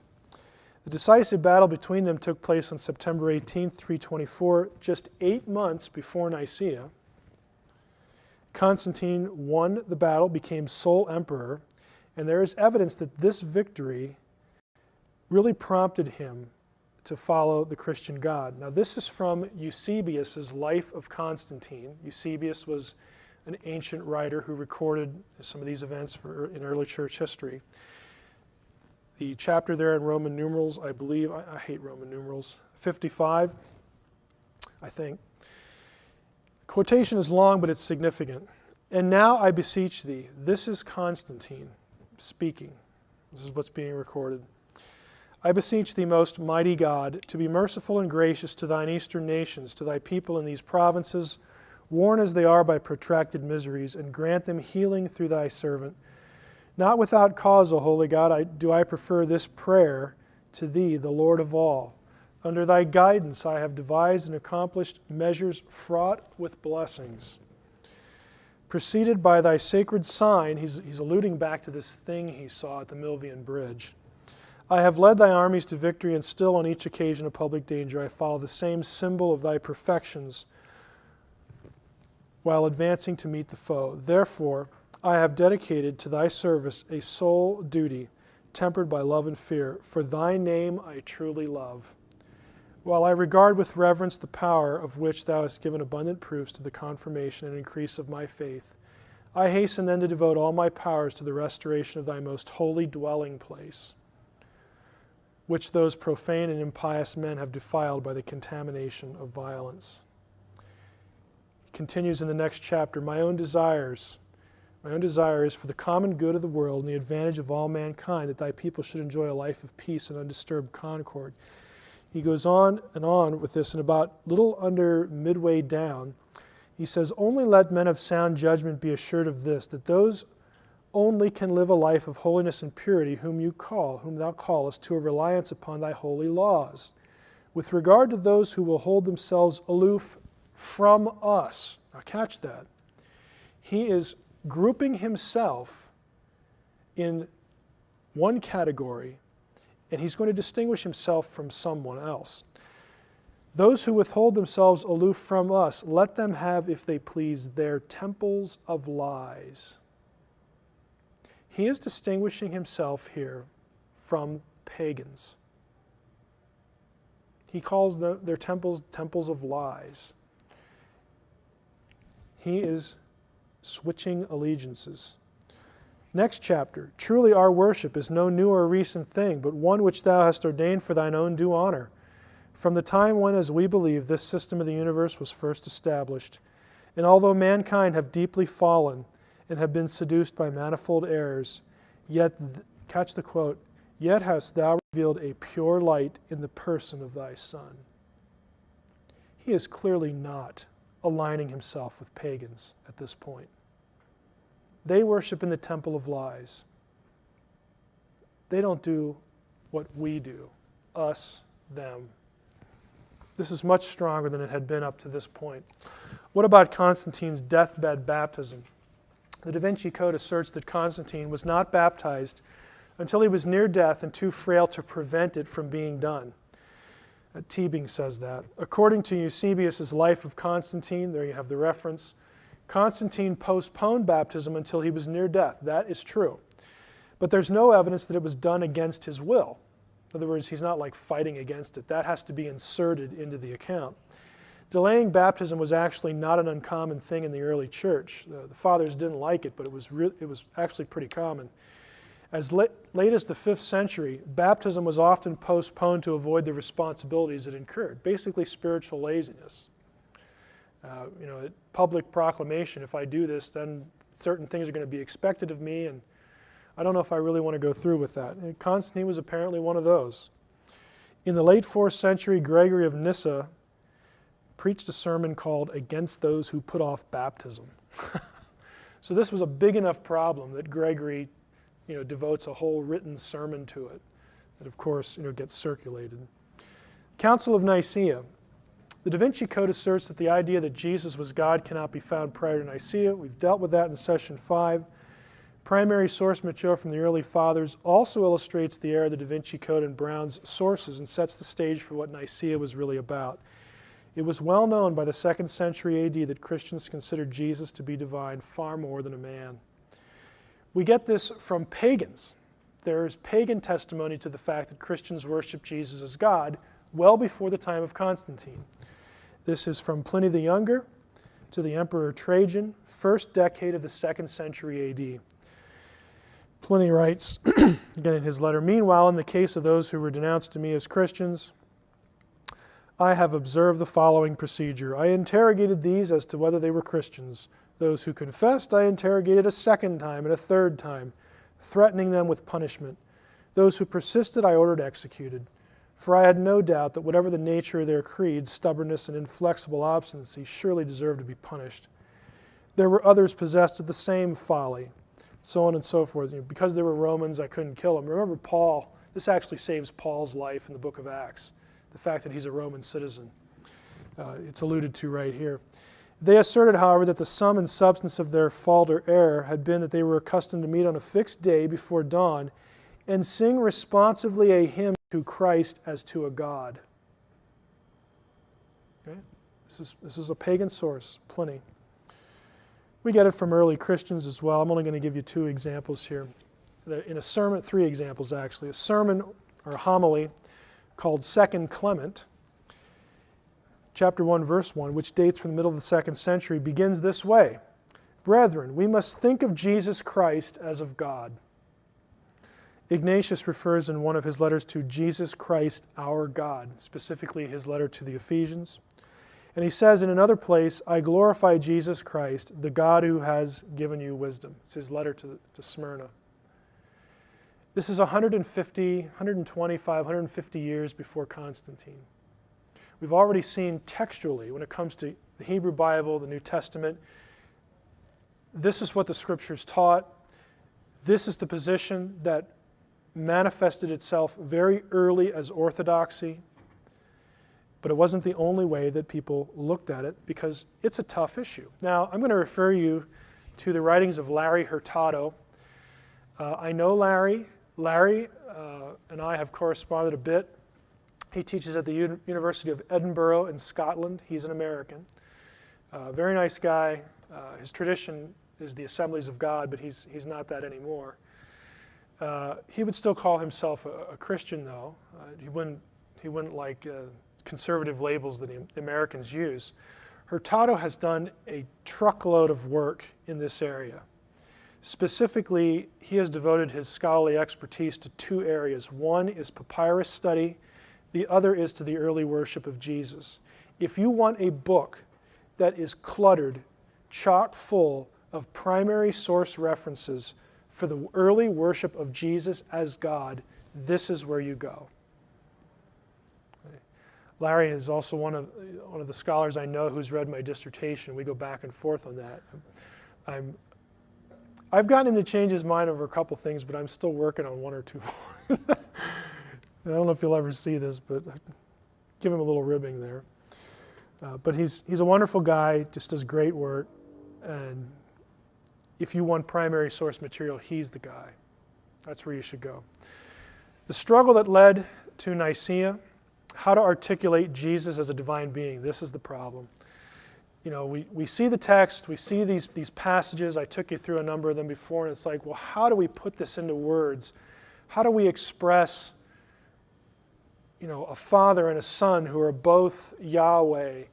And how do we be monotheists while we're doing that? And what about when one prays to the other? And the whole thing about becoming a man. I mean, this is mind-bending stuff. The texts themselves, if you really look at them closely, now that you've been exposed to them, there are a number of texts that are fairly clear that there's some two-ness going on here.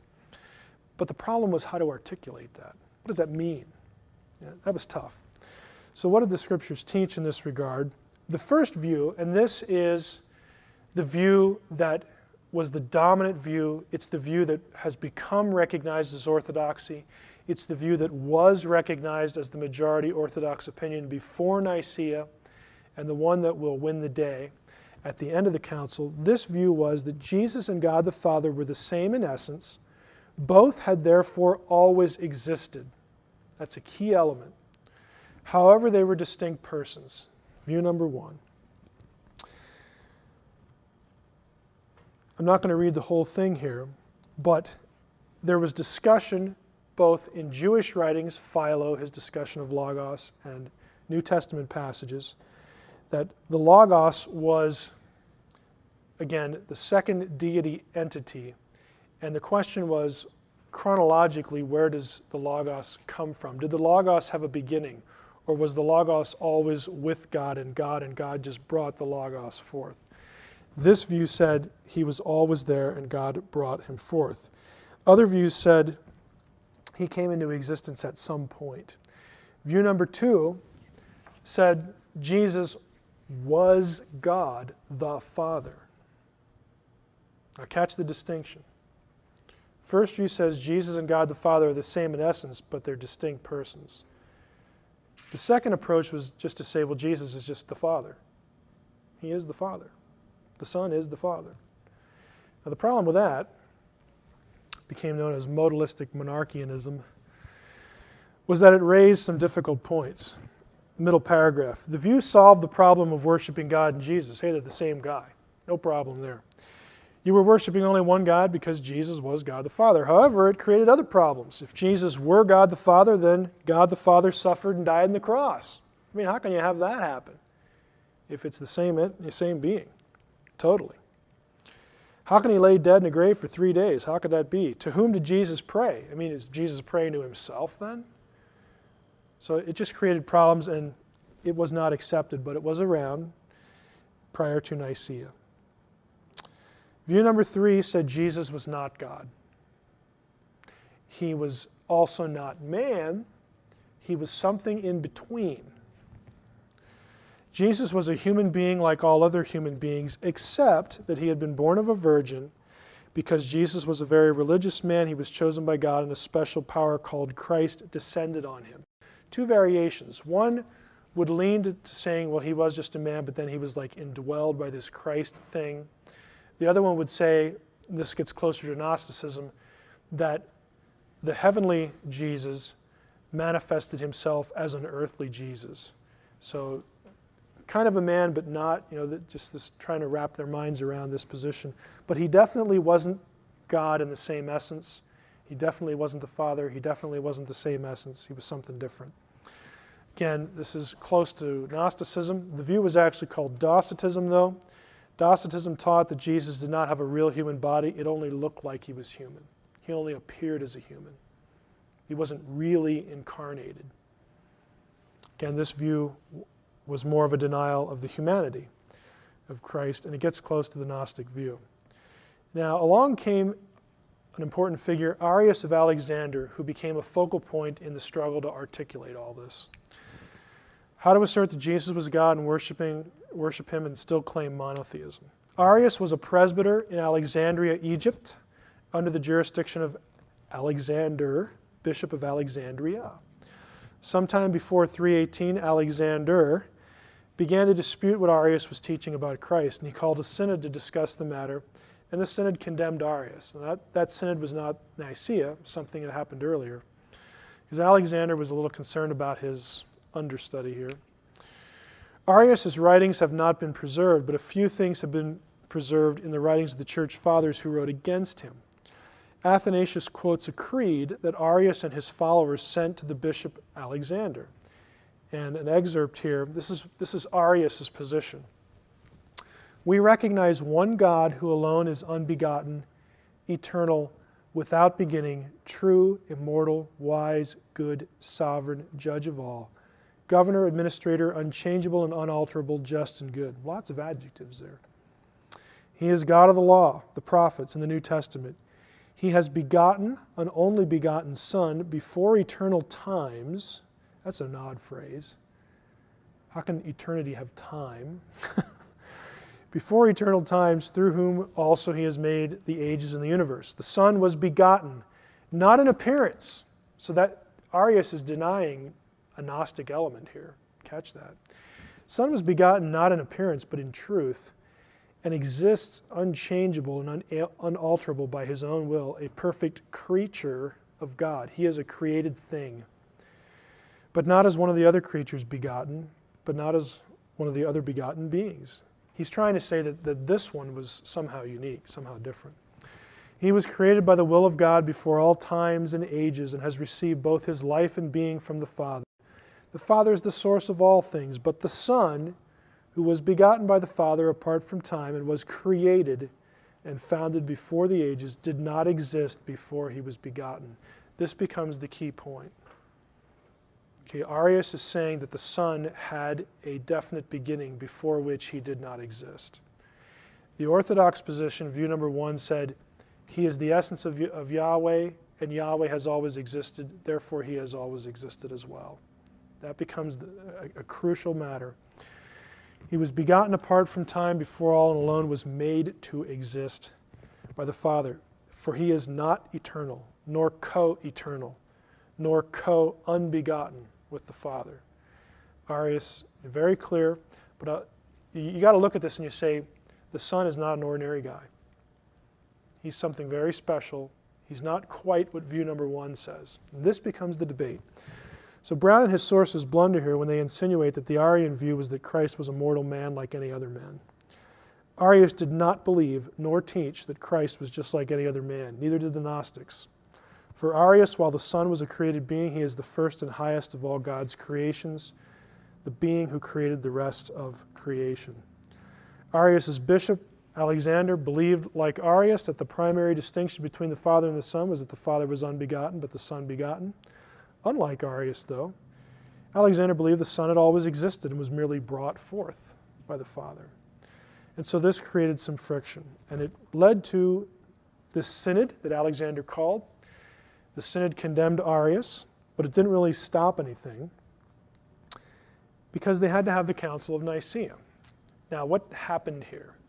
There are no surviving minutes or records or acts of the council that were taken while it was happening.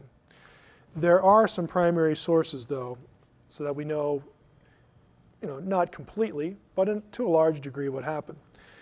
There was the Creed with the list of those who signed it.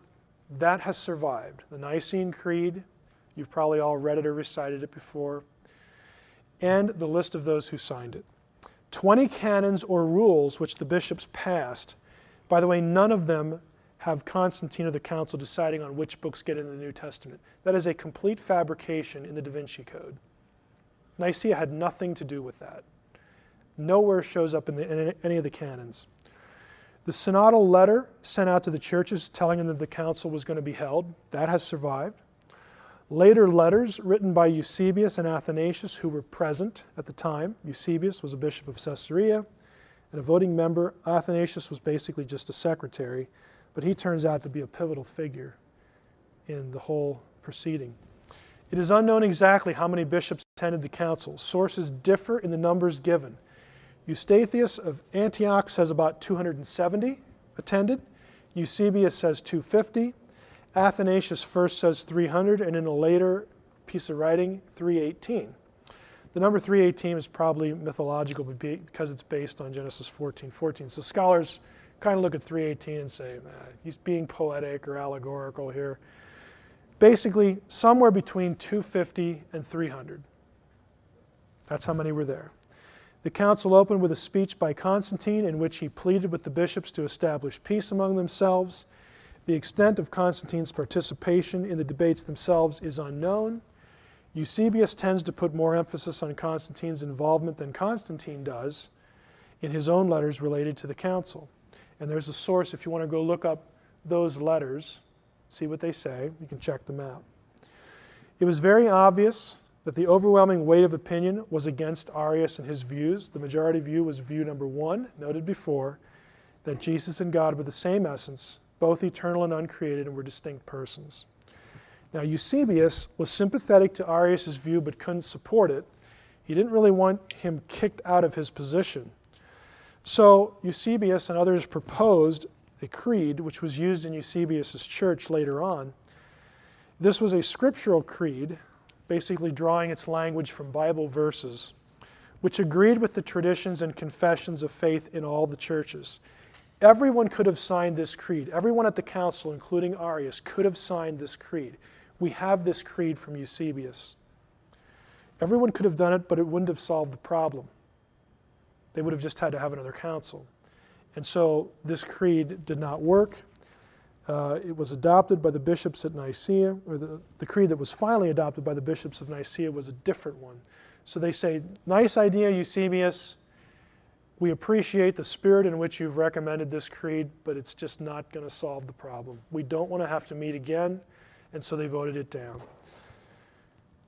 Now, the creed they produced, they put language in it to ensure that Arius would either have to change his position or would not be able to sign it, because that was the issue.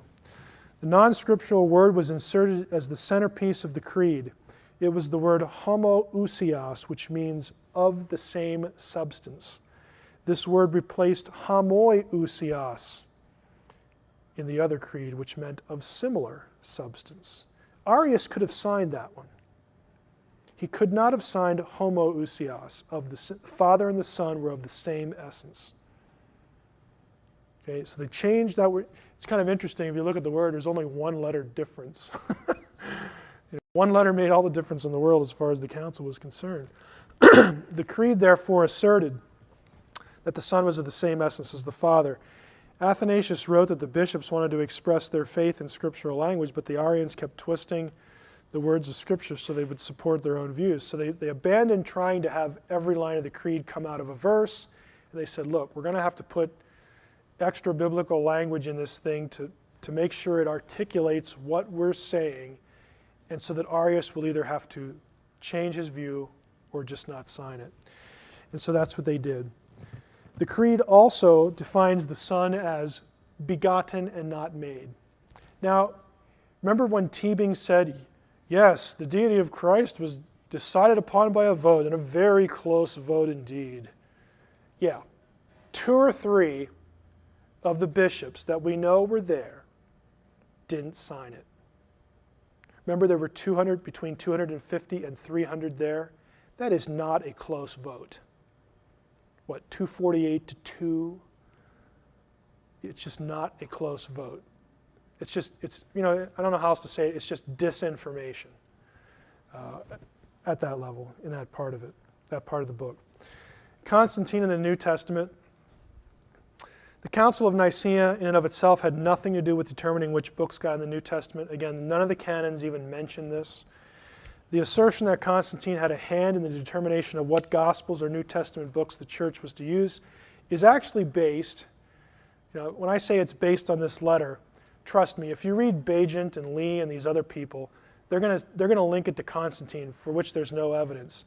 There is a letter in another context where Constantine writes to Eusebius, and in the letter, Constantine says that the large numbers of people in Constantinople, the capital, were becoming Christians, and he wanted the number of churches there to be multiplied. I want to start some other churches, he says. To meet the need of this expansion of churches in the city, Constantine asks Eusebius to prepare 50 copies of Scripture to be used, quote, for the instruction of the church. The only specific instructions Constantine gives Eusebius, and again we have the letter, for these copies is that they, quote, be written on prepared parchment in a legible manner and in a convenient portable form by professional transcribers thoroughly practiced in their art, unquote. The rest of the letter deals with issues of payment for the materials and the delivery of the copies. The emperor asks that the copies be delivered to himself for his personal inspection upon completion.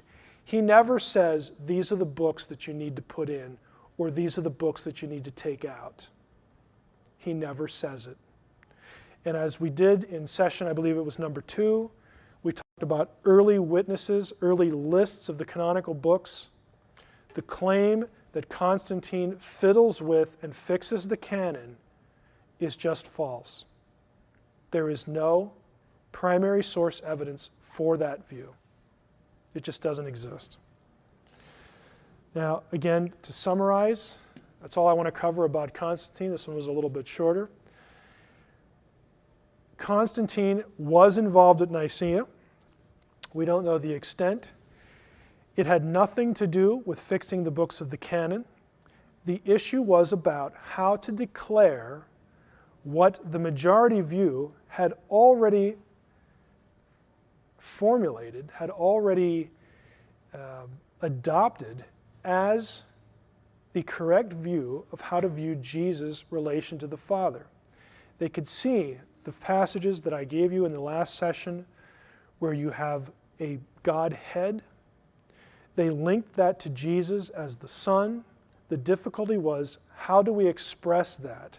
How do we talk about two persons, same Yahweh, but two Yahwehs, same essence, Father, Son language, and be monotheists? How do we get that down and express it in a formulaic way so that we don't have to keep fighting over this issue?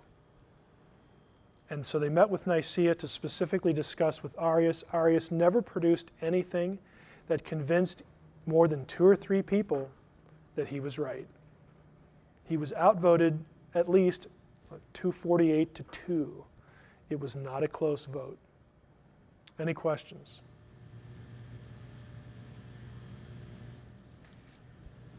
Okay, seeing none, let's take a few minutes and we will come back for number 7. Okay, number 7 session for today. This is one I just wanted to have a little bit of fun with, and it's designed to be a little shorter. The conspiratorial logic of the Da Vinci Code and Jesus' bloodline theorists. You know, up until this point, it's been a lot of nuts and bolts, a lot of this text says this text says that, and again, my style is, I know it's not the most exciting thing in the world, but I try to give you the primary sources, give you good secondary sources so that you can check up on me. You know I'm not making it up. Just go and look. That's what we're all supposed to do. For this one, though, I wanted something, when I sat down and I thought about this, I wanted something that would be a little lighter, but I think equally important, and that is to talk a little bit about what you, the reader, the recipient of Dan Brown's work, and especially his sources again, Michael Bagent, Richard Lee, and Henry Lincoln, and of course Picknett and Prince and other writers, what are they asking you to believe? When it really comes down to it, how are they asking your mind to work? And I want to go through and make a few logic statements that illustrate to you what you really have to believe. How do you really have to think to accept what they're giving you? And I've titled it Conspiratorial Logic of the Da Vinci Code, or how finding people in the publishing industry who can't think critically will pave your way to a bestseller, or how speaking in a British accent masks non sequitur arguments. And that is particularly aimed at Michael Bagent, again, not Dan Brown. Bagent is, I think, the leading person in here who really tries to put one over on us. Of course, this is not Michael Bagent, Henry Lincoln, and Richard Lee. Frankly, we would do better with the lone gunman. But I want to take a look at what they do and consider it all as one big non sequitur. What is a non sequitur? Latin, of course, that means it does not follow, a statement that does not logically follow from what preceded it. Or put another way, a conclusion that does not follow from the preceding premises. And let's go through a few examples. Here's what they want you to accept. Ask yourself, for all of these, does this make sense? If a document is old, it must be true. Is that true? Oh, but we were told right here on the front cover, the discovery of the Gospel of Judas is astonishing. This will change the way we all look at Christianity. Now, to say that of course in respect to the Gospel of Judas, what they really are saying is that since we found this new gospel that's really old, and of course it's not as old as the New Testament, but we found it, so that gives it validity. It's just not logical. If a newly discovered document disagrees with previously known documents, it must be true. Does that make any sense? This is what they're saying, though. The Nag Hammadi material disagreed with the New Testament material. The Nag Hammadi stuff must be right. It contains the truth. It contains the unaltered story. What they're really saying when they say that is this: if a newly discovered document disagrees with the ones we know before, must be true. Documents which exist in only a few copies must have been suppressed. Well, there aren't many of these Nag Hammadi Gospels, or there's only one of the Gospel of Judas, or it took us this long to find it. That's proof that the evil Orthodox Church must have been suppressing and destroying all these other ones. Does that make any sense? Must that necessarily and logically follow? No, it is a non sequitur. By the way, exploring that logic, Herodotus, the history, Thucydides, look how many copies. 8, 7. Here we get down to 1 partial, 19 for Livy, 20 for Tacitus, Pliny, 7. This is an old figure now. The New Testament's pushing 6,000 now. But the point, of course, is that there's no evidence that if something like Plato only exists in 7 copies, that anyone was out there destroying the other ones. It's a non sequitur. It does not follow. It is not coherent thinking. If document A and document B are about the same person, the document farthest removed from that person's time must be true. Well, the New Testament Gospels and the Nag Hammadi Gospels are about Jesus, and the Nag Hammadi Gospels are older, but those are the ones that are true. Again, does it make any sense? Does it necessarily follow? No. What I'm trying to do here is I'm trying to reduce their claims to just simple propositions, that you can see the illogic and the muddled thinking that must be embraced to think this way, the way they want you to think.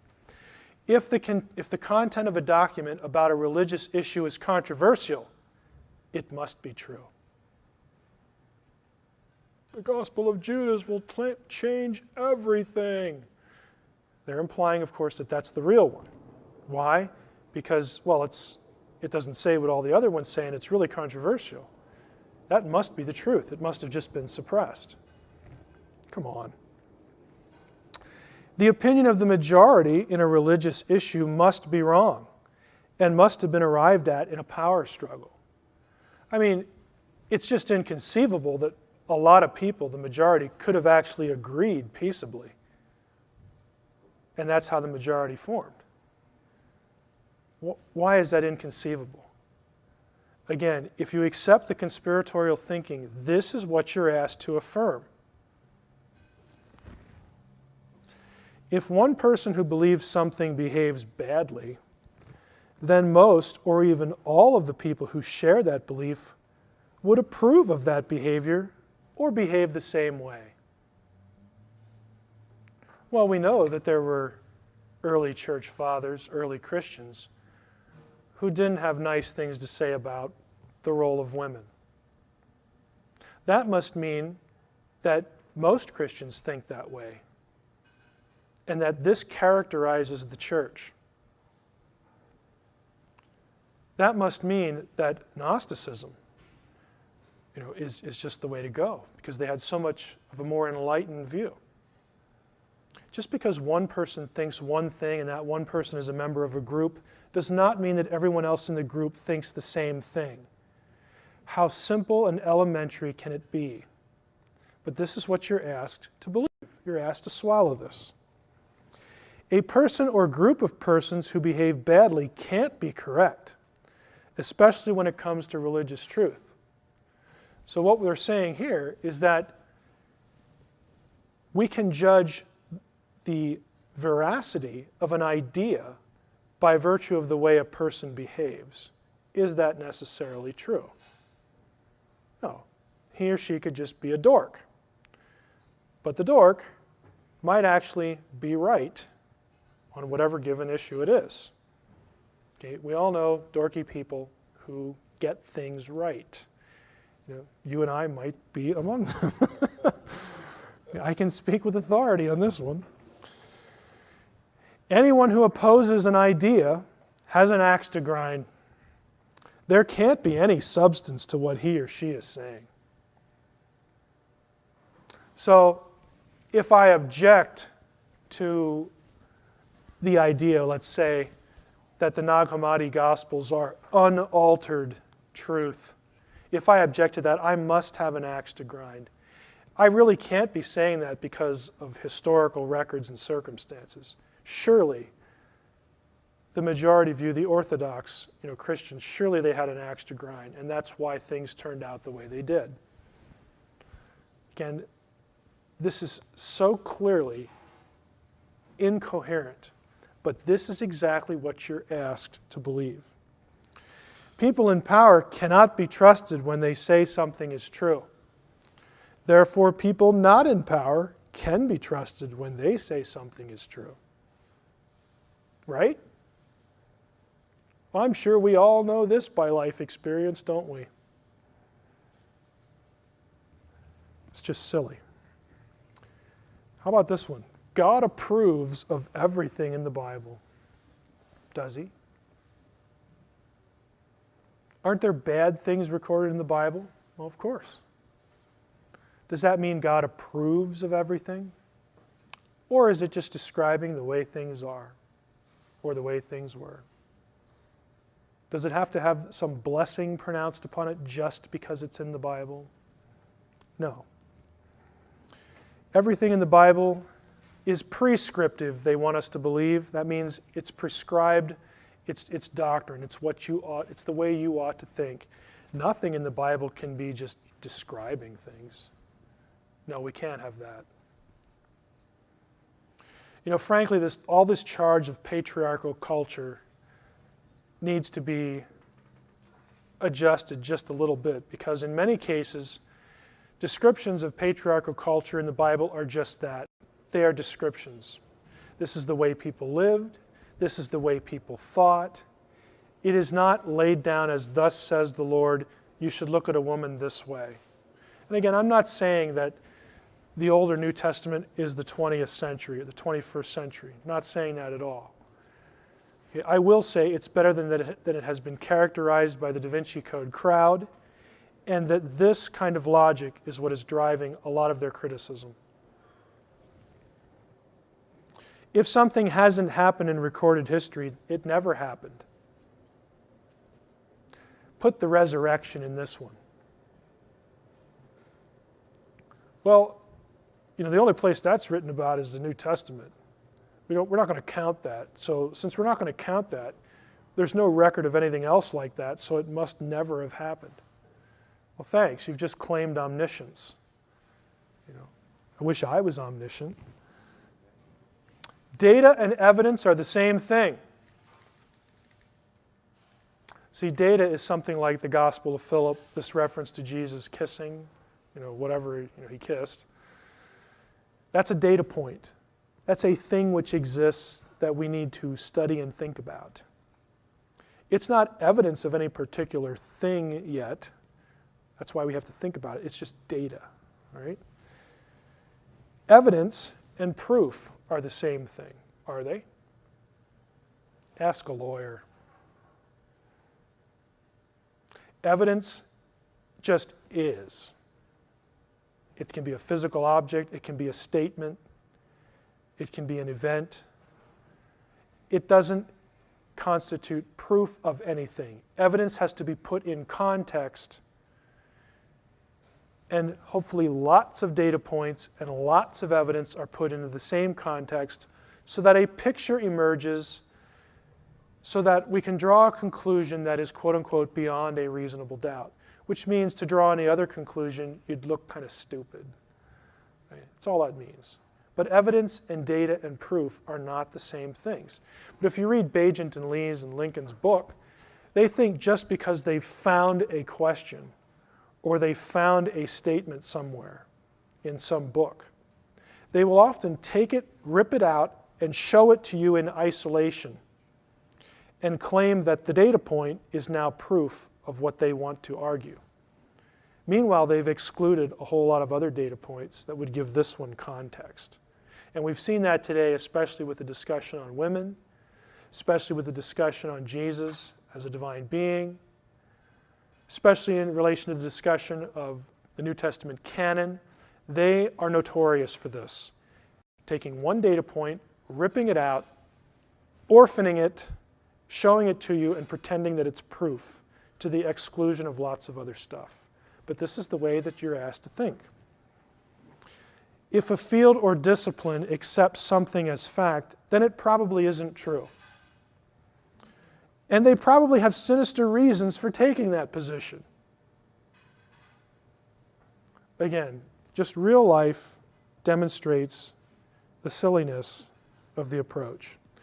Discovery of new information means that all old information is invalidated. This is what they want you to believe with respect to the Gospels and the manuscripts and all this. Again, what I'm trying to do is reduce their claims to the propositions that they want you to embrace.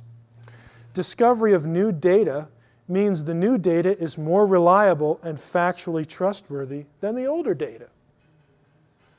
On what grounds? Well, we just didn't know it before, so now we know something different, and that must be true. No one in ancient times wrote with an agenda. Only modern people do that. I could say no one in ancient times except the New Testament writers wrote with an agenda. Like the people who wrote the Gospel of Judas or the Gospel of Philip or the Gospel of Thomas, they didn't have an agenda. No. That would never have happened. All the Nag Hammadi material is agenda-free material.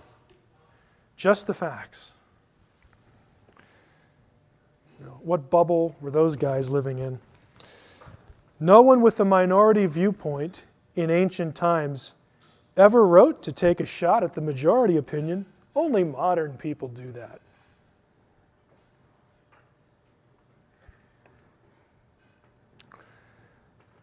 Just a few quotes here that, again, to me summarize the whole situation. Like I said, I wanted to have a little fun with this one. An education isn't how much you have committed to memory or even how much you know. It's being able to differentiate between what you do know and what you don't. That is an honest handling of evidence, an honest handling of material. That is the point of scholarship. Whether Brown sources like to hear it or not, this is what scholars are supposed to do, to try to determine what we can say and what we can't, and to put things really in probability scales. Men occasionally stumble over the truth, but most of them pick themselves up and hurry off as if nothing had happened. Churchill's just wonderful. This one kind of speaks for itself. Some of these writers, I will go as far to say that they probably know where the truth is and they want to avoid it because they don't want to stumble over it. Postmodernists believe that truth is myth and myth truth. This equation has its roots in pop psychology. The same people also believe that emotions are a form of reality. There used to be another name for this state of mind. It used to be called psychosis. Brad Holland is an artist. Don't know too much about him, but I thought This is pretty profound. And this one we have in our office. The work of scholars is not for sissies. Now, some of you are familiar with Donker. Donker is a famous lexicographer and Greek and early church historian. And frankly, I have this here because I really like the quote, because I get to look at it all the time. And also to say that if the people, the sources behind what Brown is writing and perpetuating, again, he to me is not the bad guy. If these guys are not willing to do the grunt work and to look at the texts and give you all the data, they're not only sissies, they're axe-grinding sissies. Okay, this is not easy stuff. It is mind-numbing on occasion, but it's important. Just trying to give the data and be honest with it and think about it. Again, non sequitur, a conclusion that does not follow from the preceding premises. And Shakespeare's quote, I think, is a good way to wrap this up. An empty vessel makes the greatest sound. And I think that's what we have in this case. Just lacks substance that could be given to the public and still tell a really cool story. But there is apparently an agenda that is being propelled, at least at this point. And maybe it's as simple as, hey, I like being rich. Maybe it's something deeper than that. I don't know. Questions? I can move right into number 8. Go ahead. I was listening to Gnosis.com or whatever, and they had lectures on there by Dr. Heller? Yeah. And His intro to Gnosticism, by the way, is really good. I was fascinated by what I listened to. And he's a Gnostic, by the way. Good yes. Yeah, I gathered that. One of the things that he said from my notes is I think there is inherent, and I can't find it right off here, but there's an inherent necessity to rebel against law and structure and the laws like the Ten Commandments, Torah, because since it originated from an inferior being, eon, right, that it is necessary for us to rebel against it because it is a means of repressing us. And that rebellion, if I have the right word, seems really to permeate all of the logic, it reminds me of the 70s when all the institution was bad. And it just seems to be in every part of the literature, and your quotes, of course, certainly have that to them. No, I would agree. I think it's a rebellion against coherence, but that doesn't mean it's the desire to sound stupid. It's not that at all. It's that I know what I want to believe, and even if it's not coherent, I'm still going to believe it because I prefer it over this over here. And who knows why people make such choices? I mean, I'm willing to think that a lot of it, maybe is the church's fault. People are victimized in some way, and they go another direction regardless of how silly the thinking process is that takes them there. But I tend to agree that a lot of it is just rebellion. I don't really know what motivates it. And I'm willing to say that, I don't really find myself too much as part of an institutionalized church. I mean, I go to a church that's in a denomination, but I frankly never think in those terms, because I don't think that's what's important. I'm not here to perpetuate the livelihood of a particular denomination. But that being said, there is this sense of not wanting any sort of check and balance on thinking, and I don't know what else you'd call that. That's the whole issue. They don't want any constraint. Yeah, I think that there is an element of that for sure. Another question? Yes, Ted. Yeah, I had one. Back to Nicaea, those 300 people that were there, or 300 or so people, who were they? I mean, were they local, kings of the area, or who? No, they were the cardinals and bishops. Yeah, they were the bishops that were solicited. I mean, basically the call went out, all through the empire. We're going to have this council at Nicaea, XYZ date. You're invited to come. Some did, some didn't. But they're basically ecclesiastical people in position of various positions of the church. Yes. We always had some scholarship of a great deal of depth back in the early church in thinking of concepts that pretty much outpace what's in the thought structure of today. What's happened to that type of scholarship and higher level of thought in our quote-unquote religious institutions and hierarchy?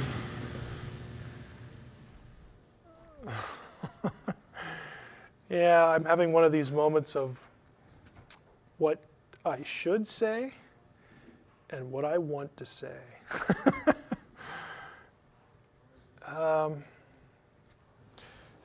In an attempt to be nice, I think part of the problem is a general, the only circles I can really speak for are what I have seen in Protestant evangelicalism. And I think that because of, for historical reasons, namely the late 19th century on, when you had the rise of Darwinism, and Darwinism as a school of thought permeated the institutions of higher learning and created what became known as the fundamentalist controversies and debates of the early 20th century, that produced an inherent or a systemic suspicion of higher education, because the universities were the places that were cranking out Darwinism, and it's not just Darwinism, but it's 19th century German philosophy and the things that worked well with a Darwinist scheme, a Darwinist perspective of reality.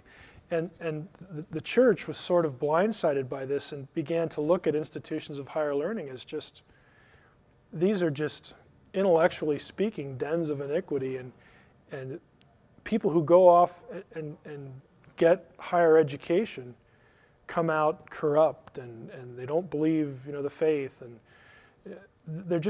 it really created an atmosphere of anti-intellectualism that is still evident to some degree within what today would be called fundamentalism, even though I don't want to mischaracterize it, because fundamentalists tend to, they start their own institutions and they have PhDs like everybody else, but in the mid to early 20th century, you just started to get a very anti-intellectual tide within the church. That's one issue. The other issue, I think, being a little less nice, is just frankly laziness. We just seem, especially in our culture, to prefer being entertained over thinking. And a lot of what's in the culture reinforces that. It's the old nerd complex, where if you're not going to go off and essentially, party and just really be alive to have fun, if you want to be serious, what's the problem with you, kind of thing. In the modern church, we just have instances where, I've actually had Christians come up to me and ask me why I've wasted my life studying the Bible.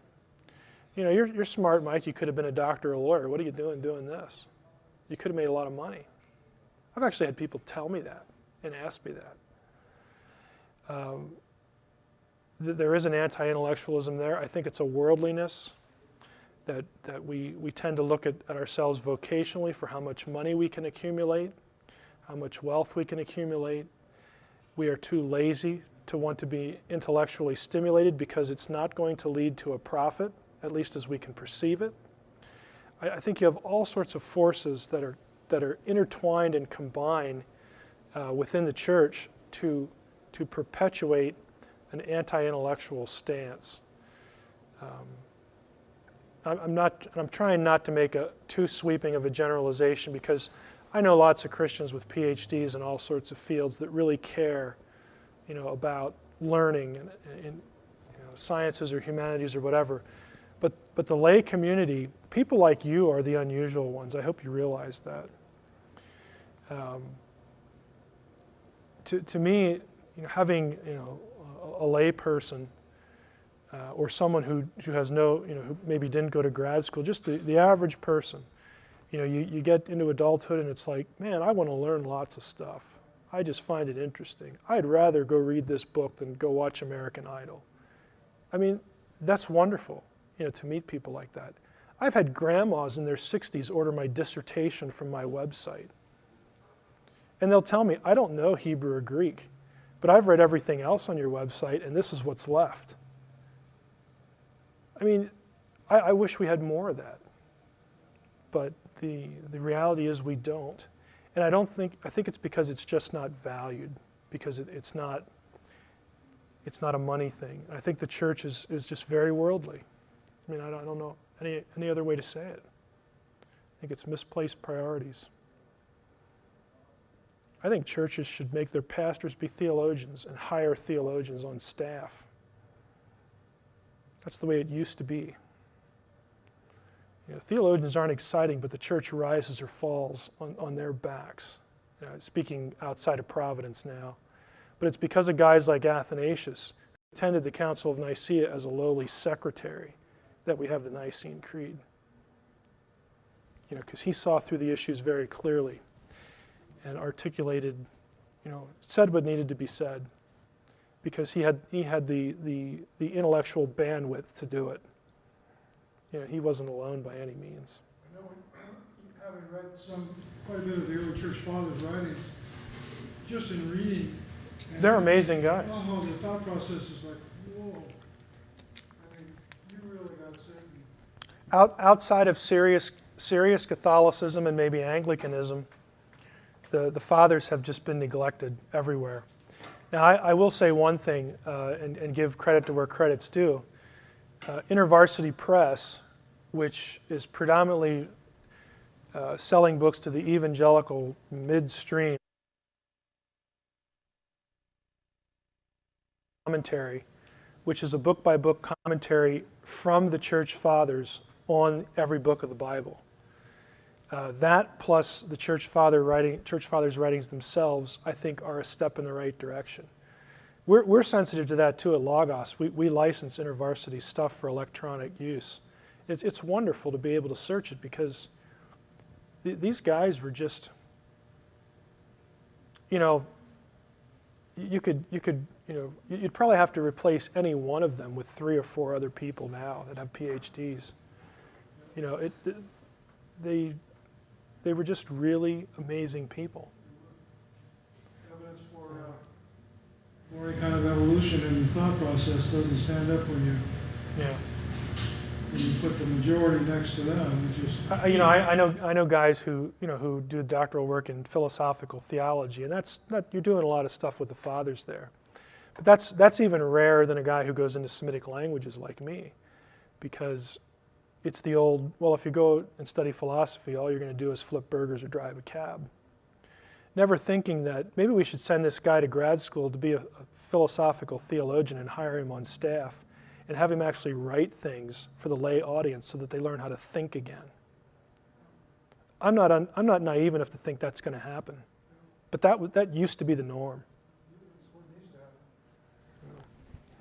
Another question? Okay, well, let's break just a minute or two and do the last thing.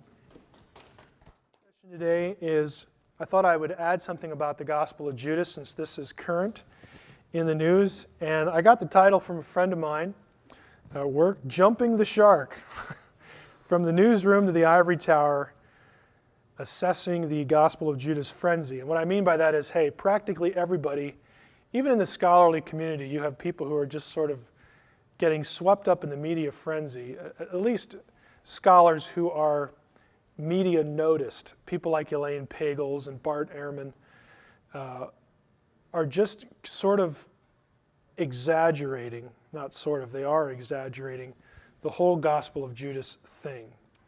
And in my estimation, they have jumped the shark. If you're not familiar with the term, I'll say a little bit about it later. But let's just jump into what the Gospel of Judas is. If you've been on another planet over the last month or so, This is for you. Of course, the Gospel of Judas is a Gnostic Coptic document. The National Geographic Society put together a team once this document was recovered, and frankly, it has a very shady lineage when it comes to how people got it, how the National Geographic Society got a hold of it, who had it before then, and how did they get it and pass it around. But it is another one of these Gnostic Gospels that we're familiar with in other contexts, specifically Nag Hammadi.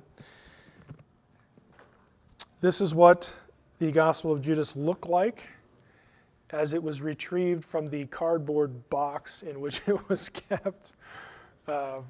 It actually was kept in cold storage for a while, according to the story, which really damaged it. It caused deterioration of the ink, and one of its owners thought that if you froze it, it would help it, but just didn't prove to be the case. So, you can see in this picture the ink leaching through from the other side and tattered there. About the project, in order to be certain of the age and its authenticity, the National Geographic Society, again, put it through a whole round of tests.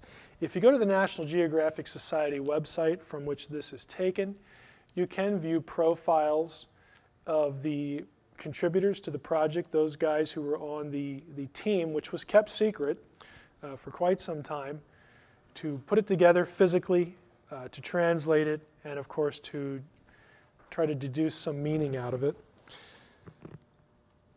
Profiles here on this page. I'm not reproducing all of these, of course. Some of these are familiar if you've read. Bart Ehrman publishes a lot on the popular seminary or semi-popular level. Bart teaches at NC State, I believe.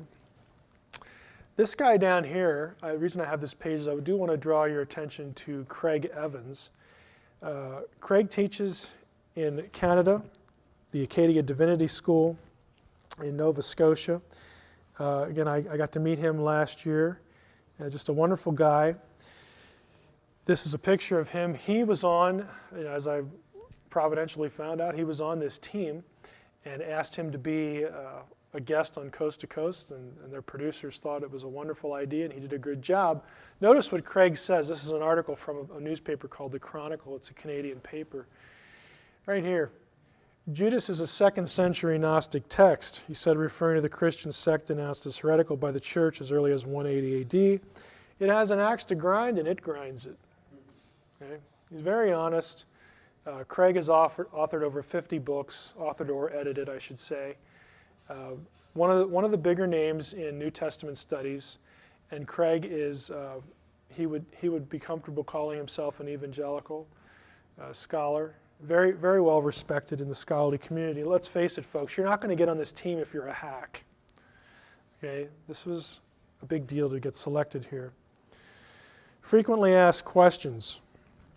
Now, I refer to you to the top one and the last one. You will see this term thrown around, Codex Chaikos. The Codex is an ancient book consisting of folded pages and so on and so forth. It's called that because of this line right here.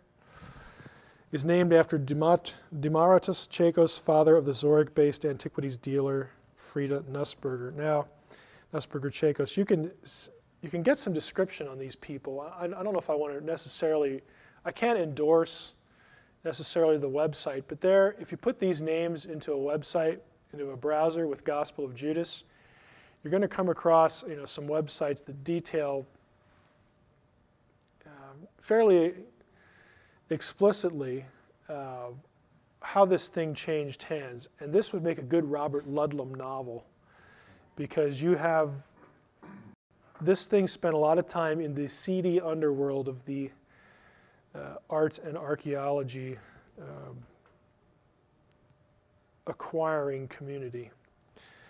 Basically those people who like to steal antiquities and pass them on.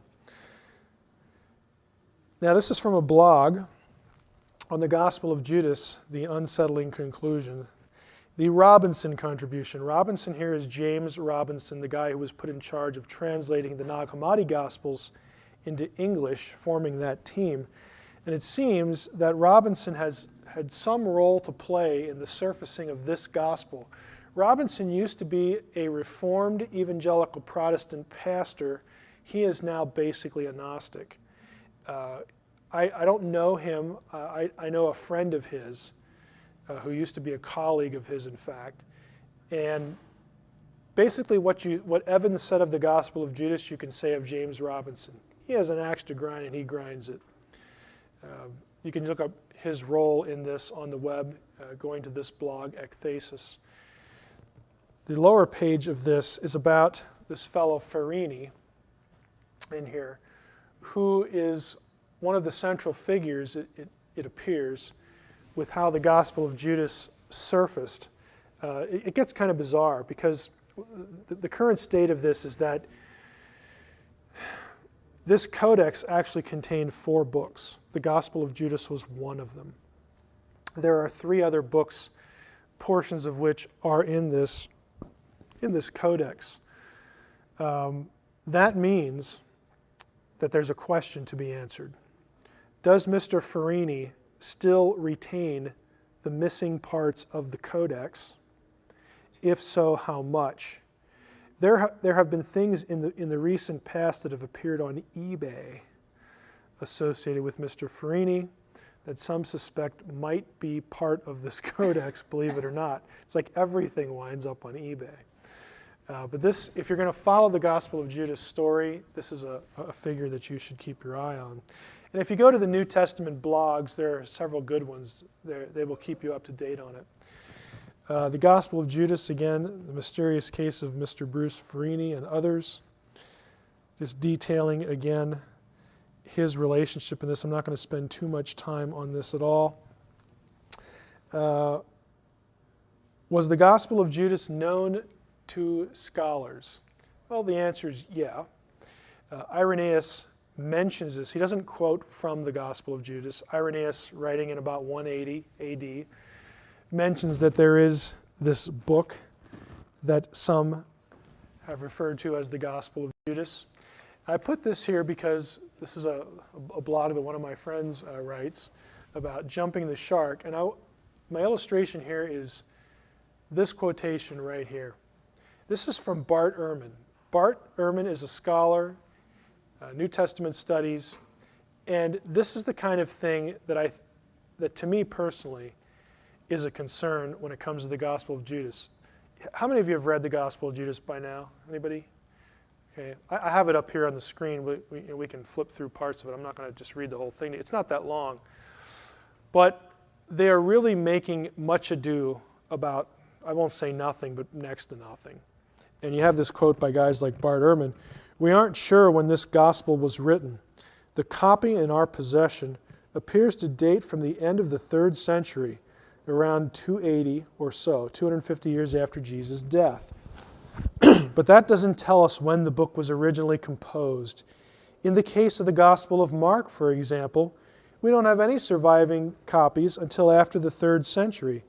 But Mark, most likely the first of the canonical Gospels to be written, was almost certainly composed by 65 or 70. Do you see what he's just done? He's saying, well, Mark, we don't have copies of Mark until the 300s, and we know that that was written around 65 or 70. Okay, there's our logical construct. Now we'll plug in, well, the Gospel of Judas is around 300, and maybe it works the same way. Maybe that's as old as the Gospel of Mark. It's just patently illogical. This is the kind of logic I was illustrating in the last session. And my friend here catches Bart on it. He says, holy non sequitur, Batman. One leaves the paragraph thinking that it's possible Judas was written at the same time Ehrman postulates for Mark, 65 or 70. He leaves the comparison to Mark hanging in the last sentence of the paragraph, seemingly implying, though not really, that Judas is similar. A careless reader could easily connect the lingering dots and think, well, if that happened with Mark, why not Judas? Ehrman's quotation comes from this book. If you don't have this, this is the one that the National Geographic Society is selling on their website. It's sort of the hurry-up version to get it out before the Da Vinci Code movie. They're actually working on a more substantial book, a more academic book about the Gospel of Judas. But this is nice, light reading. And Ehrman has a chapter in this about, the meaning of the Gospel of Judas for Christianity. And he has this quote in there. It's just very poor thinking. And when guys like Bart Ehrman come out with this will show up, and it has already showed up on lots of New Testament blogs, basically saying, come on, Bart, you just like the limelight too much. And it's drawing some negative publicity for Dr. Ehrman. Another example of a blog is the Gospel of Judas Troubling. This blog is called Ralph the Sacred River. It's kind of an odd, whimsical title. The originator is Edward Cook. Edward Cook is an Aramaic specialist who he might still be there at the Hebrew University in Cincinnati, Hebrew Union College in Cincinnati, but he writes here about the Gospel of Judas. And as far as I don't know if Edward Cook has any theological commitments at all. He says, all right, here we go, sigh, with another Gnostic gospel alert. Now the publication today of the Gospel of Judas is providing tons of grist for the junk scholarship mill. Again, lots of scholars are just not buying that this is just this earth-shattering revelation. Here's what the New York Times has to say about this and other Gnostic gospels, and then he has the quote. And if you look at his comment down here, the utter inability of the New York Times to understand the import of this discovery is just amazing. I'm giving you quotations like this again just to make the point that the scholarly community, there are two communities. There's the scholarly community, the people who do this stuff. And they're frankly like, oh wow, this is cool, this is kind of interesting, but it's not earth-shattering. Then there's the group over here, the interested layperson who wants to find out about this, but the sources they use just aren't that great because they're using popular media sources, again, like the New York Times or People magazine or something like that. I mean, at least they're learning something. But the people who write those articles are not specialists. They're not even close to being specialists.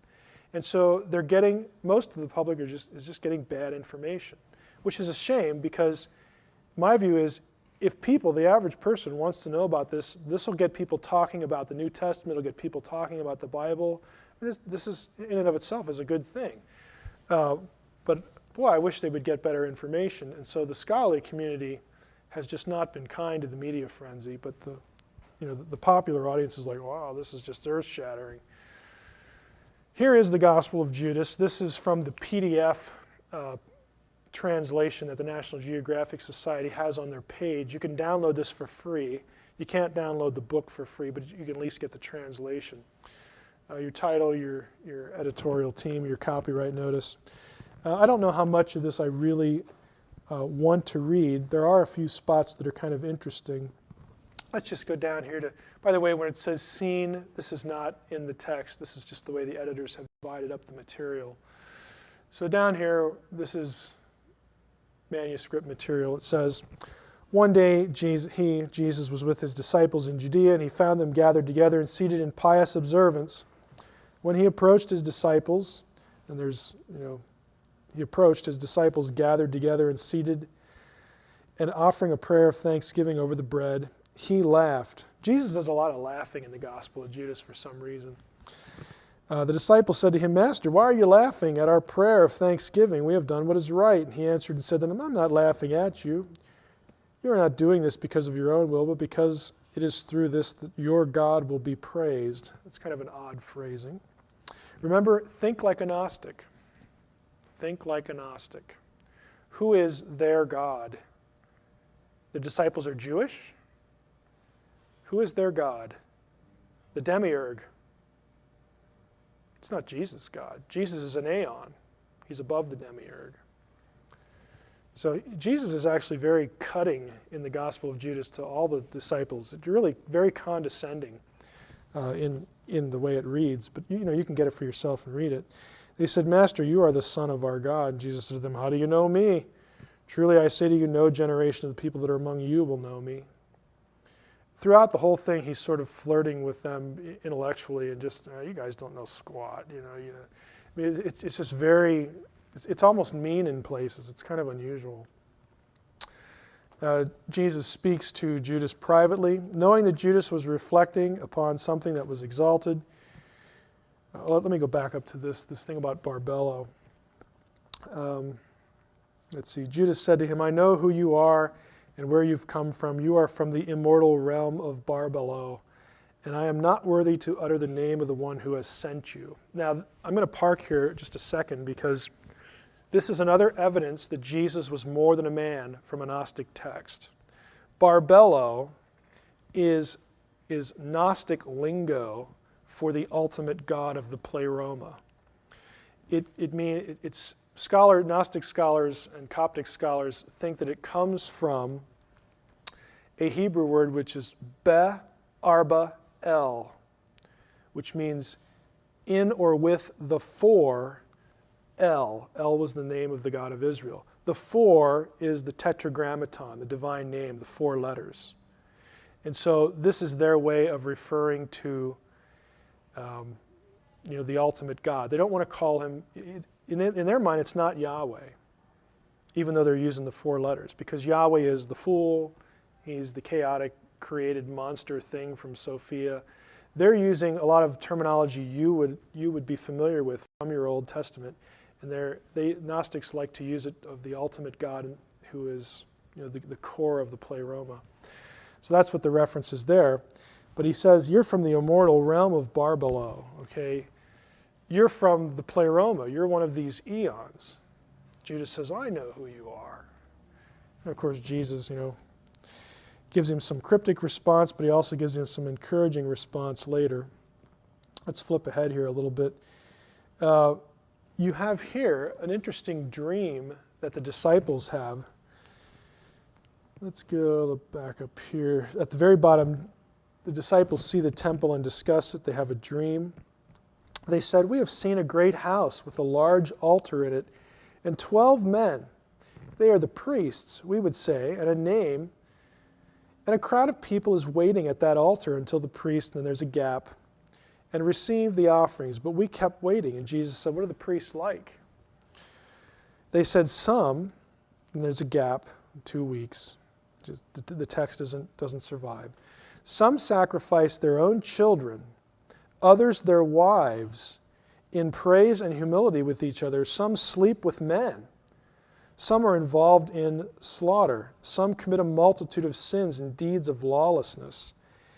And the men who stand before the altar invoke your name. And in all the deeds of their deficiency, the sacrifices are brought to completion. After they said this, they were quiet, for they were troubled. Jesus said to them, why are you troubled? Truly I say to you, all the priests who stand before that altar invoke my name. Again I say to you, my name has been written on this blank of the generations of the stars through the human generations, and they have planted trees without fruit in my name in a shameful matter. Jesus said to them, those you have seen receiving the offerings at the altar, that's who you are. Now, I remember Craig saying on the show, and I've since read, this section, and it goes down below here, has a very anti-Semitic feel to it because it's very critical of Jewish offerings and the priesthood. And Jesus goes as far as to say, that's who you guys are. You're Jews. Again, this isn't the kind of flavor you get from one of the New Testament Gospels, but it's very typical of Gnosticism. Because why? Because the God of the Old Testament, the God of the Jew, is the demiurge. He's evil. He's the fool. He's Saklos, the blind one. He's the enemy because he doesn't want us to know that we have the spark of divinity in us. So they're very critical of Judaism. Jesus isn't a normal mortal Jew. He's an aeon that just kind of takes the appearance of a man. So Jesus can slam the Jews all he wants. He's not one of them. Again, this is Gnosticism. One of the things I hope you take away from, if you're just watching the DVD or you're here, don't be fed the line that Gnosticism is just this wonderful, enlightened thing, and boy, wouldn't we all be blessed if everybody was a Gnostic and all this kind of thing. And I'm not saying, Gnosticism's like any other faith. You can have people in it that just take it to the nth degree and use it abusively. A lot of Gnostics aren't going to do that. But what I encourage you to do is read the literature. it will tell you very clearly that this is not just option B or plan B or a little pretty much like Orthodox Christianity. It's not. There are significant differences. This is not just the flip side of a single coin. There are fundamental differences between Gnosticism and what we think of as Christianity. It grew out of Christianity, became an oppositional thing when it took on the form of a movement. There were reasons why the church fathers were troubled. I mean, how can you claim to be a follower of Christ and say these things like, this is just the Gospel of Judas. This is all through the Gnostic stuff. How can you say these things about God's people? This is where the church came from. Judas recounts a vision. Jesus responds. Let's go down to Judas asks about his own fate. Judas said, "Master, could it be that my seed is under the control of the rulers?" The seed in Gnostic thinking is the soul, by the way, his internal self. The rulers are the archons, the watchers, I guess we would say in my lingo, Enoch lingo. Jesus answered and said to him, "Come, that I," and then there's lines missing, "but that you will grieve much when you will see the kingdom in all its generation." When he heard this, Judas said to him, "What good is it that I have received it? For you have set me apart for that generation." Jesus answered and said, "You will become the 13th.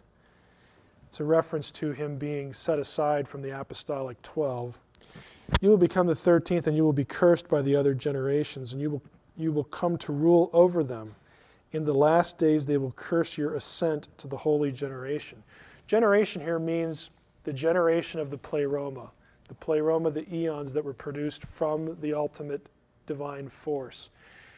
Jesus is saying, those other guys are not going to get to that level, but you will. It's very pro-Judas. It's the Gospel of Judas. You will. You understand all these mysteries. Let's go to the last section here, the one that everybody's talking about in the media. Jesus speaks of those who are baptized in Judas's betrayal. Judas said to Jesus, "Look, what will those who have been baptized in your name do?" Jesus said, "Truly I say to you, this baptism," gap, my name, another gap, about 9 lines missing.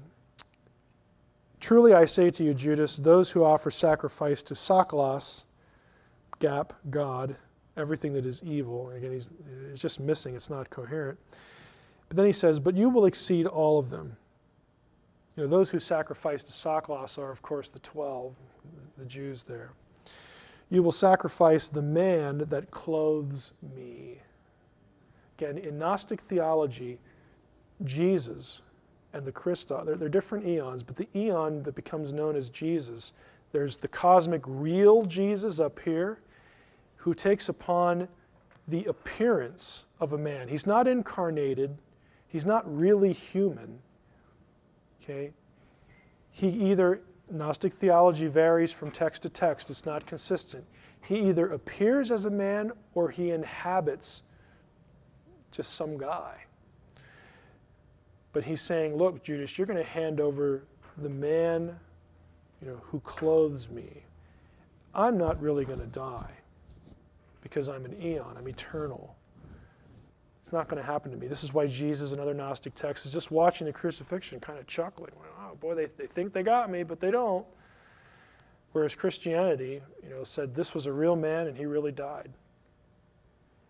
The Gnostic texts also have Jesus rising from the dead too.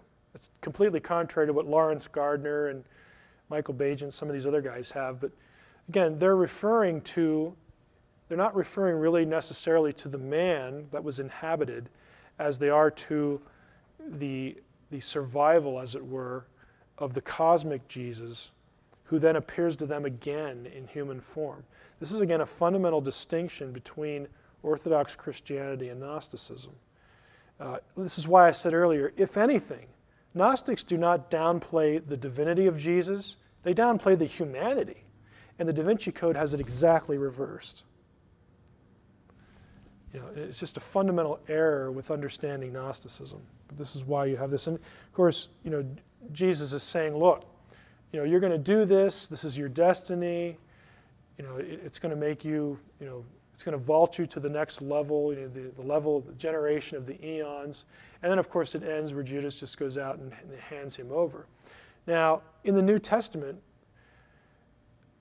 it's very clear. In the book of Acts, we learn, specifically in Peter's sermon, that all of these things that happened to Jesus were the foreordained counsel of God. That's not new. The Gospel of Judas hints at that this was foreordained. That's nothing new with the New Testament. What's new, what's different about the Gospel of Judas is that Judas is nowhere called a traitor. Judas is not viewed negatively. Judas was a hero to certain Gnostic groups. Why? Why would Judas be a hero? He's fulfilling the will of God in that the Savior is going to be crucified, and Gnostics still believe Jesus is the key to salvation. But the real enemy is who? It's the God who sent him to the cross. Okay, it's this evil demiurge. Right? It's just something you have to. I realize Gnosticism at this level, in this area, how they view God as the ultimate and then the God of the Old Testament being two totally different things. If you're not used to reading Gnostic sources, it's kind of mind-bending. But when you approach the Gospel of Judas or one of these Gnostic texts, you have to keep the cosmology in mind, which is why we started with that. Here's the quote from from Irenaeus. Some declare that Cain derived his being from the power above and acknowledge that Esau, Korah, the Sodomites, and all such persons are related to themselves. They declare that Judas the traitor was thoroughly acquainted with these things and that he alone, knowing the truth as no others did, accomplished the mystery of the betrayal. By him all things, both earthly and heavenly, were thus thrown into confusion. They produce a fictional history of this kind which they style the Gospel of Judas. This is 180 AD. Irenaeus is referring to this gospel that now has been discovered and translated. Lastly, here's our anti-hero, or Michael Bagent, which if there's anybody with an axe to grind, I think it's this fellow right here. I think he launched himself into his lawsuit of Dan Brown for purely publicity. I don't think he had a prayer, and I think he knew it, of winning the case, because he wanted to promote his new book called The Jesus Papers, which has now been released, exposing the greatest cover-up in history for a very reasonable $37.95. And I love this story. The dog ate my Jesus Papers. Bagent claimed in advance publicity that he had uncovered a document written by Jesus in the year 45 AD that proves he was alive. Okay? Well, if you actually get the book, if you're foolish enough to pay the $37.95, and you start reading it,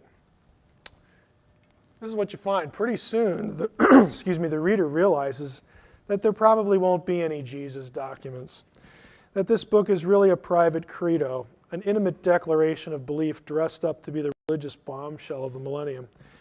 But then the long-anticipated appearance of the documents comes, or does it, near the end. Bagent meets with an unidentified antiquities dealer. This is kind of a formula for a movie. Who shows him two pieces of parchment. Each was about 18 inches long and 9 inches high. These were the letters from Jesus to the Sanhedrin. They existed. I was silent as I fully enjoyed the moment. Of course, he tells you later that he can't read Aramaic or Greek or Coptic. So it turns out that he has an antiquities dealer that he can't identify that tells him what's in these things that he never actually produces. That's the big bombshell of the millennium. I wished above all that I might have a familiarity with the ancient languages. Yeah, that would help. That would help. Comes in handy. It's like holding a treasure chest but not having the key to open it. And the final line is pretty much where it's at. The writer of the story says, this is just insulting. To have all this build up, to throw yourself in court, to basically sell books, and you come up and you produce nothing. You could have at least photocopied or taken a picture of these manuscripts. He's never going to do that. They probably don't even exist. Okay? He wants to make money off the conspiratorial logic. What a real scholar and a real researcher would do is you go to somebody like the National Geographic Society with deep pockets, you pony up for the manuscripts, and then you turn them over for scholarly study. You don't meet in a smoke-filled room and then tell us that you saw 2 scraps that were 9 by 18 and you couldn't read them. I mean, give us a break. But this is where he's at. And I think that it's just basically a fiasco. Now, having said that, the Gospel of Judas is valuable. I mean, you can learn things about it. It's a typical Gnostic text. We can at least learn something about the Gnostics. It's not surprising they held a positive view of Judas. We already knew that from Irenaeus. So, where does that leave us? It leaves us really not knowing too much more than what we knew before it was discovered. And for Elaine Pagels to put this quote on the cover of this book, the discovery of the Gospel of Judas is astonishing. My question would be to Elaine, why? You act as if we've never discovered a manuscript before. We have like several hundred, or actually thousands of manuscripts, if we count fragmentary things. What's so astonishing about discovering a manuscript? What's so astonishing about discovering a manuscript that somebody in church history already told us existed? What's so astonishing about the contents of the manuscript being consistent with stuff we already knew about the Gnostic sect, specifically the Sethians, and their high view of Judas? Where's the revelation? But again, that just doesn't make for good copy. And, to me, that's pretty much where some of these people are at. Any questions? Yes, Guy. In a second for DVD, define pseudepigrapha. But my question is this Gospel of Judas, does it claim to be written in the first person, or is Judas merely asking all the questions, gets the airtime, main character? Yeah, it defines that as pseudepigrapha. Yeah, it's not first person. It is what it is. Third person, it's about Judas. It doesn't claim to have been written firsthand by him. Yeah, it doesn't. What we have of it ends. So whether this guy has more pages to it, if it goes in to describe the crucifixion or not, I mean, we don't know. There's lots of Gnostic texts that describe the crucifixion and a resurrection. So it's probably going to just be consistent with the rest of the Gnostic material if there is anything, left. I mean, who knows? That could be the end, though, for all we know. Pseudepigrapha as a term refers to Jewish and, in some cases, depending on the date, Christian books or Jewish books that Christians went in and edited later that were never considered part of the canon. Okay, they were never considered by Jews to be part of the Old Testament books. They were never considered by Christians to be part of the New Testament. They get their term, the term, contrary to what you'll see in some circles, does not mean false writings. It refers to the fact that the document claims to have been written by or about, usually about, a famous figure from the Old or New Testament.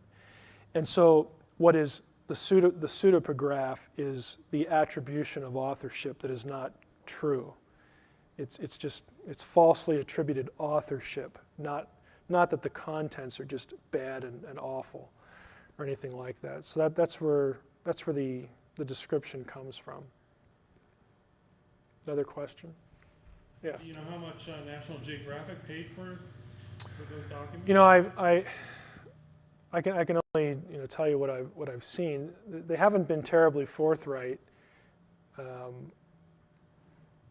I know that the asking price earlier was $2 to $3 million, but that was before National Geographic stepped in.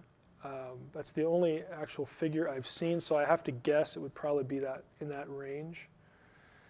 They've been a little tight-lipped about what they actually paid for it, and the reason is pretty obvious. And scholars, this is a tough area because on the one hand, it's kind of like a hostage situation. If you pay the price, it encourages people in the underground art and antiquities world to bring more things out and essentially hold the scholarly community hostage all over again. So if you meet the demand, then you're kind of hooked. And it's going to encourage more of the same behavior. The problem is if you don't meet the demand, scholars want to see this stuff. And frankly, even more than wanting to see it, they're concerned that this kind of material is just mishandled and it'll be destroyed and it'll be lost forever. And so there is a propensity, I'm not going to state a position here because frankly I haven't thought too deeply about it. I don't know if it's a good thing or a bad thing. I would be inclined to want something preserved, but I am concerned that it's just going to create a kind of hostage situation. This is still happening with the Dead Sea Scrolls, believe it or not. There are consistent rumors that there are still Dead Sea Scrolls out there, because when they were originally discovered, people aren't dumb. When they knew they could get money for them, they would take a scroll and slice pieces out of it, because they know they can sell it more than once. You can call it greed. You could also call it, I guess, good business sense.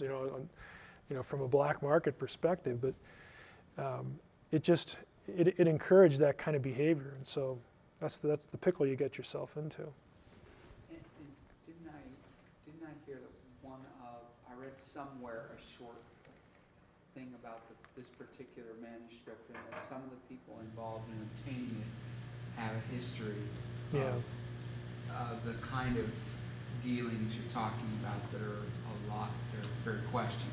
Yeah. Is that true? Yeah. If you go to the blogs, the names of those people will be given. There's one blog. It's not a blog. It's actually a website of a guy.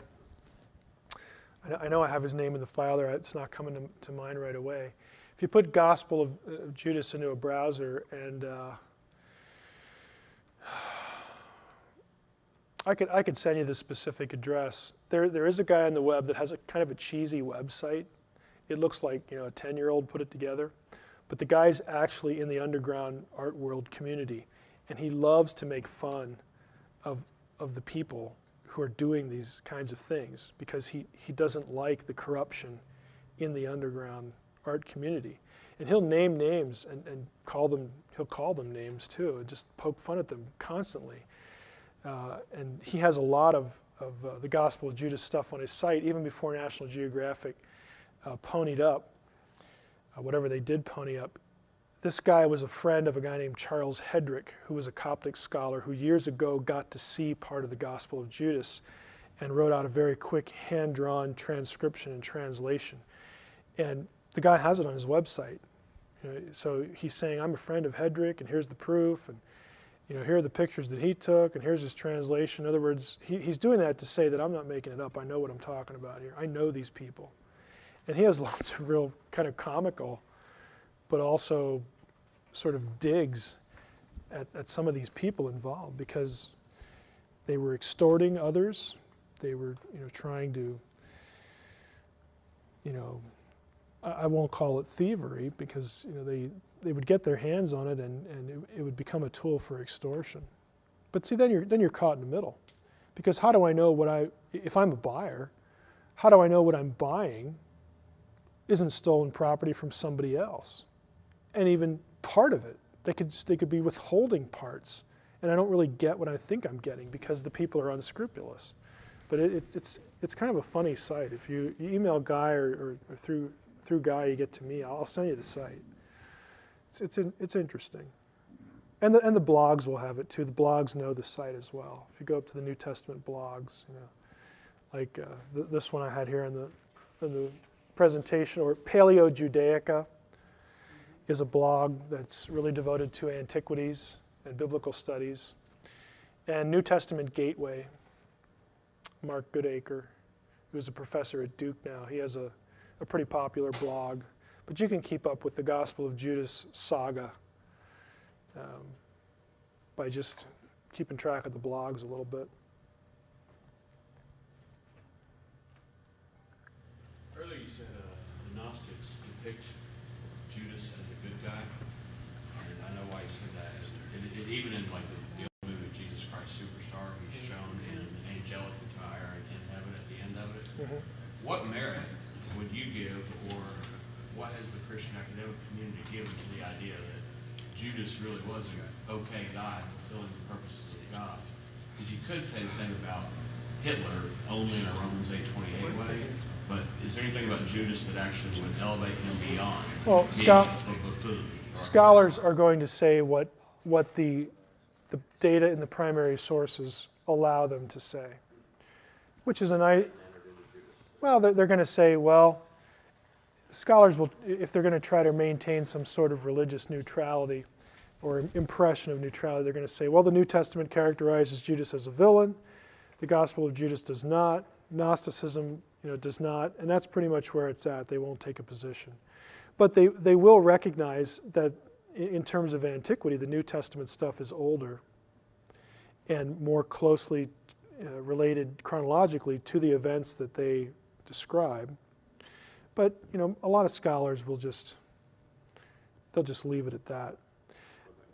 The other side of that is there is no scholar though who would, even people like Pagels, who are just saying things basically to get media buzz. Even she's not going to say anything as silly and ridiculous as, this is, pardon the pun, this is the gospel truth, and Judas really was a good guy. I mean, she's going to stick with the data. This is what the Gnostics believed, and that's what it is. What it is. Nobody's going to come out and favor a good guy Judas as being historically valid, because in their minds, frankly, they can't tell. They will admit that the New Testament stuff has priority, that it's chronologically preceding, that nobody else thought this way except for this. This is even a subsect of Gnosticism, the Sethians. So nobody's going to say that this was a dominant view held by anybody. We done?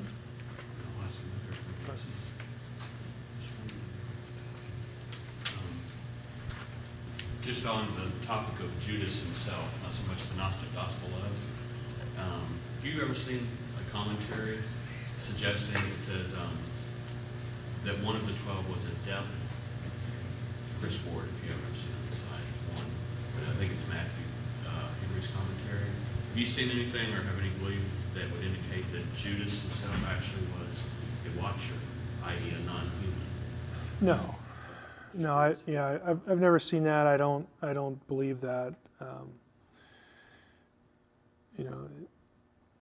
Everything seems to indicate he's just one of the guys. Because other texts will say that Satan entered into him. So that would rule against the idea that Judas himself is some sort of non-human entity. Why would Satan have to enter into a demon? That doesn't make any sense. But since you mentioned that, since you already said that Gnosticism, the serpent is the good guy. The serpent is the hero in story. Gnosticism. Yeah. In the Gnostic view, the fact that Satan entered into Judas props him up as all the more the hero, right? Right. He's empowered. He's might empowered. say the Antichrist. He's enlightened. Well, Or the hero of his from an Orthodox Christian perspective, he would be un-Antichrist.